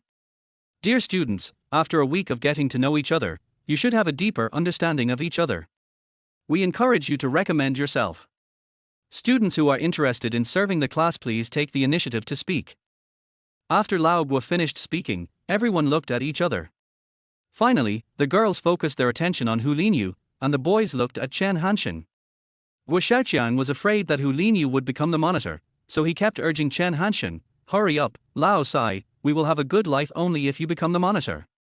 If you really let a little girl become the boss, how the hell will I skip classes in the future? Chen Hansheng was not in a hurry and smiled, lady first. Jin Yangming curled his lips. In fact, Chen Hansheng was more pretentious than himself. What he pretended to be were all obvious things, while Chen Hansheng was both dull and coquettish. Bitch! Jin Yangming cursed. Ever since Chen Hansheng started playing cards, a brain game, among the boys in the class, not many people cared about him, a teenager with a mobile phone. However, Jin Yangming still supported Chen Hansheng in the selection of class monitor. It would be good for all the boys if he became class monitor, and Jin Yangming would not make things difficult for him. There was a rustling sound, which was the sound of the bench moving backwards. Hu Linyu originally wanted to be more cautious and wait until his competitors took action before making plans. However, until Guozhongyan began to frown, Chen Hansheng still leaned back in his seat and remained indifferent. Hu Linyu didn't dare to wait any longer, for she was worried that it would make Guozhongyan unhappy and that in the end no one would be able to become class monitor. So if the 5 elements are uncertain, you will lose completely. Chen Hansheng thought in his heart that even if the election failed today, he would definitely not be the first to go up. Hello, students. My name is Hu Linyu. I believe everyone is familiar with me because I am the one who assisted everyone in registering. Hu Linyu came to the stage. She started her speech with the registration on September 1st. In fact, this was a good strategy because everyone had a deep impression of Hu Linyu at that time. Then she elaborated on her efforts during military training and her hopes for the future of the class. I am enthusiastic, cheerful, united with my classmates, and have love. If I can become the monitor, I will use my vigorous energy and clear mind to be a good helper of Teacher Guo and a public servant of my classmates, and create a bright future for the second class of public administration. Thank you everyone. After Hu Linyu finished speaking, he bowed to Guo Zhongyan amid applause. Guo Zhongyan commented, "Thank you for Hu Linyu's wonderful speech. I still remember her initiative to help me during the registration process. I hope everyone can learn from her spirit. Is there any other student willing to give a speech?" After Hu Linyu went down, she was very nervous and even trembling. Shen Youchu, who was sitting next to her, silently raised his head and gently patted Hu Linyu on the back to comfort her. Hu Linyu forced a smile. Suddenly, there was another clatter of a stool. Hu Linyu's movements stiffened instantly. Out of the corner of his eye, he saw a tall figure walking towards the podium. Shen Youchu lowered his head a little more, quietly looking at this male classmate who spoke in a ruffian tone and had wild and unruly eyes and eyebrows when he smiled, feeling a little afraid. After Chen Hansheng came on stage, the boys were very involved. Except for his own dormitory, the boys in other dormitories were clapping their hands wildly. Yang Shichao even whistled a few times like a hooligan. I hope boys can be more reserved. I'm not a beauty. Chen Hansheng smiled and clasped his hands. Hey, TSK, shush. The boys cheered even more. Chen Hansheng raised his eyebrows. Zhu Chenglong, you are the loudest, why don't you just come up and speak? Zhu Chenglong was the troublemaker who dared to talk back to the instructor, but Chen Hansheng was also one of the few people who dared to make fun of Zhu Chenglong directly. Hey hey. Zhu Chenglong stroked his 3:7 hair and said with a playful smile, I don't accept others being the squad leader, and others don't accept me being the squad leader either. What's the point of going up there? Chen Hansheng ignored him and coughed, saying, my words are short, just a few promises. If I were the class monitor, I would try my best to communicate with the teachers before the exams to ensure that every student would not fail. If there were scholarships, grants, party membership and other good things, I would try my best to ensure that students who meet the conditions would not be left out. If there were opportunities to exercise personal abilities, I would also try my best to arrange them to ensure that everyone could have a meaningful college life. Chen Hansheng suddenly became serious. Classmates, there is a huge gap between us and Donghai University across the street. Since our starting point is lower than others, we must make up for it in other areas. If we fall behind, we must make progress. If we are confused, we must study. If we are ignorant, we must socialize. To become better, we must be self-disciplined. The classroom gradually became quiet. Some people could not get used to the serious Chen Hansheng, while others felt that these words went straight to the heart and were much more realistic than Hu Linyu's empty talk. This is why Chen Hansheng had to take the stage later. Hu Linyu talked about a lot of castles in the air, but Chen Hansheng focused on the actual situation, whether it was exams, scholarships, or the training of personal abilities. After Chen Hansheng finished speaking, Guo Zhongyan said calmly, student Chen Hansheng has many advantages. His organizational, coordination and leadership abilities are outstanding. Are there any other students who want to run for the election? After asking 3 times in a row, no one came up to the stage, so Guo Zhongyan simply closed the door and said, now, please raise your hands to vote on Chen Hansheng and Hu Linyu. As expected, Hu Linyu received votes from all the girls, but Chen Hansheng received support from all the boys and some of the girls. At this point, the monitor of Public Administration Class 2 was finally decided, and Chen Hansheng was successfully elected as a dark horse that deviated from the historical track. Guo Zhongyan also breathed a sigh of relief. Chen Hansheng was so popular that he didn't need to use his power as a counselor to force his way through, so as to avoid future gossip. The boys were naturally very happy. Although Chen Hansheng looked like a gangster, he was very loyal and could convince others. Although the girls felt a little disappointed, they had no objection. After the class was disbanded, Hu Linyu walked dejectedly on the campus. She lost the election for class monitor and suddenly felt that college life was meaningless. Hulan language. Suddenly someone called her from behind. Hu Linyu turned around and saw that it was Chen Hansheng, who still had that unruly smile on his face. What did you ask me to do? To show me the face of a successful person. Hu Linyu said coldly. Chen Hansheng thought that this was not a 2-dimensional Japanese comic, and there were too many dramas about Xiao Hu. I'll treat you to dinner tonight and we can talk, said Chen Hansheng. Hu Linyu raised her head and glanced at Chen Hansheng in surprise. You took the position of class monitor just to have a relationship with me. Chen Hansheng was stunned for a moment. Damn it, it looks like Xiao Rongyu isn't the only woman who feels good about herself. Chapter 25, the monitor's surname is Tang, sweet to the point of sadness. What do you want to say? Tell me. In the first cafeteria of the School of Finance, Hu Linyu and Chen Hansheng sat opposite each other. However, there is a tall figure on this stainless steel dining table, and it is Shen Youchu, who is so low-key that people ignore him. It turned out that Chen Hansheng had just explained for a long time that he was not trying to pursue Hu Linyu, but just wanted to have an in-depth conversation with her about the class leader issue. Classmate who seemed to not trust Chen Hansheng very much. She happened to see Shen Youchu eating dinner quietly in the corner. She quickly asked Shen Youchu to be a witness to show that she and Chen Hansheng were innocent. Why are you silent? Hu Linyu urged again because Chen Hansheng suddenly became quiet. The reason why Chen Hansheng didn't say anything was that he saw Shen Youchu's dinner, a 20-cent steamed bun and free seaweed egg soup, which he ate in small bites while sitting far away in the noisy cafeteria. Youchu's family situation is not good. As the class monitor, you have to help her apply for student loans and subsidies for poor students. Hu Linyu said regretfully. She was also very sad when she saw it for the first time. She didn't expect that there were still such poor families in 2002. Hu Linyu, since I'm inviting you to dinner, then everyone should be invited to have a share. I'll also invite classmate Shen Youchu as well. Chen Hansheng suddenly said this and winked at Hu Linyu. Hu Linyu was not slow to react, and immediately responded, then everyone who sees it must have a share. Youchu and I are going to kill you well. No, you don't need to.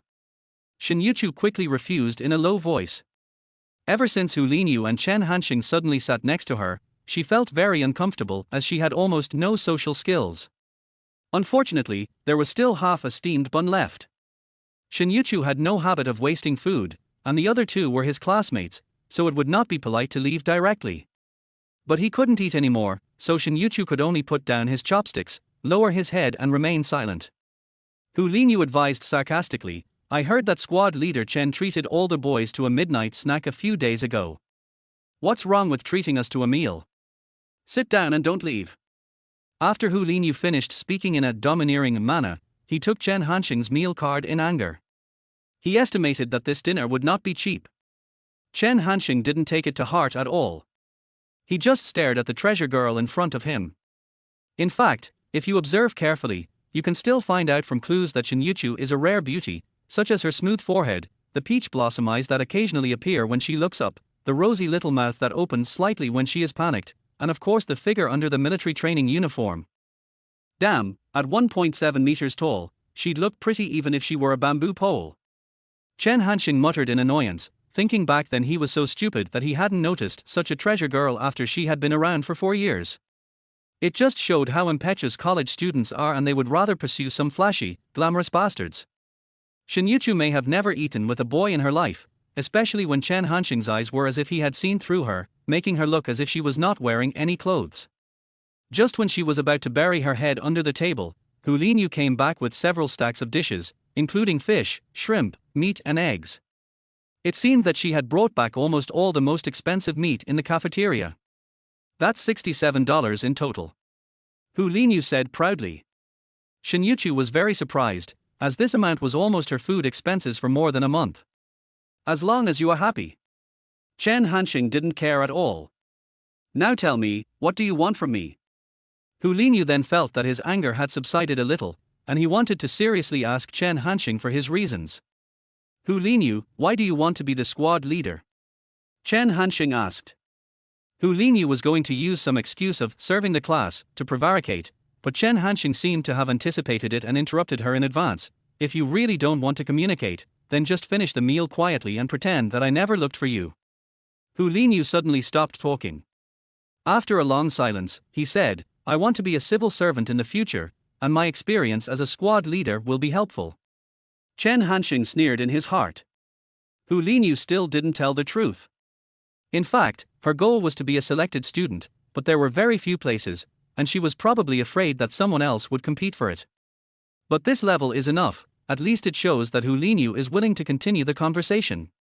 Chen Hansheng nodded, no wonder you always wanted to be a squad leader, you want to pursue a career in politics.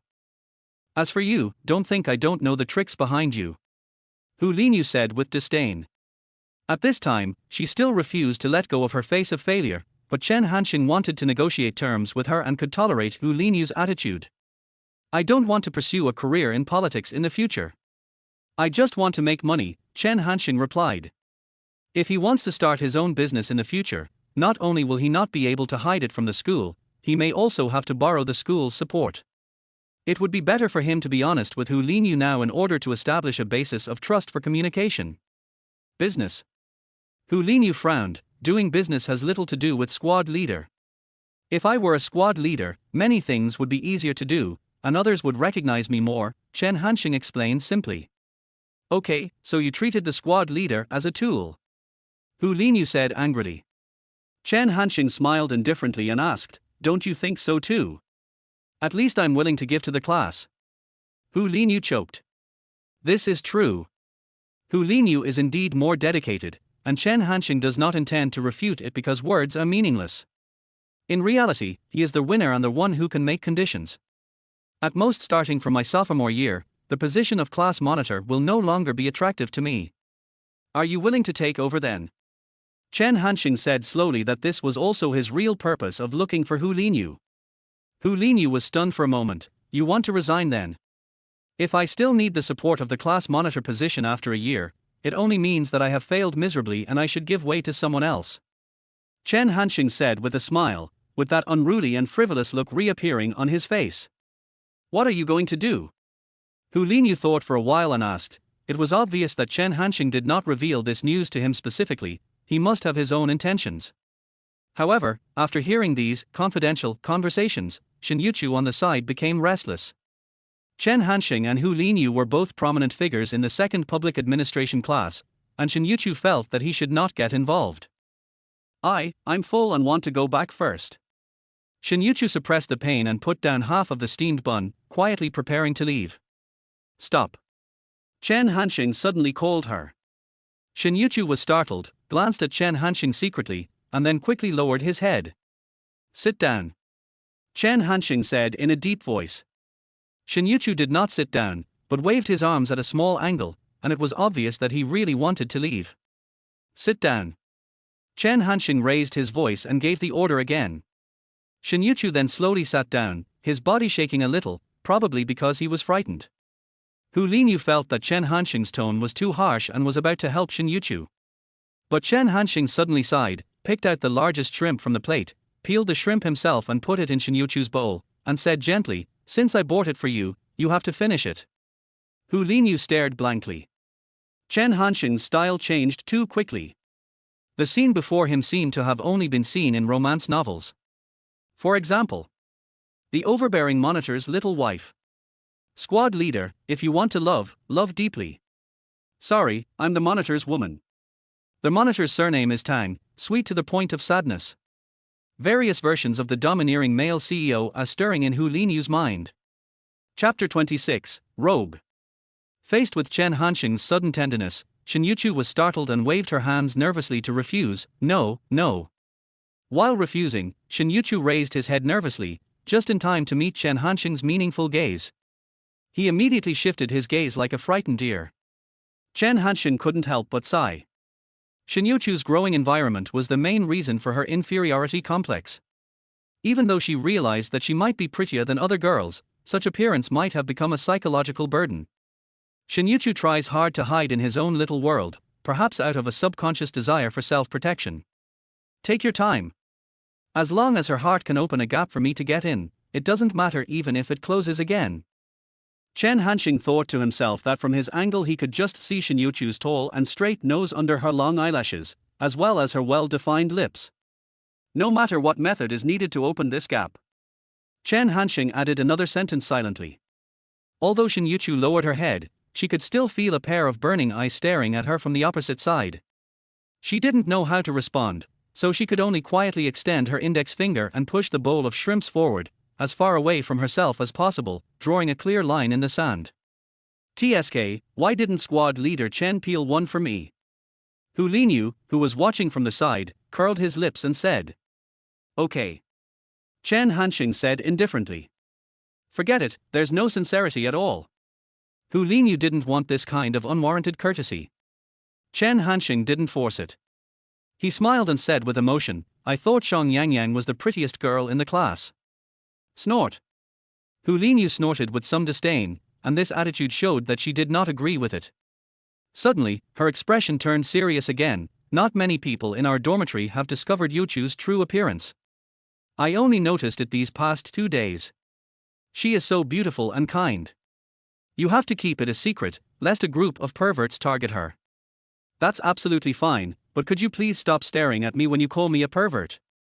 Chen Hansheng said dissatisfiedly. All men are of the same character, as long as you know it in your heart. Hu Linyu spoke with a tone that sounded like someone who had seen through the world. Chen Hansheng felt helpless. These girls who had never been in a relationship always felt that they had seen through all the men in the world, but once they encountered love, they threw themselves into it like moths to a flame, and often ended up being bruised all over. As for those women who treat love as drinking water, they won't have so many bullshit thoughts because they know clearly what they want. When Shen Youchu heard that the conversation between the two people involved herself, her cheeks turned as red as peach blossoms, but she did not dare to leave because she was afraid of Chen Hansheng. Fortunately, Chen Hansheng quickly changed the subject. Let's talk about business. Good. Hu Linyu also wanted to know what Chen Hansheng was up to. I will step down from the position of class monitor in my sophomore year, and you will take over. This way it won't affect your plan to take the civil service exam in the future. What do you think? Hu Linyu thought about it and realized that as long as he could ensure that he would be the class monitor when he applied for the selection of students, it didn't matter much whether he was a sophomore or a junior. But why was Chen Hansheng so kind as to give up his position? How can you guarantee that it can be transferred to me smoothly? Hu Linyu asked. While the two Machiavellians were negotiating, Shen Youchu stretched out his finger again and pushed the bowl of shrimp soup outwards, as if the farther away it was, the safer he would be. When Chen Hansheng noticed this, he immediately left Hu Linyu and asked Shen Youchu, why don't you eat it? Do you think I peeled it? No, I'll just eat the steamed buns. Shen Youchu picked up the half-cold steamed bun at some point and had already taken 2 bites of it. Seeing Shen Youchu's attitude of resistance and non-cooperation, Chen Hansheng somehow felt furious. Are steamed buns so delicious? Let me try some. After saying this, Chen Hansheng suddenly snatched half of the cold steamed bun from Shen Youchu's hand, stuffed it into his mouth and swallowed it in front of her shocked eyes. After swallowing it in a few gulps, Chen Hansheng wiped his mouth and said like a gangster, it tastes just average. You. Shen Youchu was stunned for a long time before she reacted. She didn't even bother to hide her face. She opened her small mouth in shock and stammered as she looked at Chen Hansheng. You are a hooligan. In the end, Hu Linyu couldn't help but complete the sentence. How can you talk like that? We are talking about cooperation. Chen Hansheng brought the topic back to the topic, stretched out his index finger joint and tapped the table lightly, making a dong sound. How can I make the transition to class monitor for you? I have a plan. In your freshman year, you can be the league secretary and take on as many daily affairs of the class as possible. Gradually establish an image in the minds of your classmates and Laogua. After I resign in your sophomore year, you can take over smoothly. Moreover, the league secretary can help you join the party ahead of time, which will be of great help to you in taking the civil service examination, Chen Hansheng added. Although Hu Linyu didn't think things through, he was no fool. He immediately said loudly, I understand. You want me to take on the responsibilities of the class monitor while you go do other things. In the end, all the results belong to you, and all the hard work is mine. How can such a good thing happen? Hu Linyu was very angry. She felt that Chen Hansheng was occupying the toilet without doing anything. Chen Hansheng smiled and said, the results belong to everyone. They are mine now, yours in the future, and yours in the end. This sentence may sound like a tongue twister, but if you understand it carefully, there is a philosophical truth in it. He continued, it's not like I don't do anything. You take care of the small things, and I'll come forward for the big things. So what is a big deal and what is a small deal? Hu Linyu needs to clarify this concept. What you can't solve is a big problem. Chen Hansheng said confidently. Hu Linyu was a little unhappy. Chen Hansheng meant that his ability was better than his, although this should be the truth. Shen Youchu felt his head was buzzing. Firstly, he never expected that Chen Hansheng ate the steamed bun stained with his saliva. Didn't this mean that they kissed? Secondly, he actually used the position of squad leader as a bargaining chip. She glanced at Hu Linyu and found that her roommate was still seriously considering this suggestion. Shen Youchu felt that Chen Hansheng was too dangerous and had led Hu Linyu astray. While Hu Linyu was thinking, the dangerous man, Chen Hansheng spoke again, but this time in a very calm manner. Shrimp is high in protein and not as greasy as meat. It's okay for you to eat more. Seeing that Shen Youchu still hadn't eaten, Chen Hansheng simply picked up a shrimp and handed it to her mouth, saying, "Come, I'll feed you." Shen Youchu's face flushed, he closed his mouth tightly and turned his head away. Chen Hansheng grinned and said in a scoundrelly manner, "If you don't want to eat it, then I will keep holding it. There are people coming and going in the cafeteria, and maybe he can meet his classmates again. Besides, with Chen Hansheng's determination and nerve, he can really keep holding it up." Tears already appeared in Shen Youchu's eyes, but she was worried about being seen by others, so she just opened her mouth and ate the shrimps Chen Hansheng fed her as if she was eating poison. "What if I don't agree?" At this time, the unwilling Hu Linyu still wanted to struggle. "Then I will have to work a little harder, taking care of class affairs and running the business at the same time, and I can also seek other partners, but you will have no chance at all, because class monitors are rarely changed in college." Chen Hansheng said slowly, and then added fuel to the fire, "I can help you arrange the position of league secretary first, as for whether you want to do it or not, that's up to you." Chapter 27, I am now the class monitor. In fact, it is not difficult to arrange Hu Linyu to be the league secretary. A class always has a class monitor and a league secretary. Although Hu Linyu lost to Chen Hansheng in the competition for class monitor, it also proved that she has a certain foundation among classmates. So when Chen Hansheng proposed to Guo Zhongyan that Hu Linyu be the youth league branch secretary, Guo would definitely agree, and there would not even be a need to hold a class meeting for an election. While the two power seekers were making the deal, Shen Youchu didn't dare to let Chen Hansheng feed him anymore, so he obediently ate a few prawns himself, then put down his chopsticks anxiously. I'm full." Chen Hansheng nodded. He wanted to slowly guide Shen Youchu to eat meat to enhance his physical fitness. However, for the time being, he could only start with fish and shrimp. Other meats were too greasy and Shen Youchu's stomach might not be able to handle it. Hu Linyu was originally planning to give Chen Hansheng a good beating, but he didn't expect that he had no appetite at all after being fooled by him. In the end, he couldn't resist the temptation of being a selected student. While agreeing, he also warned seriously, "Chen Hansheng, don't lie to me. How is that possible? I have always been sincere to you." Chen Hansheng replied with a smile. Dealing with such a shameless gangster, Hu Linyu couldn't help but retreat. He pulled Shen Youchu away quickly, leaving only a table full of sumptuous food.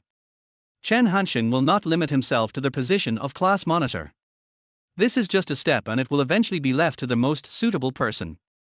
Of course, Hu Linyu did not suffer a loss. If she could learn a little bit of the so-called gangster spirit during her interactions with Chen Hansheng, she would not have run into obstacles everywhere in the system in the future. Chen Hansheng was in a good mood tonight. He went to the cafeteria and bought 2 bottles of beer. He leisurely finished all the meat on the table. It was already 8 o'clock in the evening when he walked out of the cafeteria. The summer nights at the finance college were still very lively. Many senior sisters in hot pants showing their long legs walked on the campus. When he passed the campus artificial lake, he found a few pairs of shadowy figures in the bushes. He suddenly wanted to play a trick on them, spit out the toothpick and shouted, "The teacher from the inspectorate is here, run!" Swish, swish, swish. Seeing their miserable appearance, Chen Hansheng laughed out loud, and ignoring the curses behind him, he strode forward in the gentle moonlight. When he returned to the dormitory, Chen Hansheng found that many boys were gathered there, and some of them were still arguing. Among them, Guo Xiaoqiang and Zhu Chenglong quarreled the most fiercely. When Guo Xiaoqiang saw Chen Hansheng coming back, he quickly pulled him over and said, "Old four, please judge for us." Zhu Chenglong, that fool, insisted that Bai Yongshan scored higher than Shang Yangyang, but from the comprehensive evaluation of figure, temperament, and dress, Shang Yangyang still won with an advantage of 0.73 points. Zhu Chenglong did not give in either, spitting saliva and saying, "Shang Yangyang is indeed beautiful, but Bai Yongshan is cute, which is definitely a plus. Fuck you, my scoring system is based on science and cannot be changed at will." "Fuck, what do you mean by scientific basis?" You just made it up. The two argued until they were red in the face. Each side had its supporters, and they insisted that Chen Hansheng give a fair judgment. Cuteness and beauty are worthless in front of sexiness. After saying this, Chen Hansheng pushed them away with a smile and walked towards the bathroom carrying the basin of water. College students' minds are always very active. When Chen Hansheng came back from taking a shower, they had given up arguing about which girl had the highest score and gathered together to play tractor seriously. The next morning there was another boring military training. This day-to-day life finally ended after a week. The freshmen's military training officially graduated after a 20-kilometer hike, which also marked the beginning of their real college life. Chen Hansheng did not break his promise and really promoted Hu Linyu to the position of Youth League Secretary. Hu Linyu originally thought that he should say a few words of thanks, but he also felt that he was always at a disadvantage, so he simply took charge of the daily affairs of the class silently. The military training time of various universities in Suzhou and East China Province is almost the same. After the School of Finance is over, the military training of Southeast University, University of Science and Technology, School of Aeronautics and Astronautics and other universities are also basically over. There are 2 days of vacation in between, and everyone usually looks for their former high school classmates, talks about their thoughts on military training, complains about their weird roommates, and shares new life experiences. The same goes for the students from Gangcheng. Wang Zibo, Gao Jialiang and several other classmates from Xiaoning University Town made an appointment to come to Yiwu Commodity Center. They were responsible for the reception by Chen Hansheng, Xiao Rongyu and others. The process is still the same old, chatting, eating, and visiting the school. Wang Zibo was very happy to see his good friend, and regardless of Chen Hansheng's disgusted expression, he forced a loving hug. What made him even happier was that everyone had become a little darker after the military training, and even the goddess little Cruciankarp's skin had a wheat-colored glow. However, while sitting on the grass of the School of Finance and Economics, Wang Zibo suddenly felt very depressed. Chen Hansheng was startled and asked, "Why are you crying so hard?" "It's inexplicable." Wang Zibo held it in for a long time and said, "Xiao Chen, you are a full man, not a hungry man. There are 62 students in our class, and only 2 girls. Entering university is like entering a Buddhist temple. If I had known earlier, I would have applied to the School of Finance." "How is the quality of those 2 girls?" asked Chen Hansheng. Wang Zibo thought about it, then looked at Chen Hansheng with a conflicted look on his face. Chen Hansheng understood instantly and patted him on the shoulder to show encouragement. Gao Jialiang never forgot to show off in front of Xiao Rongyu. When he found an opportunity, he pretended to be a saint and said, "Zibo, please don't say that. We are in college to study and we shouldn't think about these things. This guy's aerospace college has a flight attendant major, and those girls are all very pretty, so Gao Jialiang has no shortage of eye candy." Wang Zibo curled his lips and didn't want to pay attention to Gao Jialiang. Unexpectedly, Gao Jialiang got even more excited, suppressing Wang Zibo and criticizing Chen Hansheng. "Hansheng, can you sit better? Put your feet up. Have you considered that Rongyu is here?" Chen Hansheng usually sits, however, is comfortable. He habitually puts his feet on a stone, but he didn't expect this to give Gao Jialiang an excuse. Xiao Rongyu was considering whether to try to accept Chen Hansheng temporarily, so she didn't think it was a big deal. Unexpectedly, Chen Hansheng glanced at Gao Jialiang and made 2 click, click sounds. Not only did he not retract his feet, he actually took off his shoes and stretched and retracted his big toe in a provocative manner. Wang Zibo felt secretly happy when he saw this, and he wished he could one day be like Xiao Chen and do things without any scruples. What a scoundrel! Gao Jialiang had no choice but to complain in his heart. Xiao Rongyu wanted to laugh but felt it was inappropriate, so he tried to smooth things over by saying, "We've finally gotten together, why don't we talk about what we've gained?" Gao Jialiang's eyes lit up. Chen Hansheng's personality must be very unpopular among his classmates. "What can we gain?" He quickly suggested, "Since we are at the finance college, why don't we just let the landlord speak first? Hansheng, you can throw out some ideas." Chen Hansheng was lighting a cigarette. When he heard this, he leisurely blew out a smoke ring. "I am the squad leader now." Chapter 28, Thank you for your willingness to help me. "What, you are the squad leader?" The first person to shout out in surprise was Wang Zibo. He and Chen Hansheng were too familiar with each other. They had grown up together as friends. So what made Chen Hansheng look like a class monitor? Gao Jialiang and other classmates also didn't believe it. Gao Jialiang even laughed at him. Chen Hansheng, you are a kid who doesn't flirt with women, smokes and fights. How could anyone choose you as the class monitor? Xiao Rongyu's pretty face blushed slightly, and she thought to herself that was the Chen Hansheng of the past. The Chen Hansheng of today is very good at teasing women. Thinking about how she had been teased by Chen Hansheng several times, Xiao Rongyu felt a little embarrassed. Of course, she didn't believe that Chen Hansheng could be the class monitor. University class monitors are usually elected through an election system and need to gain the trust of both the counselor and classmates. In addition, the class monitor has to run errands for many chores, and Chen Hansheng's personality is not the kind of person who can sit still and make Excel spreadsheets. All right, Zibo, tell us about your university. Even though Chen Hansheng was bragging, Xiao Rongyu didn't want him to be mocked by Gao Jialian, so he wanted to avoid it by changing the subject. Chen Hansheng did not argue. He smoked while listening to Wang Zibo talking about Jianye University of Technology. The boy spoke very carefully, giving a comprehensive overview of the cafeteria, dormitories, campus scenery, etc. The key point was that everyone else listened very carefully. A bunch of cute idiots. Chen Hansheng smiled and felt that this kind of atmosphere was not bad. Xiao Rongyu saw that Chen Hansheng's eyes were wandering and often lingered on the pretty senior schoolmate who passed by, and felt a little unhappy. Gao Jialiang's attention was all on Xiao Rongyu. He found that she was a little thinner and darker, but still as charming as ever. There were many beautiful girls in the School of Aeronautics and Astronautics, but few could compare to Xiao Rongyu. After Wang Zibo finished speaking, Gao Jialiang immediately prepared to speak. He already had a complete plan. He described the school as perfectly as possible, and then it would be a natural thing for him to invite Xiao Rongyu to come over and play. Cough. Just as Gao Jialiang was about to speak, he suddenly heard someone call out, Chen Hansheng. The group of people turned around and found that the person walking towards them was a girl with short hair. Her facial features and figure were average, but her face showed a kind of enthusiasm and competence.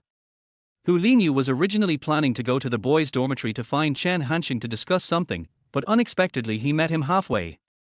He was sitting on the grass by the lake with a group of men and women who looked like college students. She was very familiar with this situation because Hu Linyu had just met her high school classmates. Chen Hansheng, the class will hold various activities after the school officially starts. Do we need to gather everyone together to discuss how much class fees to charge? Hu Linyu asked. The college students from Hong Kong were all stunned for a moment, especially Gao Jialian, who felt something was not right. Chen Hansheng shook his head. It's not appropriate to discuss it collectively. There will always be people who think that the fee is too high, which will affect the unity of the class and the implementation of the matter. Let's just set the standard and you can charge 50 yuan per person. Is 50 yuan too much? Hu Linyu was a little hesitant. Not much, just this amount. As Chen Hansheng spoke, he took out 100 yuan from his pocket and handed it to Hu Linyu. I don't have any change to give you right now. Hu Linyu said with a frown. Chen Hansheng smiled and said in a low voice, I gave it to Shen Youchu. Hu Linyu looked at Chen Hansheng carefully, then glanced at Xiao Rongyu in the crowd. This girl's appearance was still stunning even in the financial academy full of beauties. Hu Linyu reminded him meaningfully, I hope squad leader Chen will not eat in the bowl and look at the pot. After saying that, Hu Linyu took the money and left. Chen Hansheng looked at her from behind and muttered, none of your business, tomboy. When he returned to the group of high school classmates, everyone looked at Chen Hansheng differently. Xiao Chen, you really became the monitor? Wang Zibo asked in disbelief. Gao Jialiang went even further and said directly, how can someone like you be a squad leader? Chen Hansheng grinned and said, if you don't agree, bite me. However, Xiao Rongyu seemed very happy and offered to treat her in the evening. Hu Linyu was like a powerful extra who helped the male protagonist Chen Hansheng to win back a game and then disappeared and left, which also disrupted Gao Jialiang's rhythm. Facing Chen Hansheng, who became the class monitor 2 weeks after enrollment, Gao Jialiang was no longer interested in introducing his school. He said sourly, in college, the class monitor is just a person who serves the people. The student union is an important position. I plan to compete for the student union when I return. What a coincidence, I had the same idea. Chen Hansheng also followed up and said. This time everyone was even more surprised. Everyone was not used to Chen Hansheng's inexplicably serious behavior. During dinner, Wang Zibo pulled Chen Hansheng out and said with a worried look on his face, Xiao Chen, I thought you no longer liked Xiao Rongyu, but I didn't expect that you just changed the way you pursued her, turning your outward liking into a deep love. Chen Hansheng opened his eyes wide and looked at his friend. After a while, he cursed, there aren't many dishes tonight. Why are you still talking nonsense when you're drunk? Wang Zibo was very unhappy. We have been friends for many years, can you hide this from me? What am I thinking?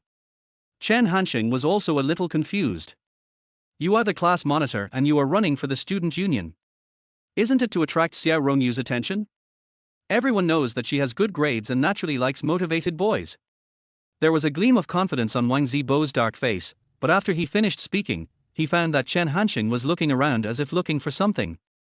What are you looking for? It's okay, you go ahead and I'll find a knife. What are you looking for a knife for? Cut you to death right here. Who the hell told you to talk nonsense? When Wang Zibo heard this, he ran away without even eating. It was impossible for Chen Hansheng to kill people, but he would at least have to suffer a little. However, after the boy ran to a safe distance, he became bolder and shouted, Xiao Chen, I advise you not to force yourself. You should still do what makes you happy. Being a class monitor is not suitable for you, and the student union is not suitable for you either. After finally getting rid of this group of idiots, Chen Hansheng sent Xiao Rongyu back to school. Actually, it wasn't a special trip because their schools were next door. Chen Hansheng was unhappy along the way. After all, no one would feel good if being wronged. But Xiao Rongyu was very happy. Her oval face was smiling and her slightly upturned mouth was full of joy. Dimples were faintly visible on both sides of her face. Many boys were attracted and looked back several times along their way. A strange woman. Chen Hansheng shook his head and muttered something. At the school gate, Chen Hansheng had no intention of sending Xiao Rongyu back to the dormitory, so he waved goodbye. Xiao Chen. Xiao Rongyu suddenly shouted. What's up? Chen Hansheng was a little impatient. I'm glad you're willing to work so hard for me. Thank you, but you must persevere. After Xiao Rongyu finished speaking, she felt a little shy and tiptoed back to school. Fuck. Chen Hansheng suddenly felt a tightness in his chest and smoked several cigarettes alone at the door before he felt better. I'm obviously a scumbag, why do you always think of me as such a fool? Chapter 29, First Time Skipping Class. The next day was the day for formal classes. Public administration is known as a panacea major, and what you learn is all-encompassing, including principles of management, Western economics, organizational behavior, applied statistics, and so on. In the first few classes, except for Chen Hansheng, everyone listened very attentively. Even Yang Shichao bought a new notebook, put on a pair of glasses on his nose, and carefully counted 1, 2, 3 on the paper. However, after 2 or 3 days, everyone became familiar with the rhythm of university classes and many people relaxed, but Chen Hansheng was still sleeping. Brother Chen, why don't you listen? Li Zhenan, who was sitting next to him, so that Chen Hansheng was either sleeping or drawing, so he wanted to remind him to pay attention to his studies. I'm old, and I can't remember anything I learned. Chen Hansheng replied lazily that he had a similar experience to Yang Shichao. The first and second pages of the newly bought notebook were filled with content, but the handwriting became sloppy from the third page onwards, and the fifth page onwards was a brand new piece of paper. This young man is incorrigible. You better listen to me, old four. Otherwise, you will definitely need me to tutor you for the final exam. Yang Shichao acted like the boss of the dormitory and showed off his fair and standardized class notes. Chen Hansheng curled his lips, thinking that Shen Youchu would be my girlfriend by the time of the final exam, and I would need your guidance. However, he could not stand Yang Shichao's imitation of a scholar, so he pushed his shoulder and said, let's go, catch them all, CS Desert Gray. No, don't disturb me from studying. Yang Shichao refused firmly. A chicken drumstick meal for lunch, it's my treat. Chen Hansheng continued. It's not about the chicken drumstick rice. I want to learn. Yang Shichao still refused. And a bottle of soda. Don't be like this, Lao Sai. Our parents sent us here to study. I've also covered the internet fee. Let's go. If we go too late, the computer might be out of service. Xiaoqiang, stop pretending. The teacher has already talked to the 5th page, and you're still dawdling on the 3rd page. Just like that, the 3 internet-addicted teenagers started skipping classes for the first time in college, planning to evacuate An Introduction to Mao Zedong Thought class during the break. Good boy Li Zhennan will definitely not go. Jin Yangming is essentially a poor student. He wants to play CS, but unfortunately no one pays attention to him. The only person closest to Jin Yangming was Dai Zhenyo, and that was because of the cell phone. Although Jin Yangming denied it, he really wanted to hang out with Chen Hansheng. He always felt that they were the high-end circle, but he couldn't let go of his sense of superiority as a local of Jianye, so he was conflicted. This entanglement caused a problem in their mentality. Just when Chen Hansheng and the other two were about to leave quietly, Jin Yangming suddenly shouted, "Report to the teacher." The class, An Introduction to Mao Zedong Thought, was taught by an old man. He was almost frightened by their voice. He pushed his reading glasses and asked, "What's the matter, classmate?" Chen Hansheng and the other two were also startled and quickly sat back in their seats. Since Mao Zedong Thought was a large course and the 3 public administration classes were attending it together, more than 100 students were looking at Jin Yangming. Jin Yangming gave the internet-addicted boy a warning look before saying loudly, "Teacher, you forgot to assign homework." Before Chen Hansheng and the others could say anything, the other students all agreed, thinking that this guy must be a fool. How could he specifically remind the teacher to assign homework? Fortunately, the teacher of An Introduction to Mao Zedong Thought also knew that these metaphysical political ideas were meaningless. He waved his hand and said, "Thank you for reminding me, we will mainly focus on self-study after class." "Old 6, are you a bitch? You must be doing this on purpose." Wu Xiaoqiang asked in a muffled voice after returning to his seat. Jin Yarnyarn snorted coldly and fiddled with his phone without saying anything. Chen Hansheng thought that Jin Yangming was quite hypocritical, so he shook his head and said, "Old 6, let's go together. It will be more fun with more people." Jin Yangming pretended to hesitate, then reluctantly said, "Then you can't compete with me for the sniper." Okay, it's up to you." So the 3 of us became the 4 heavenly kings.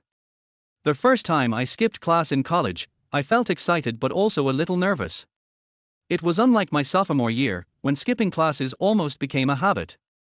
However, at the school gate, a security guard stopped them and demanded their signature before letting them pass. Chen Hansheng guessed that it was an order from some college leader to use this method to intimidate the freshmen not to skip classes. "Just sign it. It's useless anyway." Chen Hansheng signed the contract in a casual manner and left.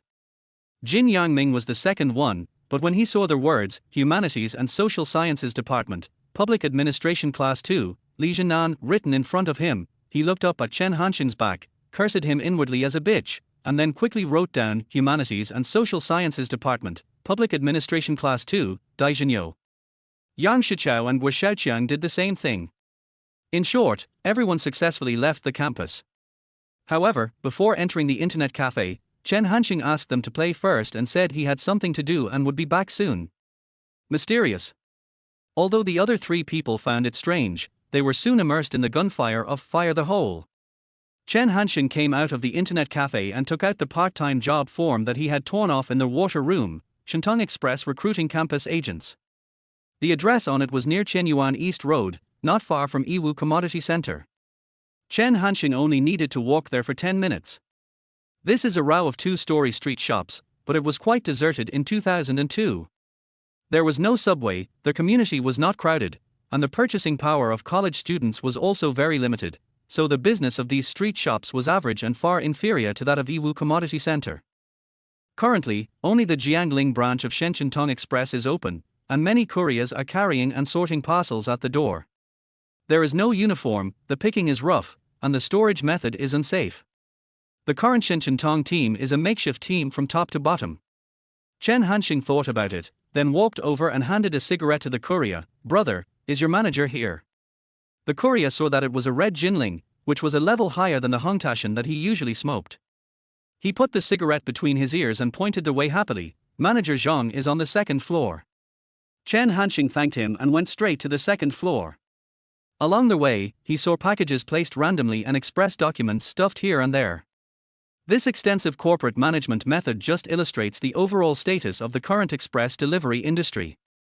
Opening the door to the office on the second floor, the scene inside is similar to that on the first floor, except that there are 2 more sets of dusty desks and a water dispenser. There was a man in his 40s sitting on a chair, holding a cigarette in one hand and filling out a courier form with the other. When he saw Chen Hansheng come in, he just glanced at him and asked, "Who are you looking for?" "I saw this part-time job notice at school." Chen Hansheng took out the recruitment information and said, "Oh." The man took a look and asked casually, "Which school are you from?" "The Finance Institute." "It's too late. Your school already has an agent. You can only be his downline." After the middle-aged man finished speaking, he continued to fill out the information, but he always felt that the light seemed not as bright as before. When he looked up, he found that Chen Hansheng was still at the door. "Didn't I tell you to go back? Your school already has a general agent." The middle-aged man flicked the ash off his cigarette and said impatiently. Chen Hansheng remained still, looking at the middle-aged man and said, "I just want to ask one more question. How can I replace that general agent?" Chapter 30, Love is Not as Good as Games. Hearing Chen Hansheng's blunt statement that he wanted to be the general agent of Shenzhen Express in the Finance Institute, the middle-aged man in the office on the second floor was stunned for a moment, put down his pen, looked at Chen Hansheng carefully, and then said, "You want to steal my girlfriend?" It was not easy to say this, so Chen Hansheng just smiled and ignored it. He picked up a stack of newspapers and fanned the dust off the stool, then sat down without any restraint. In short, it's all about making money. There's no question of whether or not to steal someone's girlfriend. The middle-aged man nodded in agreement after hearing this. "Your student is a bit strange. You look like a freshman, right?" Chen Hansheng did not hide it and admitted it generously. "Judging from the way you are dressed, your family should be well off. Why would you need a part-time job?" This middle-aged man may not have much education, but he has been dealing with people for a long time and has a sharp eye. He can roughly estimate Chen Hansheng at a glance. "It's just a part-time job, why do you have to think so much? This is not a national defense company, do you have to check 3 generations of ancestors?" Chen Hansheng said something perfunctory and took out a cigarette and threw it over.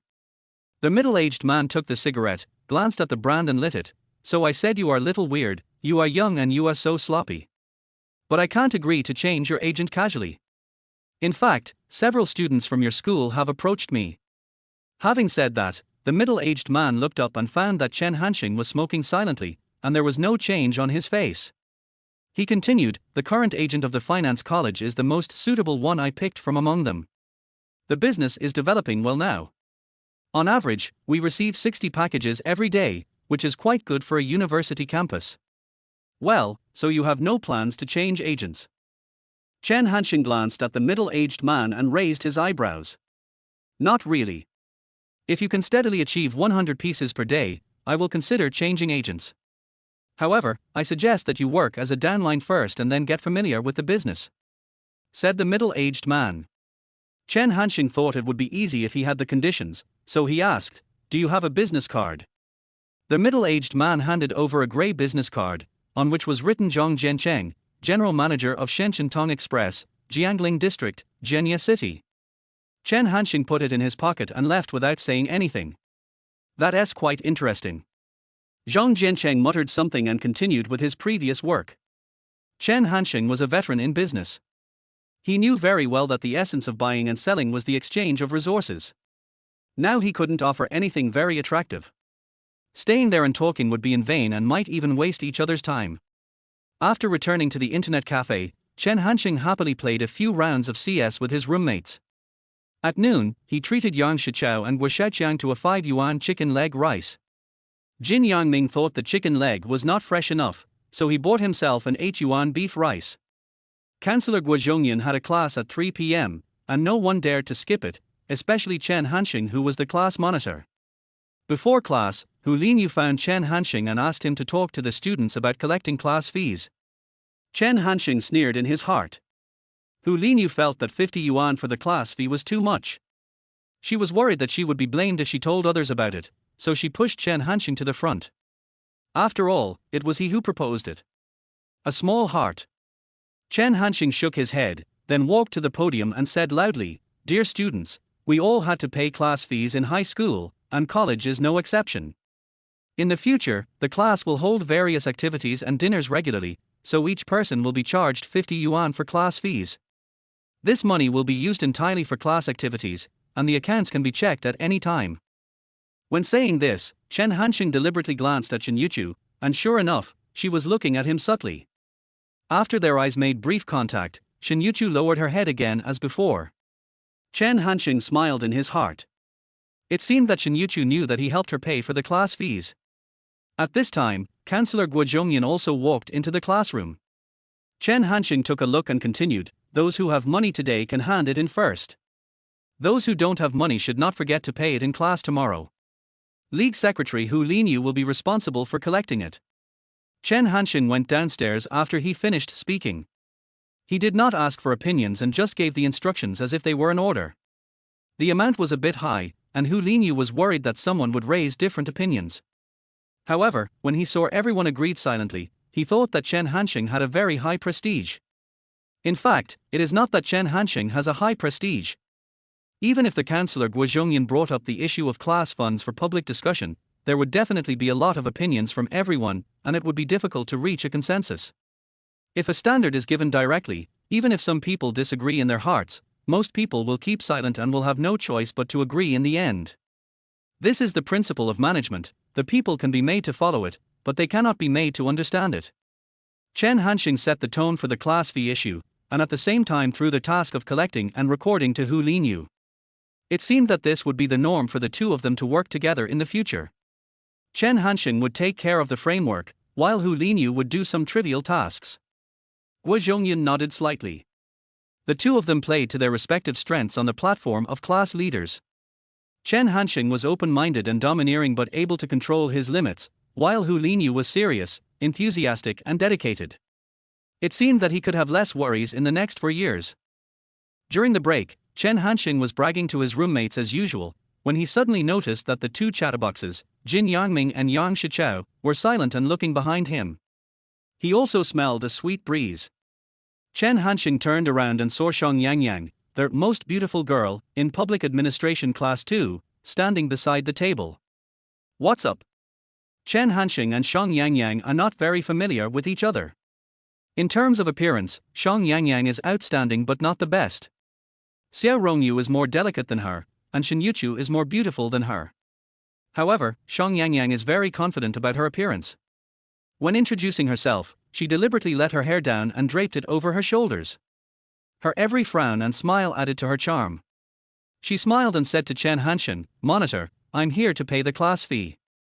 Didn't you tell him to give it to Hu Linyu?" Chen Hansheng asked. Xiang Yangyang curled her eyes and said nothing. She put the money on the table and left. Chen Hansheng understood that it was normal for college girls to have conflicts, and perhaps Shen Youchu was the only one who would not have disputes with others.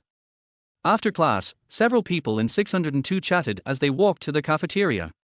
Jin Yangming suddenly asked Chen Hansheng, "Brother Chen, what do you think of Xiang Yangyang?" Chen Hansheng glanced at Jin Yangming and thought to himself that this boy might have fallen in love with someone. Everyone was very concerned about this kind of gossip, so Guo Xiaoqiang encouraged her, "Xiang Yangyang is the most beautiful girl in our class. Old 6, I support you in pursuing her. If you can win her over, it will be a glory for 602. Yang Shichao also likes Xiang Yangyang very much, after all, she is pretty. However, he knows that his conditions are average, so he only plans to be a lonely bootlicker." When he heard that Jin Yangming was planning to pursue her, he felt jealous and sad, and Yang Shichao's words were full of jealousy. "Sixth brother, you have to think about it carefully. Xiang Yangyang is so beautiful, and her family is from Shanghai with plenty of money, so I don't suggest you pursue her. Change your target." Yang Shichao pretended to be fair and said that he didn't dare to confess his feelings, but he also didn't want Xiang Yangyang to be pursued by others. The best way was for them to be single before he found a girlfriend, so that they could still have some fantasies. "Fourth brother, what do you think?" Yang Shichao and Guo Xiaoqiang had different opinions, so Jin Yangming wanted to hear Chen Hansheng's point of view. In fact, Chen Hansheng didn't recommend pursuing her. Judging from the maturity of Xiang Yanyan's dressing and speaking, she should have had several relationship experiences. She is suitable for an uncle-type man who is a dozen years older than her. Jin Yangming is like a bean sprout. Xiang Yangyang may not take him seriously unless Chen Hansheng is determined to pursue him. Instead of having a crappy relationship, it would be great if you had time to play CS. The game displays your health points, but when you chase a girl, there's not even a progress bar. Chen Hansheng said with a smile. Hearing that Chen Hansheng also disagreed, Jin Yangming felt a little disappointed, but Chen Hansheng changed the subject and encouraged him, but you can try. It's really cowardly to keep it in your heart. Seeing that Jin Yangming was somewhat interested, Chen Hansheng thought that the more active he was now, the more sad he might be later. Chapter 31, Revenge Never Waits. Zhang Jiancheng, general manager of Jiangling district of Shenzhen Express, is temporarily unwilling to replace the general agent of the Finance Institute, but he also proposed the condition of collecting 100 parcels per day. Chen Hansheng did not simply want to achieve this number. When negotiating cooperation with others, he could not always follow the other party's ideas. He had to have his own ideas. After the military training officially ended, various clubs in the school began to recruit new members. However, there were also many things to do in the class, so Chen Hansheng discussed with Hu Linyu, "I want to run for the student union recently, so you should take care of the daily work." Hu Linyu was a little confused. "Aren't you going to do business in the future? Why are you so positive about these things?" In order to dispel Hu Linyu's concerns, Chen Hansheng explained seriously, "Doing business requires a balance. I have no money and no resources now. If I want to improve my status in the eyes of others, I can only use these things to bless myself first, and finally achieve a qualitative change through quantitative change, so that there is a possibility of bargaining. But I also want to join the student union." Hu Linyu said dissatisfiedly. "Don't make a fuss. Just focus on your class work. When I become the president of the student union, I'll recruit you to come in and give you some gilding. That'll be all." After Chen Hansheng finished speaking, he patted his butt and left. Hu Lin was very upset, but there was nothing he could do. There are student unions in both the college and the department.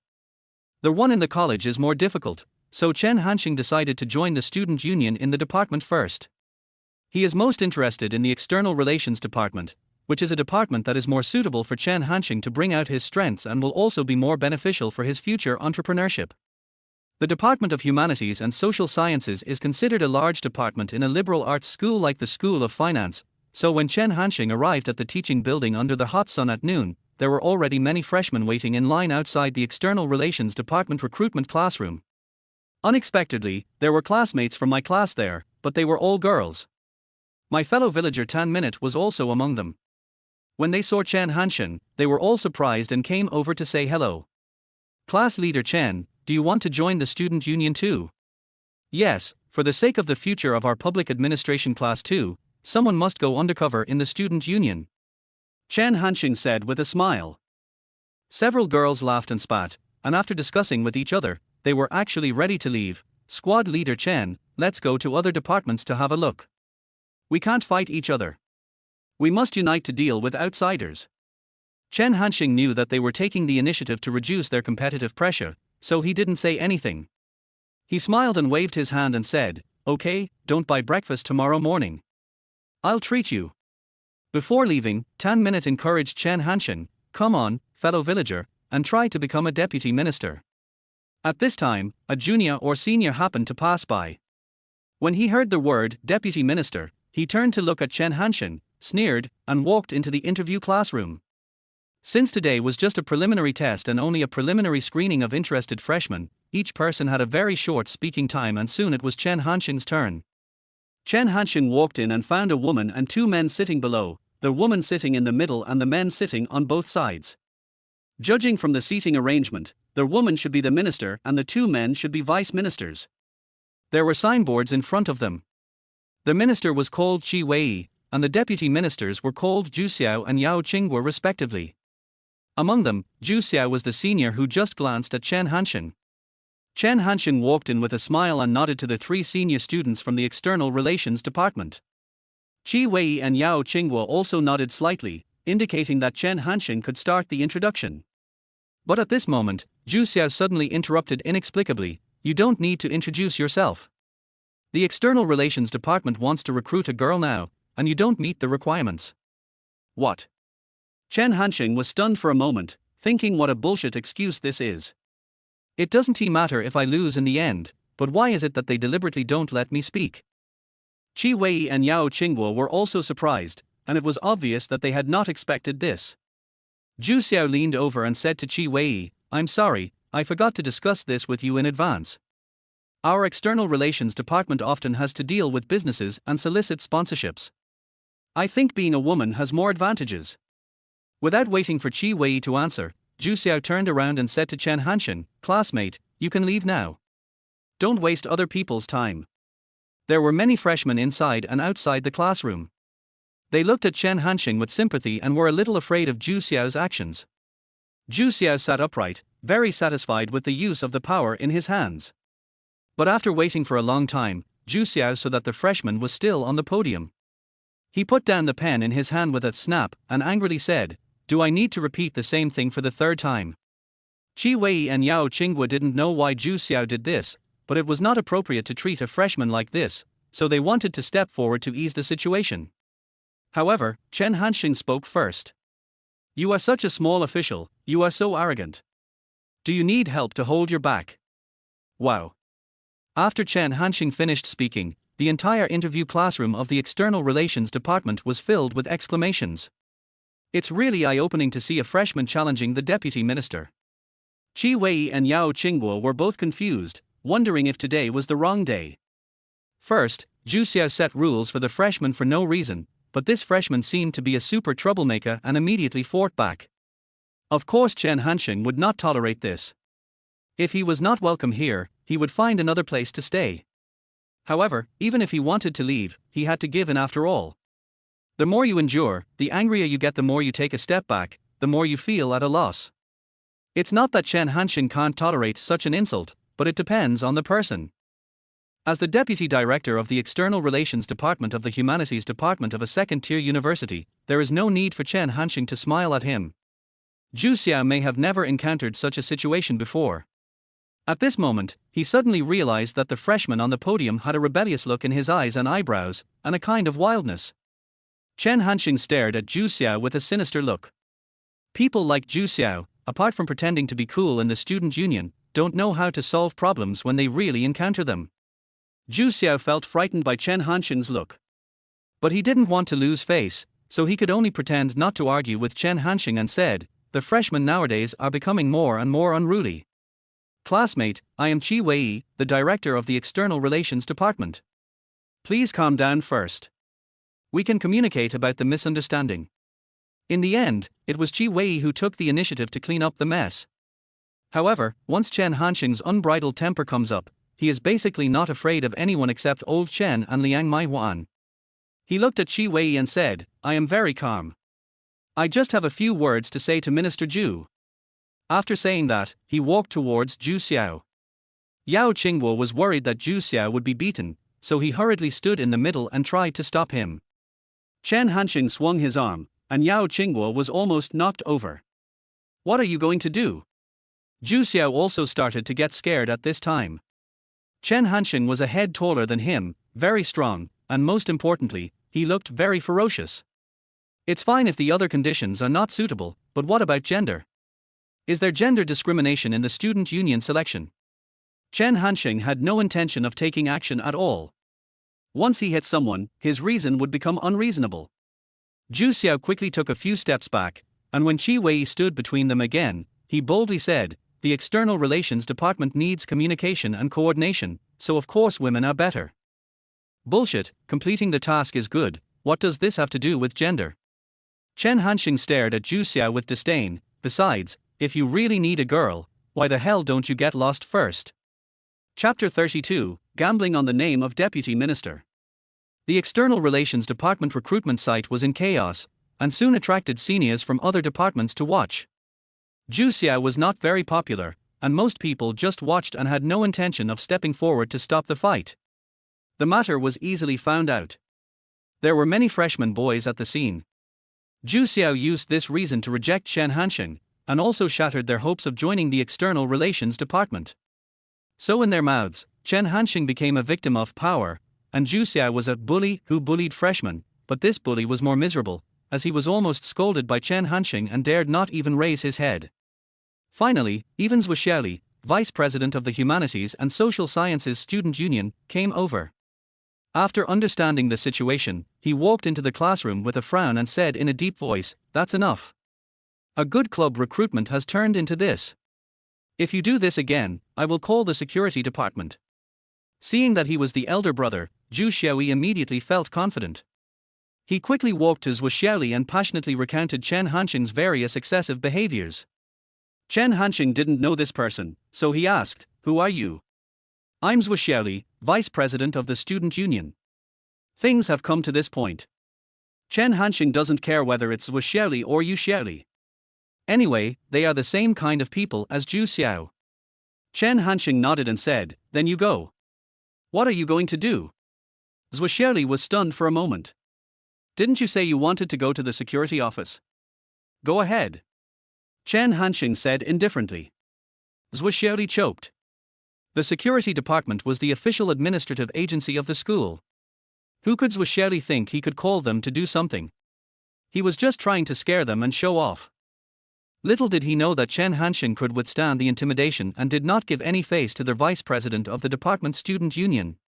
"Which class are you in and who is your counselor?" Zhu Xiaoli had no choice but to finally use his ultimate move. Most freshmen would be 100% scared when faced with this kind of situation. However, Chen Hansheng straightened his chest and said with full energy, "I am Chen Hansheng, the monitor of Public Administration Class 2. My counselor is Gu Zhongyan. Do you want me to give you his cell phone number?" This. Zhu Xiaoli was at a loss for words, wondering what kind of freshman was this. How come he had no manners or fear in his eyes? And he was actually the class monitor. As for finding a counselor, it is even more impossible. Gu Zhongyan would never care about the student union's trivial matters and would probably hang up halfway through listening. At this time, Tan Minute and several other girls were also attracted by the crowd. Seeing this situation, they immediately supported him and said, "Are you guys relying on your numbers? Xiao Minute, quickly call the boys' dormitory and tell them that our class monitor has been bullied." Zhu Xiaoli didn't take it seriously at first, because he was used to using chicken feathers as a token of authority and thought it was just a bluff. But when more and more boys gathered outside the classroom door, he began to panic. Zhu Chenglong, Yang Shichao and several other boys blocked the door, and even Li Zhenan came, which shows that Chen Hansheng is indeed very prestigious among the boys. "Student, how about this? You've already passed the first interview, so go back and wait for our notification for the second interview." Qi Wei didn't want the matter to get out of hand, and even less did she want to cause a mass incident, so she wanted to calm the situation down in this way. Chen Hansheng glanced at Qi Wei. This girl was graceful and elegant, and spoke in a steady and efficient manner. Since someone handed him a ladder, Chen Hansheng didn't intend to argue about it. The matter ended here and he could just take it as adding some memories to his university life. However, why are some people fools? Because they can never understand the facts clearly. When Zhu Xiao saw that Chen Hansheng had stopped, his fragile self-esteem could not bear this humiliation. In addition, Vice Chairman Zhu Xiaoli was still beside him, so he had to say a few harsh words. This year's freshmen really don't know the rules, and they are too ambitious and incompetent. They actually asked me to quit the External Relations Department. If I quit, will you take over as the deputy director? Chen Hansheng had no intention of making a fuss, but when he heard Zhu Xiao's words, he thought that this bastard didn't seem to have enough shit to eat, so his face wasn't swollen enough. He turned around and asked, "What's wrong with me? Who said freshmen can't be deputy ministers, huh?" Chen Hansheng asked in a grim voice. Seeing his class monitor being so aggressive, Zhu Chenglong also shouted in support, "Of course whoever is capable will take the position. What else is the current vice president and deputy director of the student union good for except bullying freshmen?" This hat was a bit too big, and Zhu Xiaoli didn't dare to take it on. The previous student union president had already graduated, and 3 vice presidents were competing for that position. Zhu Xiaoli was worried about causing a bad influence. "Student, the External Relations Department is an important department of the student union, and the deputy director is responsible for soliciting sponsorship for department activities. Zhu Xiao is very familiar with nearby businesses. Can you guarantee that you can get sponsorship for every event?" Seeing that his tough approach and intimidation failed, Zhu Xiaoli began to reason with others. Then can Minister Zhu guarantee that he can get sponsorship every time? Chen Hansheng asked back. He can do it. In this situation, Zhu Xiaoli would definitely support Zhu Xiao to the death. Then I can do that, too. Chen Hansheng said without hesitation. You? It was the first time that Zhu Xiaoli encountered such a stubborn freshman, especially with more and more students watching. If he didn't help Zhu Xiao save his face, it would be difficult for him to have prestige in the student union in the future. Let's do this. Zhu Xiaoli pondered for a while and said, the department will soon be preparing for a freshman party. Banners, dresses, and small gifts all need sponsorship. Since Chen Hansheng thinks he can do better than Zhu Xiao, why not have a competition? Let's see who can get more sponsorship for the freshman party. This proposal seemed fair, but in fact Zhu Xiao took a lot of advantage. Chen Hansheng had just started college and had few dealings with the businesses around him, but Zhu Xiao had been working in the external relations department for more than a year. The students watching also understood this truth. Zhu Chenglong directly said sarcastically, "Why don't you just give the money to Zhu Xiao? Is this kind of competition fair?" Zhu Xiaoli pretended not to hear it, thinking that this was also something Chen Hansheng had taken the initiative to say. It could only be said that young people have too much impulsiveness and speak too confidently, without knowing how to leave a way out for themselves. Chen Hansheng waved his hand to tell Zhu Chenglong and the others to stop making a fuss, then turned around and asked seriously, "What if I win this competition?" After hearing these words, the student union cadres present, from Zhu Xiaoli to Qi Wei, from Yao Qinghua to Zhu Xiao himself, as well as seniors from other departments, all felt that this freshman's train of thought was very strange and he really didn't take Zhu Xiao seriously at all. Zhu Xiao also felt greatly insulted and blurted out, "If you beat me, I will let you be the deputy minister." This was obviously just an angry remark, but Chen Hansheng responded straightforwardly, with so many people testifying, "I hope you don't take your words as bullshit." Chapter 33, When the Routine Doesn't Work. Today, for the Student Union of the Department of Humanities and Social Sciences of the School of Finance, this may be big news that they haven't encountered in many years. A brief overview is as follows. The parties involved, Chen Hansheng, freshman and monitor of Public Administration Class 2, and Zhu Xiao, deputy director of the External Relations Department.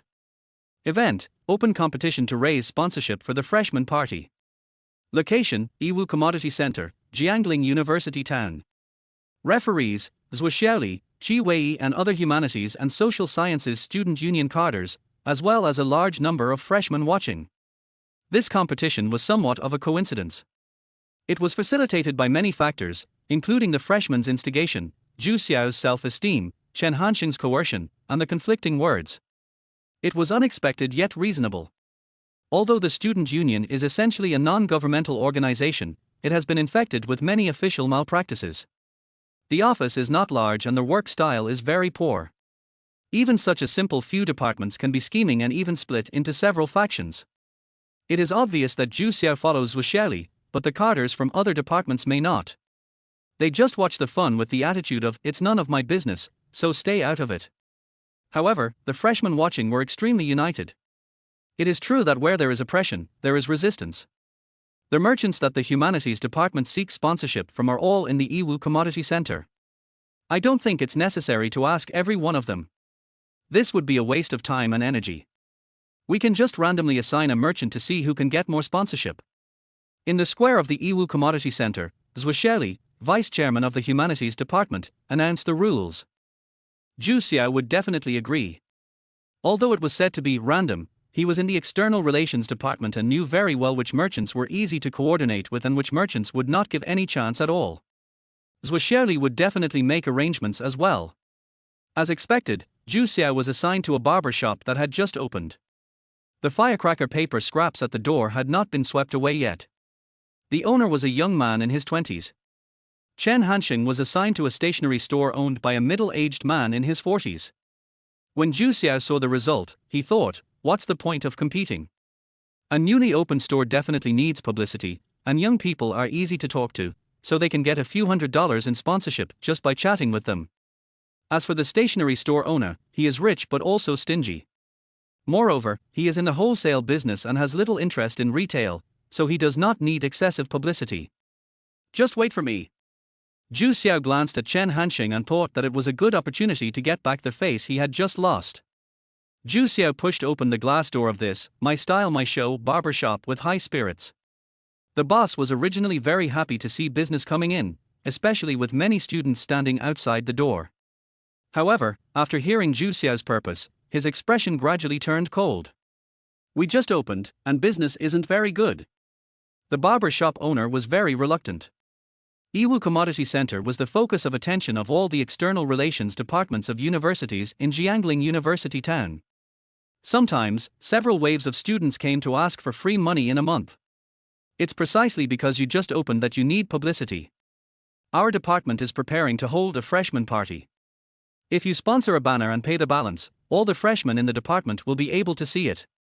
If you sponsor some small gifts, this store will become famous in our department. This kind of sponsorship solicitation has its own routines, and it doesn't require much thought to copy it, but the effect won't be very good. You won't get big money, but you can get some small money. Chen Hansheng was also in the shop. He lit a cigarette without saying a word and watched Zhu Xiao and Tony, the barber, negotiate quietly. By the end of the conversation, Zhu Xiao's tone had become somewhat flattering. Qi Wei was standing next to Chen Hansheng. She shook her head and sighed. This is the current situation of our external relations department. Soliciting sponsorship is just like begging, but it's also a good way to train yourself. This one is relatively easy to talk to, but the attitude of the stationery store is even worse. Relying on Vice Chairman's Xiaoli's support, Zhu Xiao did not take Minister Qi Wei seriously at all. What happened at noon was simply the result of Zhu Xiao's own decision, but now the entire external relations department was embarrassed. Faced with the information revealed by Qi Wei, Chen Hansheng silently blew out smoke rings and said nothing. Half an hour later, young teacher Tony finally gave in and agreed to sponsor a 200 yuan banner and a 300 yuan haircut coupon that could be used as a prize at the freshman party. Thank you, thank you. Zhu Xiao, who was so proud of himself in school, kept bowing and thanking teacher Tony, but teacher Tony had a cold expression on his face and didn't respond much. It's not easy, but at least there are some results. Zhu Xiao let out a long sigh, and his expression changed from humble to complacent, and then he looked at Chen Hansheng provocatively. Chen Hansheng threw away the cigarette butt and walked straight to the stationery store. Unexpectedly, an accident happened at the very beginning. The stationery store owner was originally talking to his neighbor at the door. After seeing Zhu Xiaoli and Qi Wei clearly, he closed the glass door without saying a word. After being rejected, Qi Wei looked a little embarrassed and angry. Zhu Xiaoli deliberately picked this kind of business for Chen Hansheng. His intention of bullying was too obvious. As for Zhu Xiao, he felt very happy. He just regretted that he was not the owner of a stationery store, otherwise he would really make Chen Hansheng kneel down and call him daddy. I'll help you get started, the rest is up to you. Qi Wei said this, took the initiative to walk over and pushed open the glass door, and said, Hello, boss phone, I am here to bother you again. If you really feel like it's disturbing you, then don't come. The owner of this stationery store is Feng Zhihua, who is in his 40s, bald, wears glasses, has high cheekbones, and looks like the kind of person who is difficult to deal with. Hearing Feng Zhihua's ridicule, Qi Wei said with embarrassment, Our department is going to hold a freshman party, and we would like to ask you to sponsor it. There was a loud bang. Feng Zhihua took out the thick account book and placed it on the counter, and Qi Wei stopped talking abruptly. It's not that I don't support you. I also have a lot of foreign debts that have not been collected, and I don't have the money to sponsor you. Feng Zhihua said as he flipped through the account book and took out the IOU. In the crowd, a student union cadre grumbled, It's the same old thing again. Every time we ask for sponsorship, he takes out the IOU and mocks us. From a businessman's perspective, Chen Hansheng understands it quite well. After all, no one's money comes from the wind, so why sponsor it if it is useless? But from the perspective of today's competition, Chen Hansheng thought that Zhu Xiaoli, this bastard, was really good at setting traps, and people like Feng Zhihua basically wouldn't pay. I still say the same thing. You college students are all capable people. Whoever can help me get back my foreign debt will receive the money as a sponsorship. After Feng Zhihua finished speaking, he stared at the group of college students from the School of Finance. They had little social experience, and when the sponsorship tactics didn't work, they could only do nothing. Zhu Xiao was the happiest person here. He signaled Zhu Xiaoli to announce the result of the competition quickly. He couldn't wait to prepare for a 360-degree all-weather spiral attack on Chen Hansheng. Seeing Zhu Xiao's excited expression, Chen Hansheng suddenly walked out and asked, "Boss Feng, are there any merchants nearby who owe you money?" Feng Zhihua was admiring the embarrassment of the college students when he heard this and was suddenly stunned. In the past, when he threw out this trump card, the college students always retreated in the face of difficulty, but today it was rare that anyone dared to ask. "Are you going to help me collect the debt?" "It won't work if it's too far away. I need the results this afternoon," said Chen Hansheng. Feng Zhihua looked at Chen Hansheng. He was tall and big, and not ugly at all. However, there was an unconcealable ruffian look in the corners of his eyes. He smiled frivolously, but spoke in a steady manner. "There is one nearby." Feng Zhihua, the owner of the stationery store, flipped through the account book, looked up and said, "It's the fruit store across the street." "Where is the IOU?" Chen Hansheng asked. "That's the problem. The IOU was made in 2 copies, but the one I kept was lost. When he found out, he simply denied it. Otherwise, I would have returned it long ago if I had the IOU so recently," said Feng Zhihua. Chen Hansheng thought that this was still an unclaimed debt without a receipt, and then asked, "How much does he owe you?" 2,500 yuan. Chen Hansheng nodded, and after a moment's silence, he suddenly shouted, "Lao Yan, Xiao Qiang, Zhu Chenglong, do you dare to come with me to collect the debt?" "Why not?" "Old 4, don't underestimate me." "Squad leader, I'll listen to you." Chen Hansheng was not polite either. He took the 3 hooligans and went directly to the fruit shop across the street. The students who were watching followed them immediately, leaving Zhu Xiao dumbfounded, and said to Zhu Xiaoli, "Shouldn't I have won?" Zhu Xiaoli had originally thought that he had it all figured out, but now something went wrong. He said impatiently, "You ask me, who the hell should I ask?" Chapter 34, Twists and Turns. Zhu Deshun is the owner of the Zhu Ji fruit stall in Yiwu Commodity Center. He was watering the fruits in the store in the afternoon when he suddenly saw 4 boys walking quickly towards him from the opposite side. Zhu Deshun thought it was a business trip, so he greeted them with a smile. "Handsome guys, what would you like to order?" "I don't want fruit, I want money." The leader Chen Hansheng replied with a smile. Zhu Deshun then realized that the people in front of him had bad intentions. He calmly picked up the fruit knife, picked up the watermelon and cut it into 2 halves with a snap, leaving the bright red juice on the ground. Then he looked up and asked, "How much do you want?" Seeing Zhu Shun holding the knife as a warning, Yang Shichao and Wu Xiaoqiang looked at each other and their eyelids twitched. Chen Hansheng sneered, and actually moved the small stool at the door and sat next to Zhu Deshun, only 20 centimeters away from the shining fruit knife. "My uncle is Feng Zhihua from the stationery store across the street. I heard that you owe him 3,500 yuan. As Chen Hansheng spoke, he picked up the cut watermelon and started eating it in front of Zhu Deshun. When he lowered his head, his neck was exposed, just hanging under the sharp machete. Zhu Deshun was stunned when he heard this, wondering when Feng Zhihua had such a big nephew. Then he became furious. In just half a year, 2,500 yuan turned into 3,500 yuan. This bastard was even more cruel than a loan shark. In fact, it was not just Zhu Deshun. Yang Shichao and the other 2 were also confused when they heard that 2,500 became 3,500. However, they thought that Chen Hansheng deliberately charged an extra 1,000 yuan in handling fees, so they didn't say anything. Compared with Feng Zhihua, Chen Hansheng actually prefers to deal with Zhu Deshun, because whether Feng Zhihua is willing to sponsor or not is entirely up to him, and Chen Hansheng really has no way to force him. However, Zhu Deshun's loopholes are too big, and Chen Hansheng can easily find a point of entry. "Young man, let me tell you, I don't owe your uncle 3,500 yuan. Zhu Deshun said seriously. After Chen Hansheng finished eating the watermelon, he casually lifted up his clothes to wipe his mouth, and said with a smile, "I don't care about this. This is what my uncle said. I am only responsible for asking for money." Just as Zhu Deshun was looking at the 4 people with uncertain emotions, the students from the School of Finance who came to watch the fun gradually gathered around the entrance of the fruit shop. "Who are they?" Zhu Deshun asked. "These people all have obvious college temperament, and Chen Hansheng did not hide it. These are my college classmates. If you don't return the 3,500 yuan to me, I will let them move the fruit until they have 3,500 yuan. You dare? Zhu Deshun knocked the fruit knife with a clang, and then cursed loudly, fuck Feng Zhihua, you deliberately said that the debt of 2,500 yuan was 3,500 yuan, and you also let a group of college students come to harass me in doing business. Just wait for me. After saying that, Zhu Deshun walked to the small warehouse at the back. After a while of rummaging through boxes and cabinets, Zhu Deshun took out a crumpled IOU and stuck it on Chen Hansheng's face. Look carefully, I only borrowed 2,500 yuan. Your wicked uncle is cheating you. Chen Hansheng took the IOU, and it clearly stated, Zhu Deshun borrowed 2,500 renminbi from Feng Zhihua due to personal financial difficulties, and agreed to return it within 1 month. Zhu Deshun waited until Chen Hansheng finished reading before he said, Did you see it clearly? I see clearly.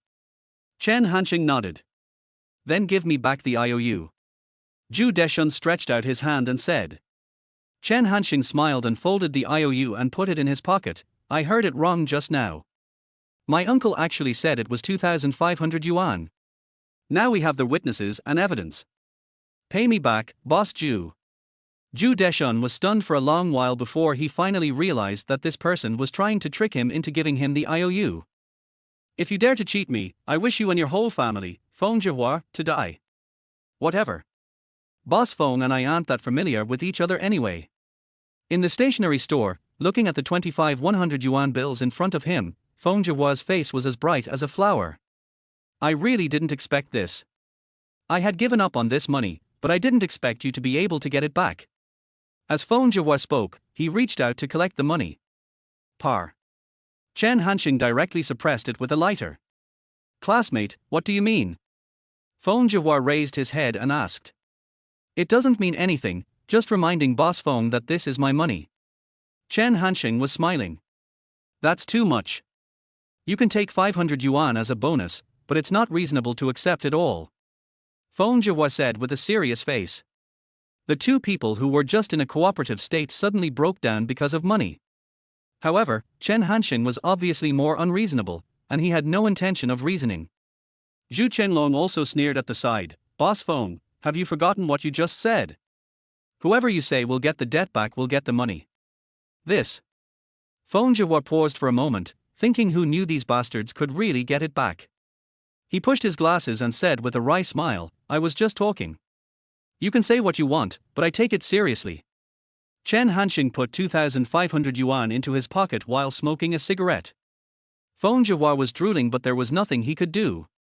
When the money was in Feng Zhihua's hands, Chen Hansheng really had no way to deal with it, but once it was released and taken by Chen Hansheng, Feng Zhihua would not be able to get it back.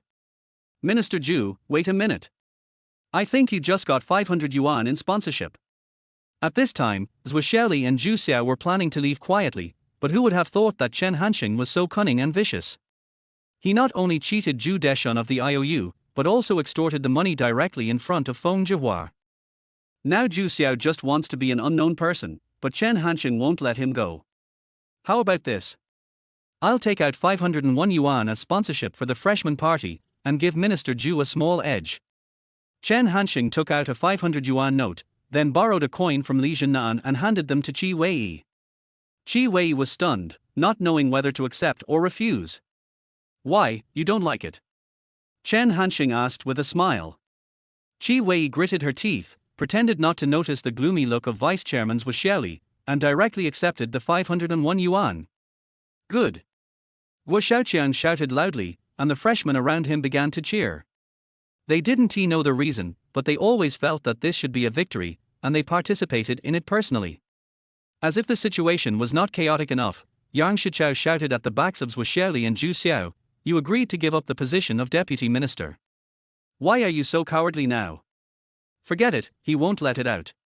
Chen Hansheng said indifferently. Although Zhu Xiao swore in front of so many people, as long as he is thick-skinned enough and has Zhu Xiaoli's support, he can still continue to be the deputy minister. Drinking tonight, it's my treat. Chen Hansheng called all the classmates who came to the merchandise center to show support. In the afternoon, Chen Hansheng showed them another face, which was far more complicated than that of the students. But fortunately, he is our squad leader. Yang Shichao and his friends were drinking and cursing, saying that Zhu Xiao was shameless and refused to admit defeat. Zhu Chenglong even asked, "How can we make Zhu Xiao quit the external relations department?" Chen Hansheng was drinking at the time and didn't think too deeply about it, so he replied, "Unless his face falls to the ground and he can't pick it up, the force of this afternoon's incident is not enough." Zhu Chenglong said, "Oh," and continued drinking without saying anything. After returning home at night, Chen Hansheng was playing cards with someone when Guo Xiaoqian suddenly ran in a panic and said, "Oh no! That bastard Zhu Chenglong beat up Zhu Xiao." Chapter 35. Fortunately there was no blood. When Chen Hansheng heard that Zhu Chenglong beat Zhu Xiao, he knew the situation was not good. "Where are the two now?" Chen Hansheng asked while changing his clothes. Zhu Xiao's dormitory. The sophomore and junior dormitories are in the building next door. When Chen Hansheng ran over there, Zhu Xiao's dormitory was already crowded with people, including school security guards in uniform. What's even worse is that Guo Zhongyan, the Chancellor of Public Administration Class 2, and Zhu Xiao, the Chancellor of their class, were also there. It's just causing trouble. Chen Hansheng couldn't help cursing in his heart, and finally understood the meaning of the questions Zhu Chenglong asked when they were drinking at night. This bastard beat up Zhu Xiao, firstly to help Chen Hansheng vent his anger, and secondly to humiliate Zhu Xiao and make him lose face so that he would not be able to stay in the position of Deputy Director of the External Relations Department. Unexpectedly, the school security guards and counselors of both sides were alarmed. Zhu Xiao's dormitory was in a mess, with wash basins and chairs scattered all over the floor. He sat on the bed with his face covered. Zhu Chenglong also had a bump on his head and was being held down by the school security guard. There was no bloodshed, which was a blessing in disguise. Chen Hansheng breathed a sigh of relief. At this time, Zhu Xiao also saw Chen Hansheng, his eyes full of resentment. Chen Hansheng didn't take it seriously and took the initiative to greet him, "Teacher Guo." Guo Zhongyan was talking to Zhu Xiao's counselor. When he saw Chen Hansheng coming over, he immediately said, "I was just about to look for you. I don't want to get involved in the student union's affairs this afternoon. I want to ask you now, do you know what happened tonight?"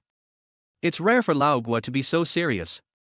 Chen Hansheng reacted quickly and immediately realized that Zhu Xiao had framed him. He might have said that Zhu Chenglong acted at his instigation. However, for Chen Hansheng, this matter is more than just stating the facts, because once he says, "I don't know," he will be cleared of the charges, but Zhu Chenglong will definitely bear full responsibility. "Speak, do you know how to do it?" Zhu Xiao's counselor also asked. Zhu Chenglong was not a coward. He would not let Chen Hansheng bear the consequences of what he did. Just as he was about to argue, Chen Hansheng suddenly glared at him and said, "I know." Bang! Guo Zhongyan slammed the table hard. "Chen Hansheng, you are the squad leader, and you are involved in a fight. You must conduct a thorough self-examination." Chen Hansheng nodded silently. "I will write it tonight." "No, write it now. We must give Zhu Xiao an explanation immediately," Guo Zhongyan said loudly. Chen Hansheng glanced at Guo Zhongyan, who wrote a self-criticism on the spot and gave an explanation on the spot. This meant that it would end on the spot. It turned out that Lao Guo intended to calm down this storm as soon as possible. Chen Hansheng and Zhu Chenglong each wrote a self-criticism on the spot. This was a choice and judgment made by Chen Hansheng in an instant based on the situation at the scene. Since Zhu Xiao didn't bleed, the matter should be covered up. If I step forward to help take the responsibility, the pressure on Zhu Chenglong will not be so great. At this time, the nurse from the school clinic also came over. She checked Zhu Xiao and Zhu Chenglong's wounds, shook her head and said, "It's nothing serious. You don't even need to take anti-inflammatory drugs." Damn it, Zhu Xiao is almost the last one to call the principal over. Chen Hansheng said in his heart that he knew Zhu Xiao's tricks very well and he was deliberately making a big deal out of it. First, you should write a self-review, then apologize to Zhu Xiao. Finally, after the department studies the matter, we will announce the final punishment, Guo Zhongyan said with his eyes wide open. Chen Hansheng's face was gloomy and Zhu Chenglong was worried. He didn't expect the matter to become so serious. The fights in high school were even more brutal, but they didn't have such an impact. Zhu Chenglong was frightened by Guo Zhongyan's apparent rage. He could not see through his counselor's intention of much ado about nothing. When the school security guard saw that the situation was under control and the counselors from both sides were present, he left with the nurse. In essence, this was just a minor fight, and the security guard didn't know why the student named Zhu Xiao called the infirmary and the security room after notifying the counselor. "I'm sorry, Senior Zhu Xiao, we were confused today. Now we realize our mistake, please forgive us." Chen Hansheng and Zhu Chenglong apologized publicly, but Zhu Xiao said nothing.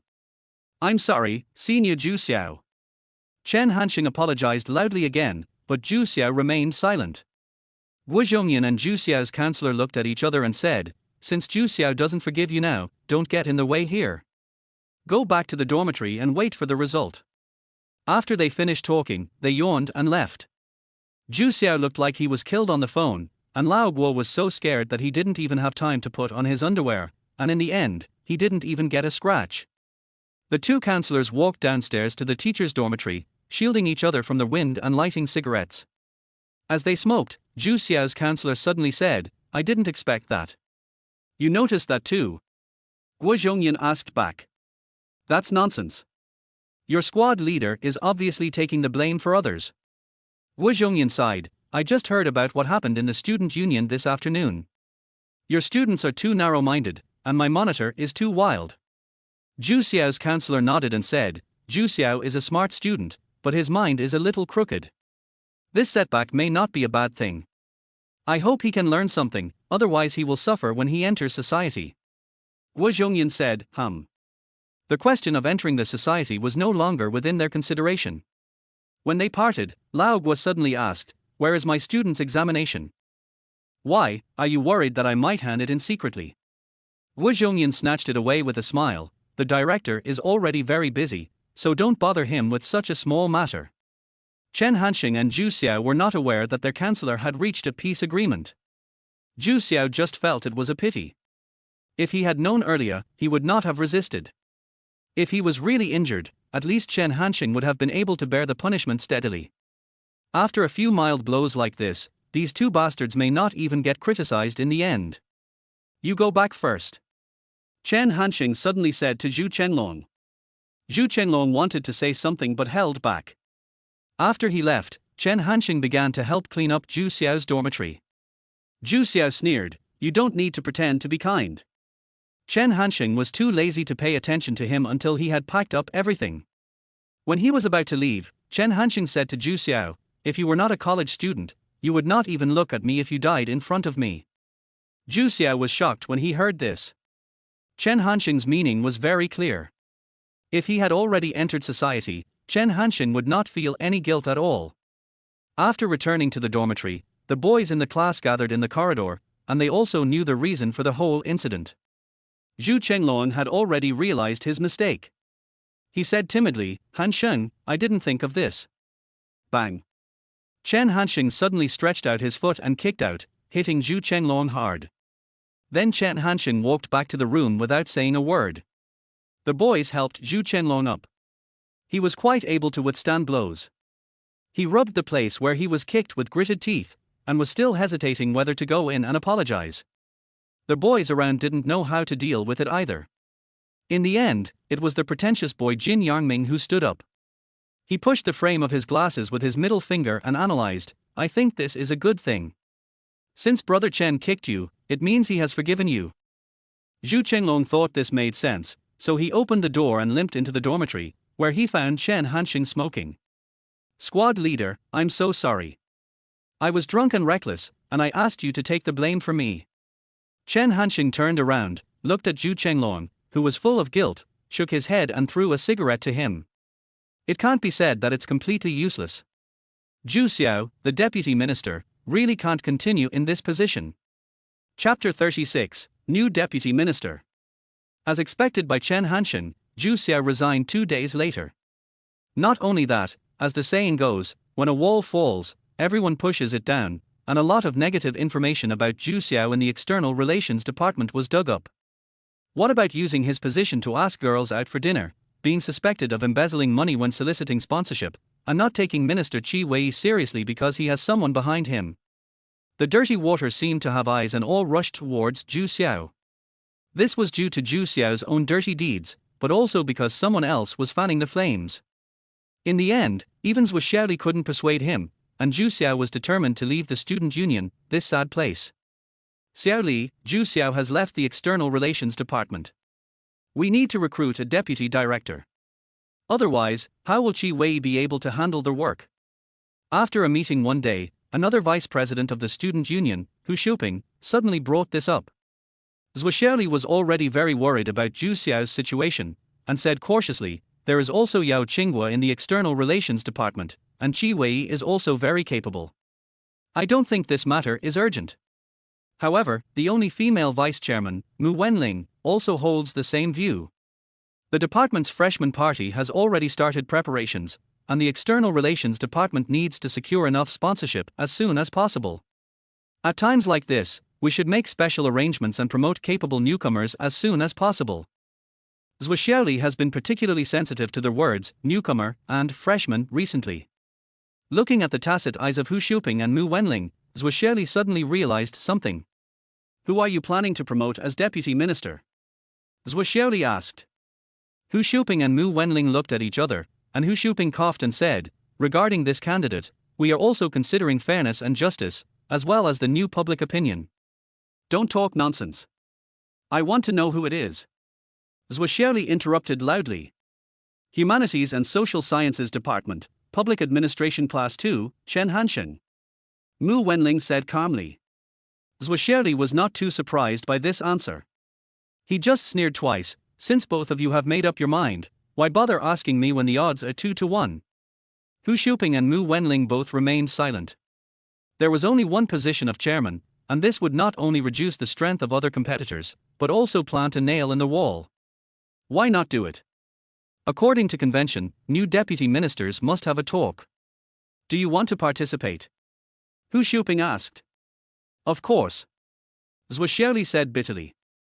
This was Chen Hansheng's second time to participate in the student union interview, but the first time was an interview for an ordinary member of the External Liaison Department, and the second time was an interview for the deputy director of the External Liaison Department. There was less than a week's difference between the two events, so the fate of this world is really strange. The Humanities Department has a vacant activity room in the Student Activity Center, and the interview takes place here.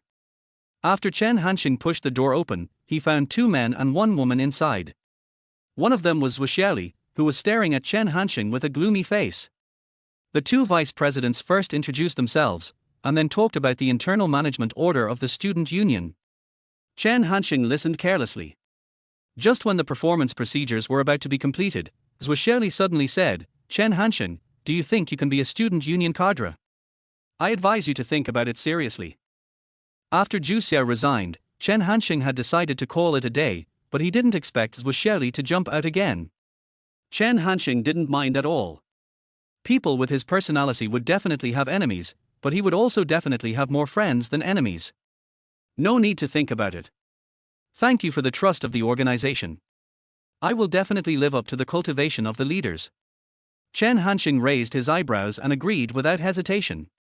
Seeing Zhu Xiaoli and Chen Hansheng starting to fight as soon as they met, Hu Shuping felt that he had made a clever move, which was equivalent to tripping up his competitors. Only Mu Wenling frowned slightly. With the support of the 2 vice chairmen, it was almost a foregone conclusion that Chen Hansheng would become the deputy director of the External Relations Department. Zhu Xiaoli angrily said something before leaving. Hu Shuping, Mu Wenling, I witnessed what happened at the Yiwu Commodity Center. This man is a gangster at heart. You will definitely regret it in the future. After Zhu Xiaoli left, Hu Shuping and Mu Wenling were a little embarrassed. They wanted to say some words of congratulations and encouragement, but Chen Hansheng patted his butt and stood up. 2 leaders, is there anything else? No, no more. Mu Wenling was stunned for a moment and said. Okay, see you later then. Chen Hansheng waved his hand and went downstairs. Hu Shuping and Mu Wenling looked at each other. After a while, Hu Shuping said, I thought he would thank us. Mu Wenling thought that this was a relationship of mutual benefit. How could Chen Hansheng, who was able to dig out 2,500 yuan from a man like Feng Zhihua, be fooled by us? Maybe he had already seen through it. I really don't know what Xiao Wei was thinking. She actually asked me to support Chen Hansheng as the deputy minister. I don't know if I can control him. No one expected that Chen Hansheng could become the deputy director of the External Relations Department with Qi Wei pushing him behind the scenes. But no matter what, in the past month since school started, when other students were still trying to adapt to the pace of college life, Chen Hansheng had already become the class monitor and deputy director of the External Relations Department of the Humanities and Social Sciences Department. On the morning of October 1st, Chen Hansheng, Xiao Rongyu, Wang Zibo and Gao Jialiang stood at the east gate with their luggage. "I said your dad didn't need to come pick us up. We took the bus home last night." Chen Hansheng wiped his sweat and said, "It's already October, and the autumn heat in Jianye is still showing its power. If you don't want to hitchhike, you can take the bus now," Xiao Rongyu said with a pout. Originally, Chen Hansheng didn't plan to go back home during the National Day holiday, but he couldn't stand Liang Meizhuan's nagging on the phone, so he finally decided to go home to see his mother, but the time has not been decided yet. It just so happened that Xiao Rongyu's father came to Jianye from Gangcheng to pick up his daughter, and he also took Chen Hansheng and others back with him. All right, that 7-seater car with a Hong Kong license plate should belong to Uncle Xiao. Hansheng, you need to be more mature and don't forget your gentlemanly manners. We are college students now. Gao Jialiang never misses any opportunity to highlight himself, especially when he can step on Chen Hansheng. "Damn, you're such a sucker." Chen Hansheng spat and cursed. Xiao Rongyu's father also saw this group of people and slowly drove the car to the side of the road. At this time, Gao Jialiang, who had just mentioned gentlemanly manners, was ready for the sprint. Chen Hansheng understood his intention at a glance. The most comfortable seats in a 7-seater car are the two in the middle. Needless to say, Xiao Rongyu will occupy one of them, so the remaining one becomes their throne. The reason is simple, it is closest to Xiao Rongyu and has the most spacious space. After the car stopped, Gao Jialiang really wanted to rush up, but Chen Hansheng stopped him and said, "Let me get in first. I want to sit in the last row." Gao Jialiang paused. Although he didn't know why Chen Hansheng took the initiative to sit in the back seat, in this kind of 7-seater car, the back seat is usually occupied first. Just as he was distracted, Chen Hansheng had already gotten into the car easily, but he sat down quietly in the middle. Gao Jialiang was dumbfounded when he saw it, and asked stupidly, "Chen Hansheng, didn't you say to sit at the back?" "Oh, I just suddenly changed my mind," Chen Hansheng said calmly.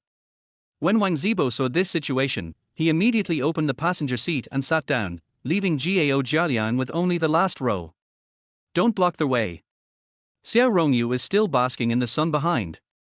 Chen Hansheng kindly signaled Gao Jialiang to get in the car quickly.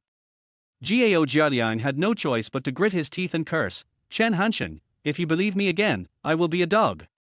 Chapter 37, Charming Misunderstanding. Xiao Hongwei was sitting in the front driver's seat. He saw all the little movements between Chen Hansheng and Gao Jialiang. When he thought about what happened in the bun shop that day, he couldn't help laughing. Chen Zhaojun is such a kind man, but his son is so naughty. Xiao Hongwei comes from a criminal investigation background, so he subconsciously observes the actions of the people around him. The states of these young people are all different. Wang Zibo was probably sitting in the passenger seat, so he was the most respectful and honest. Although Gao Jialiang sat in the last row, he never forgot to show his courtesy to Xiao Rongyu. As for Xiao Rongyu, she sometimes played with her phone, and sometimes chatted with Gao Jialiang about school matters. On the surface, nothing could be seen, but her knees were always facing Chen Hansheng's direction. This micro-action reflected some subconscious thoughts in her heart. Chen Hansheng was probably the one who felt the least restrained. He simply tilted his back to 160 degrees and bought a newspaper at the gas station. He either read the news or slept throughout the journey. Occasionally, he would enthusiastically inquire about gossip in the police force, but he seldom participated in the topic of Gao Jialiang and Xiao Rongyu. This brat actually thinks Xiao Yuer is childish. Xiao Hongwei captured this information from Chen Hansheng's subtle movements. The topic of school easily involves the student union, because after the military training is the time for clubs to recruit new members. Gao Jialiang said proudly, "I just passed the initial test of the propaganda department before the holiday, and I will have the second interview after returning to school. It shouldn't be a big problem." Wang Zibo looked envious. "That's great. I went to the organization department for an interview but was rejected. I couldn't even make it to the second round. You all are going to the student union. I haven't even decided whether to join or not." Xiao Rongyu was a little distressed. She was already facing the attention of classmates, seniors, and even boys from other schools. If she joined the student union, she could imagine being surrounded by confessions all day long. Xiao Chen, what about you? Xiao Rongyu saw Chen Hansheng reading the newspaper leisurely and asked. I am now the deputy director of the External Relations Department. Chen Hansheng said casually without taking his eyes off the newspaper. Puff. Hearing this, Gao Jialiang immediately made an exaggerated gesture of spraying water, and then laughed. Hansheng, you are so arrogant now that you are the squad leader, and your words are not realistic at all. If you were the deputy minister, I would eat all the shit in the toilet of the Gangcheng gymnasium. Xiao Rongyu and Wang Zibo also didn't believe it. How could a freshman be a deputy minister? However, Xiao Hongwei took a look through the rearview mirror and found that Chen Hansheng's body movements were very small when he spoke, and he didn't look like he was lying, so he asked, is it rare for a freshman to be a deputy minister? It's basically impossible. Gao Jialiang said loudly, who would let a freshman be the deputy minister? Do you really think he is a Superman who can save the world? Don't you think so, Chen Hansheng? I don't want to talk to people who are cheating on me. Chen Hansheng ignored Gao Jialiang, tilted his head back, and soon began to snore. Cut. Gao Jialiang curled his lips in disdain. Xiao Hongyuan knew it was basically impossible, but there was still a slight possibility. It takes 4 hours to drive from Jianye to Gangcheng by private car. But when he was almost home, Xiao Hongwei suddenly received a call. After hanging up, he said, the bureau has a temporary mission. I'll drop you off at the fork in the road ahead. I have a lot of luggage. Xiao Rongyu pointed to the trunk. There were 5 or 6 boxes when she reported in, and 2 or 3 when she came back. She really didn't know where a girl could pack so many things.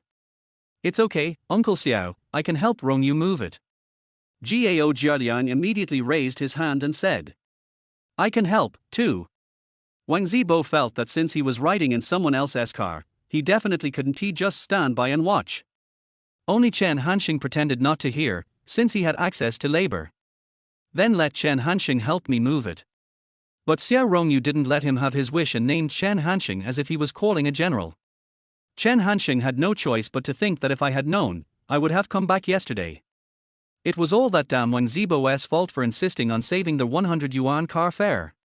It is now around 4 o'clock in the afternoon, and the weather in the port city is the most comfortable at this time. Early autumn swept away the last trace of late summer heat, leaving only freshness and comfort. The sun was warm and peaceful. A few old men in thin clothes were playing chess on the roadside. Bicycles passed by slowly, occasionally bringing up pieces of fluttering leaves. Xiao Rongyu walked in front with a charming look, her beautiful hair tied into a ponytail swaying with her movements. She was nearly 1.7 meters tall and slender. A girl with such a back figure could definitely not be ugly. Chen Hansheng was admiring her secretly, but he didn't expect that Xiao Rongyu suddenly turned around while walking, and her beautiful face was facing Chen Hansheng. What? Chen Hansheng was startled. Why didn't you want to help me carry my luggage just now? You would have been the first one to rush over before. Xiao Rongyu's black and white eyes showed some displeasure. Chen Hansheng thought, no matter how big a deal it is, it doesn't matter who helps you move it, but he opened his mouth and changed his words to, I wanted to say that too, but Zibo and Gao Jialiang got there first. Real? Xiao Rongyu asked suspiciously. It's absolutely true. I just feel embarrassed to compete with them. Chen Hansheng said sincerely. Next time you encounter this kind of situation, you can't be so humble. Xiao Rongyu frowned and taught Chen Hansheng how to do it. All Chen Hansheng wanted now was to send Xiao Rongyu off and then go home and lie down, so he would try his best to satisfy any strange requests Xiao Rongyu had. For example, when Xiao Rongyu saw someone selling candied whores on the roadside, he asked Chen Hansheng to buy some. Chen Hansheng shook his head, I don't have any change on me. He indeed had no change left, except for whole 100 yuan bills. But that was easy to do. Xiao Rongyu took out $1 from his pocket and handed it to Chen Hansheng, I have some here, go buy it. Chen Hansheng opened his eyes wide and thought to himself, is a woman's train of thought a triangle? She doesn't want to take the straight road but chooses to turn. If she had the money, she could just buy it herself. However, in order to get home early, Chen Hansheng still did as he was told. After getting the candied whores, Xiao Rongyu's mood improved. She squinted her long and charming eyes and ate a hawthorn wrapped in candy, her lips becoming shiny. Would you like to have one? Xiao Rongyu asked. Don't want. Chen Hansheng shook his head. He was not very interested in these sweets, but the more he refused, the more Xiao Rongyu insisted on asking Chen Hansheng to eat one. Okay, I'll eat it. Chen Hansheng sighed helplessly and swore silently in his heart, if I go home with Xiao Rongyu again, I will be a dog. Xiao Rongyu raised the candid horse to Chen Hansheng's mouth. Chen Hansheng opened his mouth reluctantly, but suddenly he was stunned. It turned out that the old man Chen Zhaojun and a group of people were walking towards him from the opposite side. Chen Zhaojun was also surprised. He didn't expect to meet Chen Hansheng here. What was even more unexpected was that there was a girl feeding him candid horse. However, neither the father nor the son took the initiative to say hello, and the scene was just frozen in their minds.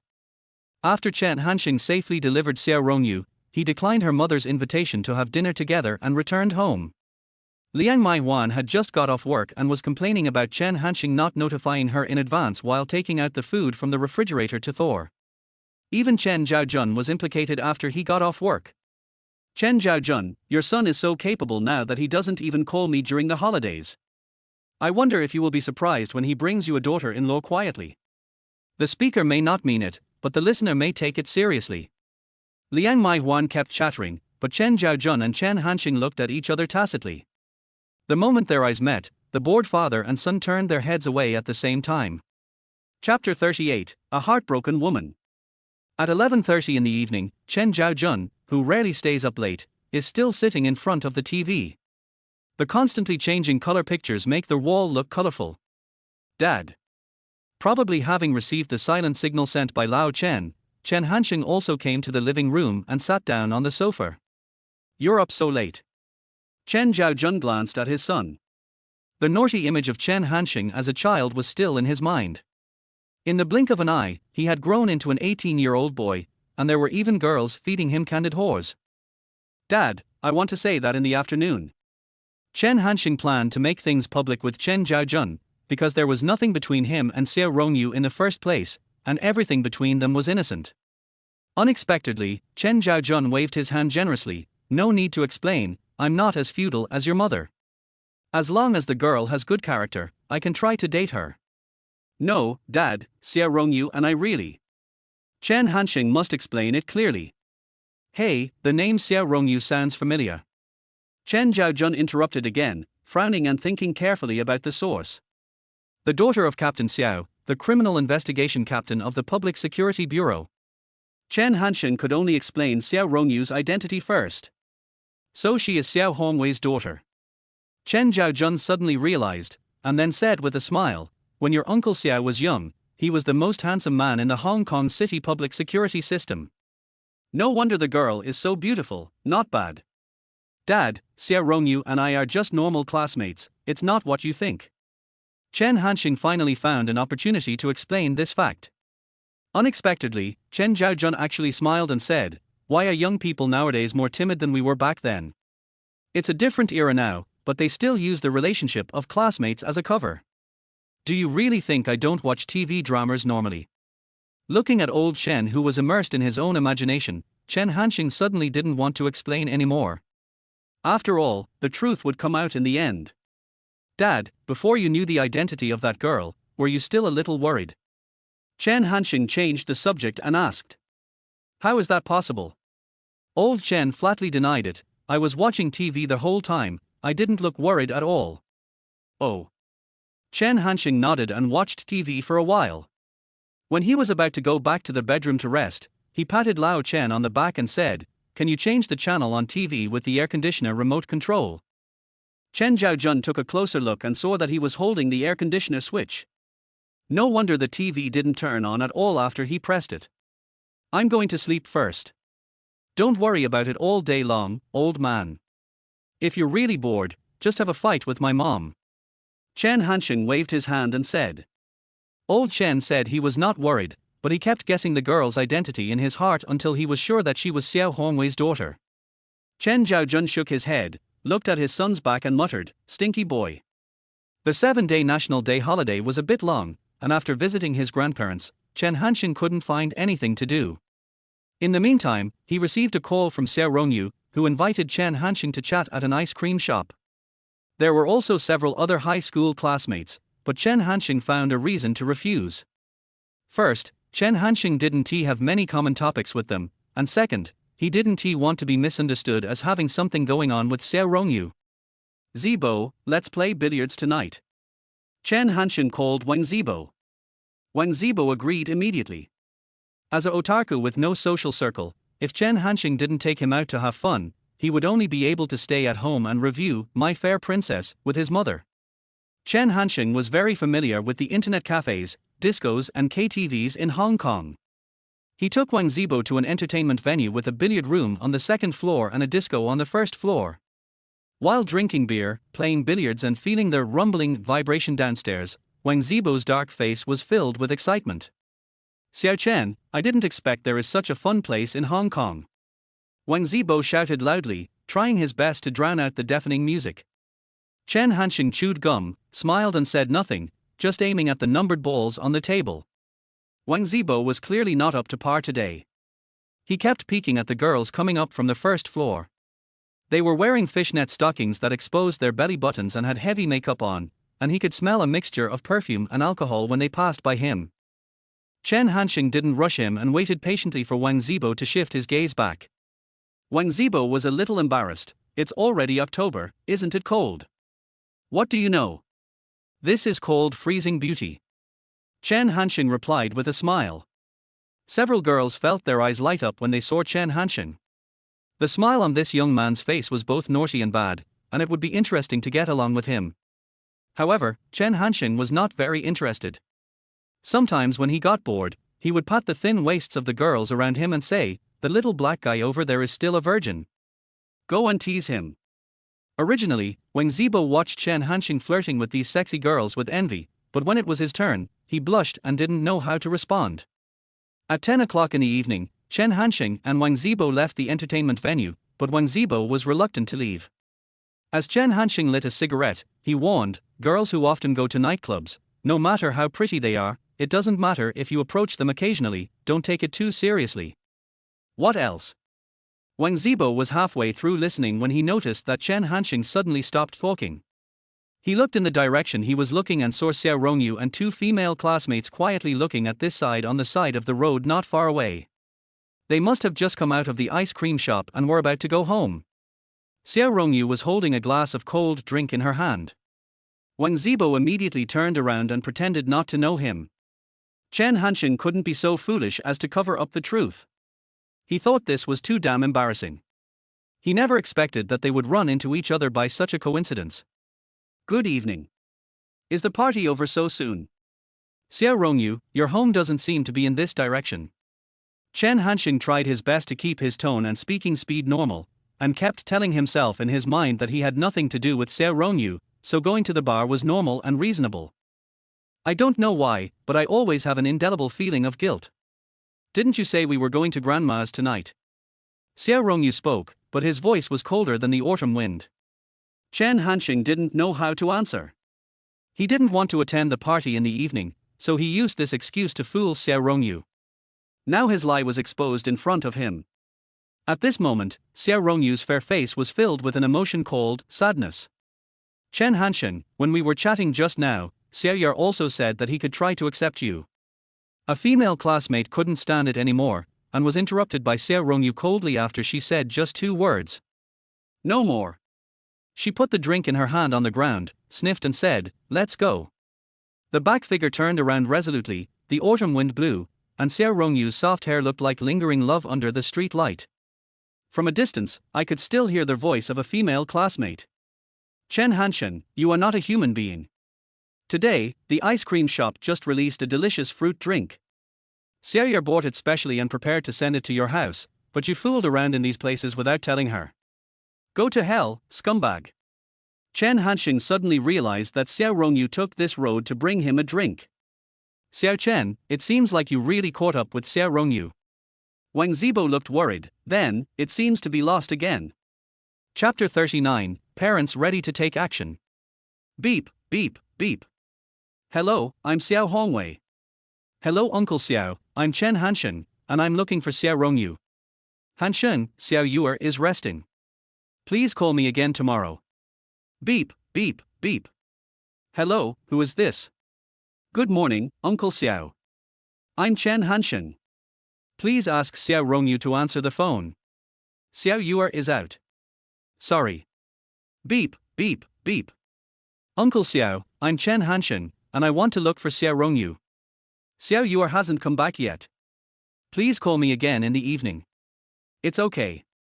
Please tell her that I'm going back to school today. After hearing this, the other end of the phone suddenly fell silent, as if someone had covered the microphone.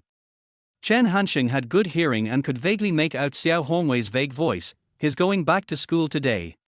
Chen Hansheng couldn't hear who was answering. After a long while, Xiao Hongwei picked up the phone and said, Hansheng, I'll pass it on. Be careful and report the news to your parents at school. After hanging up the phone, Xiao Hongwei looked at Xiao Rongyu worriedly and said distressledly, What did you quarrel about? Tell Dad about it.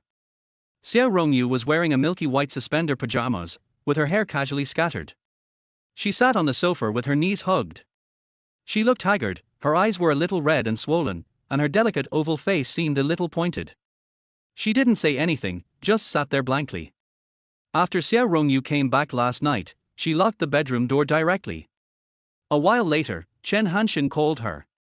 Not to mention analyzing from the perspective of professional sensitivity, even judging from his father's identity, Xiao Hongwei also knew that this matter must be related to Chen Hansheng.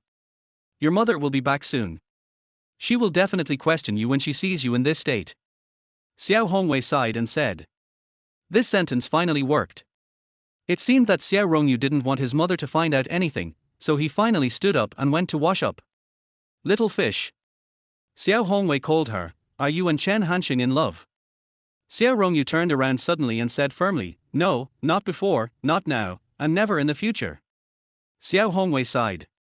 He was an experienced person and an expert in criminal investigation. He could tell whether his daughter was lying or not. At noon, Xiao Rongyu's mother, Lu Yuqing, came home from get-off work. She saw her husband washing vegetables in the kitchen, so she took off her coat and went to help. Where is Xiao Yer? Lu Yuqing asked. I just got up and was washing up. Xiao Hongwei took the initiative to help his daughter cover up the lie. Lu Yuqing was a little surprised, she rarely woke up so late before. It's normal to sleep a few more hours during the holidays. Xiao Hongwei pretended to be a little impatient, so Lu Yuqing didn't ask any more questions. After a while, Xiao Hongwei casually said, I remember you are quite familiar with Chen Jiajuan's wife. Liang Maihuan. Lu Yuqing said, We used to be very familiar with each other, but we haven't been in touch much recently. Then let's get together for dinner when you have time. Friends should interact more often. Xiao Hongwei said while picking vegetables. Why, is Chen Jiajun going to be promoted? Lu Yuqing, who was also in the system, immediately thought of this possibility. Xiao Hongwei was both amused and confused. We are already this old and still thinking about promotion. We just want to meet up and chat. Seeing that her husband was not telling the truth, Lu Yuqing stopped asking. Xiao Hongwei's work often involved the principle of confidentiality, and family members were not allowed to ask too many questions. Okay, I'll go help Xiao Yer with her hair. I'll make an appointment when I'm free. After Lu Yuqing left the kitchen, Xiao Hongwei wiped the water stains on his hands and sighed. We have almost reached the top, and now we need to make plans for our children early. A similar scene was also happening in Chen Hansheng's home, but the atmosphere was completely different. Why is my life so miserable? I haven't had a good day since I married into the Chen family. I finally waited for my son to grow up, but he turned out to be a heartless bastard. Chen Hansheng wanted to go back to school before the holiday was over, and Liang Maihuan kept nagging him when she couldn't persuade him. I am the class monitor now. Time does not belong to me. It belongs to all the students in public administration class too. Mom, I have no choice. Chen Hansheng was talking nonsense while packing his luggage. I really don't know why the homeroom teacher chose you as the class monitor. Liang Maihuan knows her son well. When he doesn't want to tell the truth, he can talk nonsense. Chen Hansheng always packed his own luggage, and Chen Jiajun and Liang Maihuan would not interfere. This was a habit formed over the years. However, when Liang Maihuan saw 2 Hong Kong specialty geese in the package, she asked, "Are you bringing them to your roommate?" "No, it's for the class teacher," said Chen Hansheng. "This time, I brought some local specialties from my hometown specifically for Guizhongyan, firstly to thank him for helping to quell the fighting incident last time, and secondly to continue to maintain my personal relationship with him." Chen Hansheng could not even give Guizhongyan a red envelope worth a dime, not to mention whether he would accept it or not. Once money was directly involved, this relatively simple teacher-student relationship would immediately deteriorate. Before leaving, Liang Maihuan took out another 1,000 yuan and asked Chen Hansheng to take it with him, but Chen Hansheng refused to take it. "I don't need money now. How much of the 2,000 yuan living expenses you brought with you when school started is left?" Liang Maihuan was worried and had to get things clear. "Half of it is gone." Chen Hansheng told the truth. Liang Maihuan was stunned for a moment. "It's only been a month, how did you use it?" When Chen Hansheng was studying at home, the monthly living expenses for the family of 3 were only about 1,000 yuan. Now that Chen Hansheng is attending college, Liang Maihuan and Chen Zhaojun only have a few hundred yuan for daily expenses each month. Eating, drinking, shopping for groceries, men always have to socialize. Chen Hansheng said indifferently. "You don't even have a girlfriend, and you're trying to socialize like others." Liang Maihuan almost laughed out of anger, but she was also a little surprised. "Then you don't want the 1,000 yuan. I made another 2,500 somewhere else, so I'm always well funded." Chen Hansheng didn't want to explain too much, so he opened the door and said, "Old Chen, Mom, I'm leaving first. You guys should take care of your health at home. If there's nothing to do, just quarrel, but don't fight." Looking at Chen Hansheng's departing back, Liang Maihuan suddenly felt a little lonely. "Old Chen, are we getting old? Why do you say that? I feel like Hansheng doesn't need us anymore. He doesn't want money or talk about things. He has his own world." Chen Zhaojun smiled and gently put his arm around his wife's shoulders. "This is good. We can worry less in the future. That won't do." Liang Maihuan suddenly raised her eyebrows and said, "I still have to take care of this little bastard's children. Do you have any colleagues or friends who have daughters of suitable age? Let them get married as soon as they graduate from college." "Maybe, yes." Chen Zhaojun didn't know that Chen Hansheng and Xiao Rongyu had broken up, and this pretty figure couldn't help but appear in his mind. Chapter 40, The Empty, Shabby Wallet. This time when Chen Hansheng returned to Zhenya, he did not call Wang Zibo. He took a long-distance bus for more than 5 hours alone and arrived at the school at around 6 o'clock in the evening. The sky was gloomy and it was drizzling. Although it wasn't heavy, it made me feel sticky all over and very uncomfortable. Chen Hansheng cursed in his heart. Zhenya was like this. When it rained, the historical atmosphere of the ancient capital of 6 dynasties filled the air. It couldn't be grasped or seen, but it could always be felt. When you are in a good mood, you can compose a poem. When you are in a bad mood, you will only feel more lonely.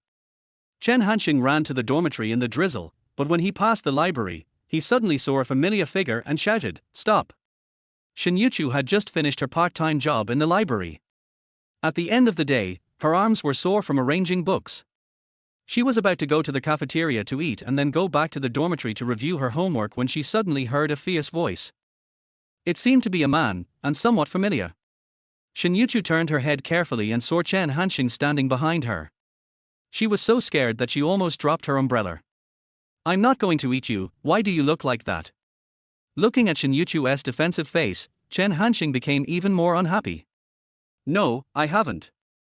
Shen Youchu didn't dare to face Chen Hansheng directly and turned half of his body away. Chen Hansheng snorted coldly, stared at Shen Youchu, and suddenly said, "I don't want to eat alone tonight, please accompany me." Shen Youchu raised her head in panic. The last experience of eating at the same table with Chen Hansheng had become a nightmare for her. "Why, you don't want to?" Chen Hansheng's attitude was overbearing and a little bad. Shen Youchu said nothing.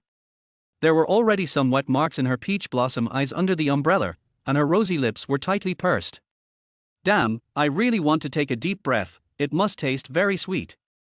Chen Hansheng finally managed to divert his gaze from Shen Youchu's mouth and said seriously, "We are classmates, we should help each other. I'm not in a good mood today, how about you treat me to a meal?" Shen Youchu raised his head aggrievedly, wanting to say something but not daring to, and finally said in a low voice after hesitating for a while, "Then, what do you want to eat?" Shen Youchu probably wanted to repay the favor, because Chen Hansheng helped her pay for her classes. She had originally planned to pay him back after she started earning income from her part-time job. But for Chen Hansheng, it didn't matter. After all, they were boyfriend and girlfriend in the future. He suggested, "The second canteen has just launched a new hot pot restaurant. Let's go and have some." "Oh, how much is that?" This is the issue that Shen Youchu is most concerned about. The lamb and shrimp together cost about 50 yuan. Chen Hansheng threw out an astronomical figure. Shen Youchu was stunned for a moment, and then said after a while, "I want to go back to the dormitory first, is that okay?" Chen Hansheng thought she was going to change her clothes, but Shen Youchu was still wearing the library's old and loose work clothes. "Okay, go quickly and come back soon." After a while, Shen Youchu came back jogging, but he didn't have an umbrella in his hand, his hair was covered with raindrops, and he didn't change his clothes. "Where is your umbrella?" Chen Hansheng asked. "My roommate is going to Iwu Commodity Center, so I lent her my umbrella." Shen Youchu explained softly. "Don't you use it yourself?" Chen Hansheng didn't know what was wrong, but he became very angry when he saw Shen Youchu like this, and his voice unconsciously became louder. "I'm at school, it's okay." Shen Youchu was startled and waved her hands to explain. "Come and hold on together." Chen Hansheng, with a straight face, handed the umbrella over. Shen Youchu pretended not to hear and walked quickly in the drizzle. It seemed that she would rather get soaked than share an umbrella with the gangster Chen Hansheng. "You walk so fast, how can I keep up with all the luggage I carry?" Chen Hansheng suddenly shouted. "Oh." Shen Youchu obediently slowed down his pace, and suddenly felt that the rain had stopped on his head. Chen Hansheng had already turned the umbrella towards him. She was about to walk out, but Chen Hansheng glared at her, so she could only walk under the umbrella with her body cinched. There are very few students during the holidays, and the whole campus is wet. The air is mixed with the smell of green plants and soil, fresh and moist, quiet and cool. From time to time, couples holding the same umbrella pass by, just like Chen Hansheng and Shen Youchu now. When he arrived at the second cafeteria, Chen Hansheng's depressed mood actually improved. To use an inappropriate metaphor, the best way to forget a relationship is to start another one. The two of them found a seat by the window so that Chen Hansheng could smoke. When ordering food, Shen Youchu took out a worn little wallet from his pocket and carefully took out the money, even laying out the coins in a row. This sumptuous school hot pot cost a total of 53 yuan, which almost emptied Shen Youchu's entire fortune. That shabby little wallet has become an empty, shabby little wallet. "You went back to the dormitory just now to get the money?" Chen Hansheng reacted and asked. Shen Youchu responded in a low voice, then picked up the tray and walked to his seat. "Fool." Chen Hansheng was stunned for a moment and said to himself. Although the small hot pot in the second canteen is a newly introduced dish, it has always been very popular, especially in weather like this. It is really a pleasure to listen to the sound of drizzle hitting the window and watch the meat rolling in the boiling water. Chen Hansheng didn't eat much in the car at noon and was already hungry, so he took a bowl of rice and started eating, but after a while he put down his chopsticks again. "Aren't you hungry?" Chen Hansheng asked. Shen Youchu didn't eat a single bite of meat. She held 30 cents of rice in her hand and occasionally ate some vegetables. There was already a pile of shrimp shells and bones in front of Chen Hansheng, but the edge of her bowl was still clean. Shen Youchu shook his head and said nothing. "It's really rare." Chen Hansheng shook his head and picked up the chopsticks again, but a thought suddenly flashed through his mind, and he stared at Shen Youchu with sharp eyes. "You're waiting for me to eat first, and then you can eat, right?" Shen Youchu's thoughts were seen through, and she blushed without responding, but she didn't even pick up the vegetables. The rain kept falling, and it seemed to turn into a warm current that rushed into Chen Hansheng's heart. Yesterday, Xiao Rongyu brought him a drink from afar, and today, Shen Youchu waited until he finished eating before picking up his chopsticks. Chen Hansheng sighed and asked, "This hot pot cost you your living expenses.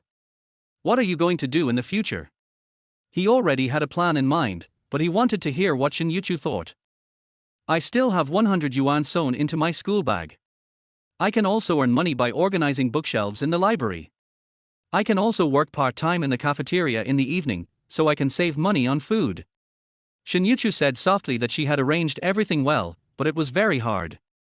Then will you blame me for eating up all your savings? Chen Hansheng asked again. Shen Youchu opened her eyes wide and shook her head. Her peach blossom eyes were innocent yet charming. She had an oval face.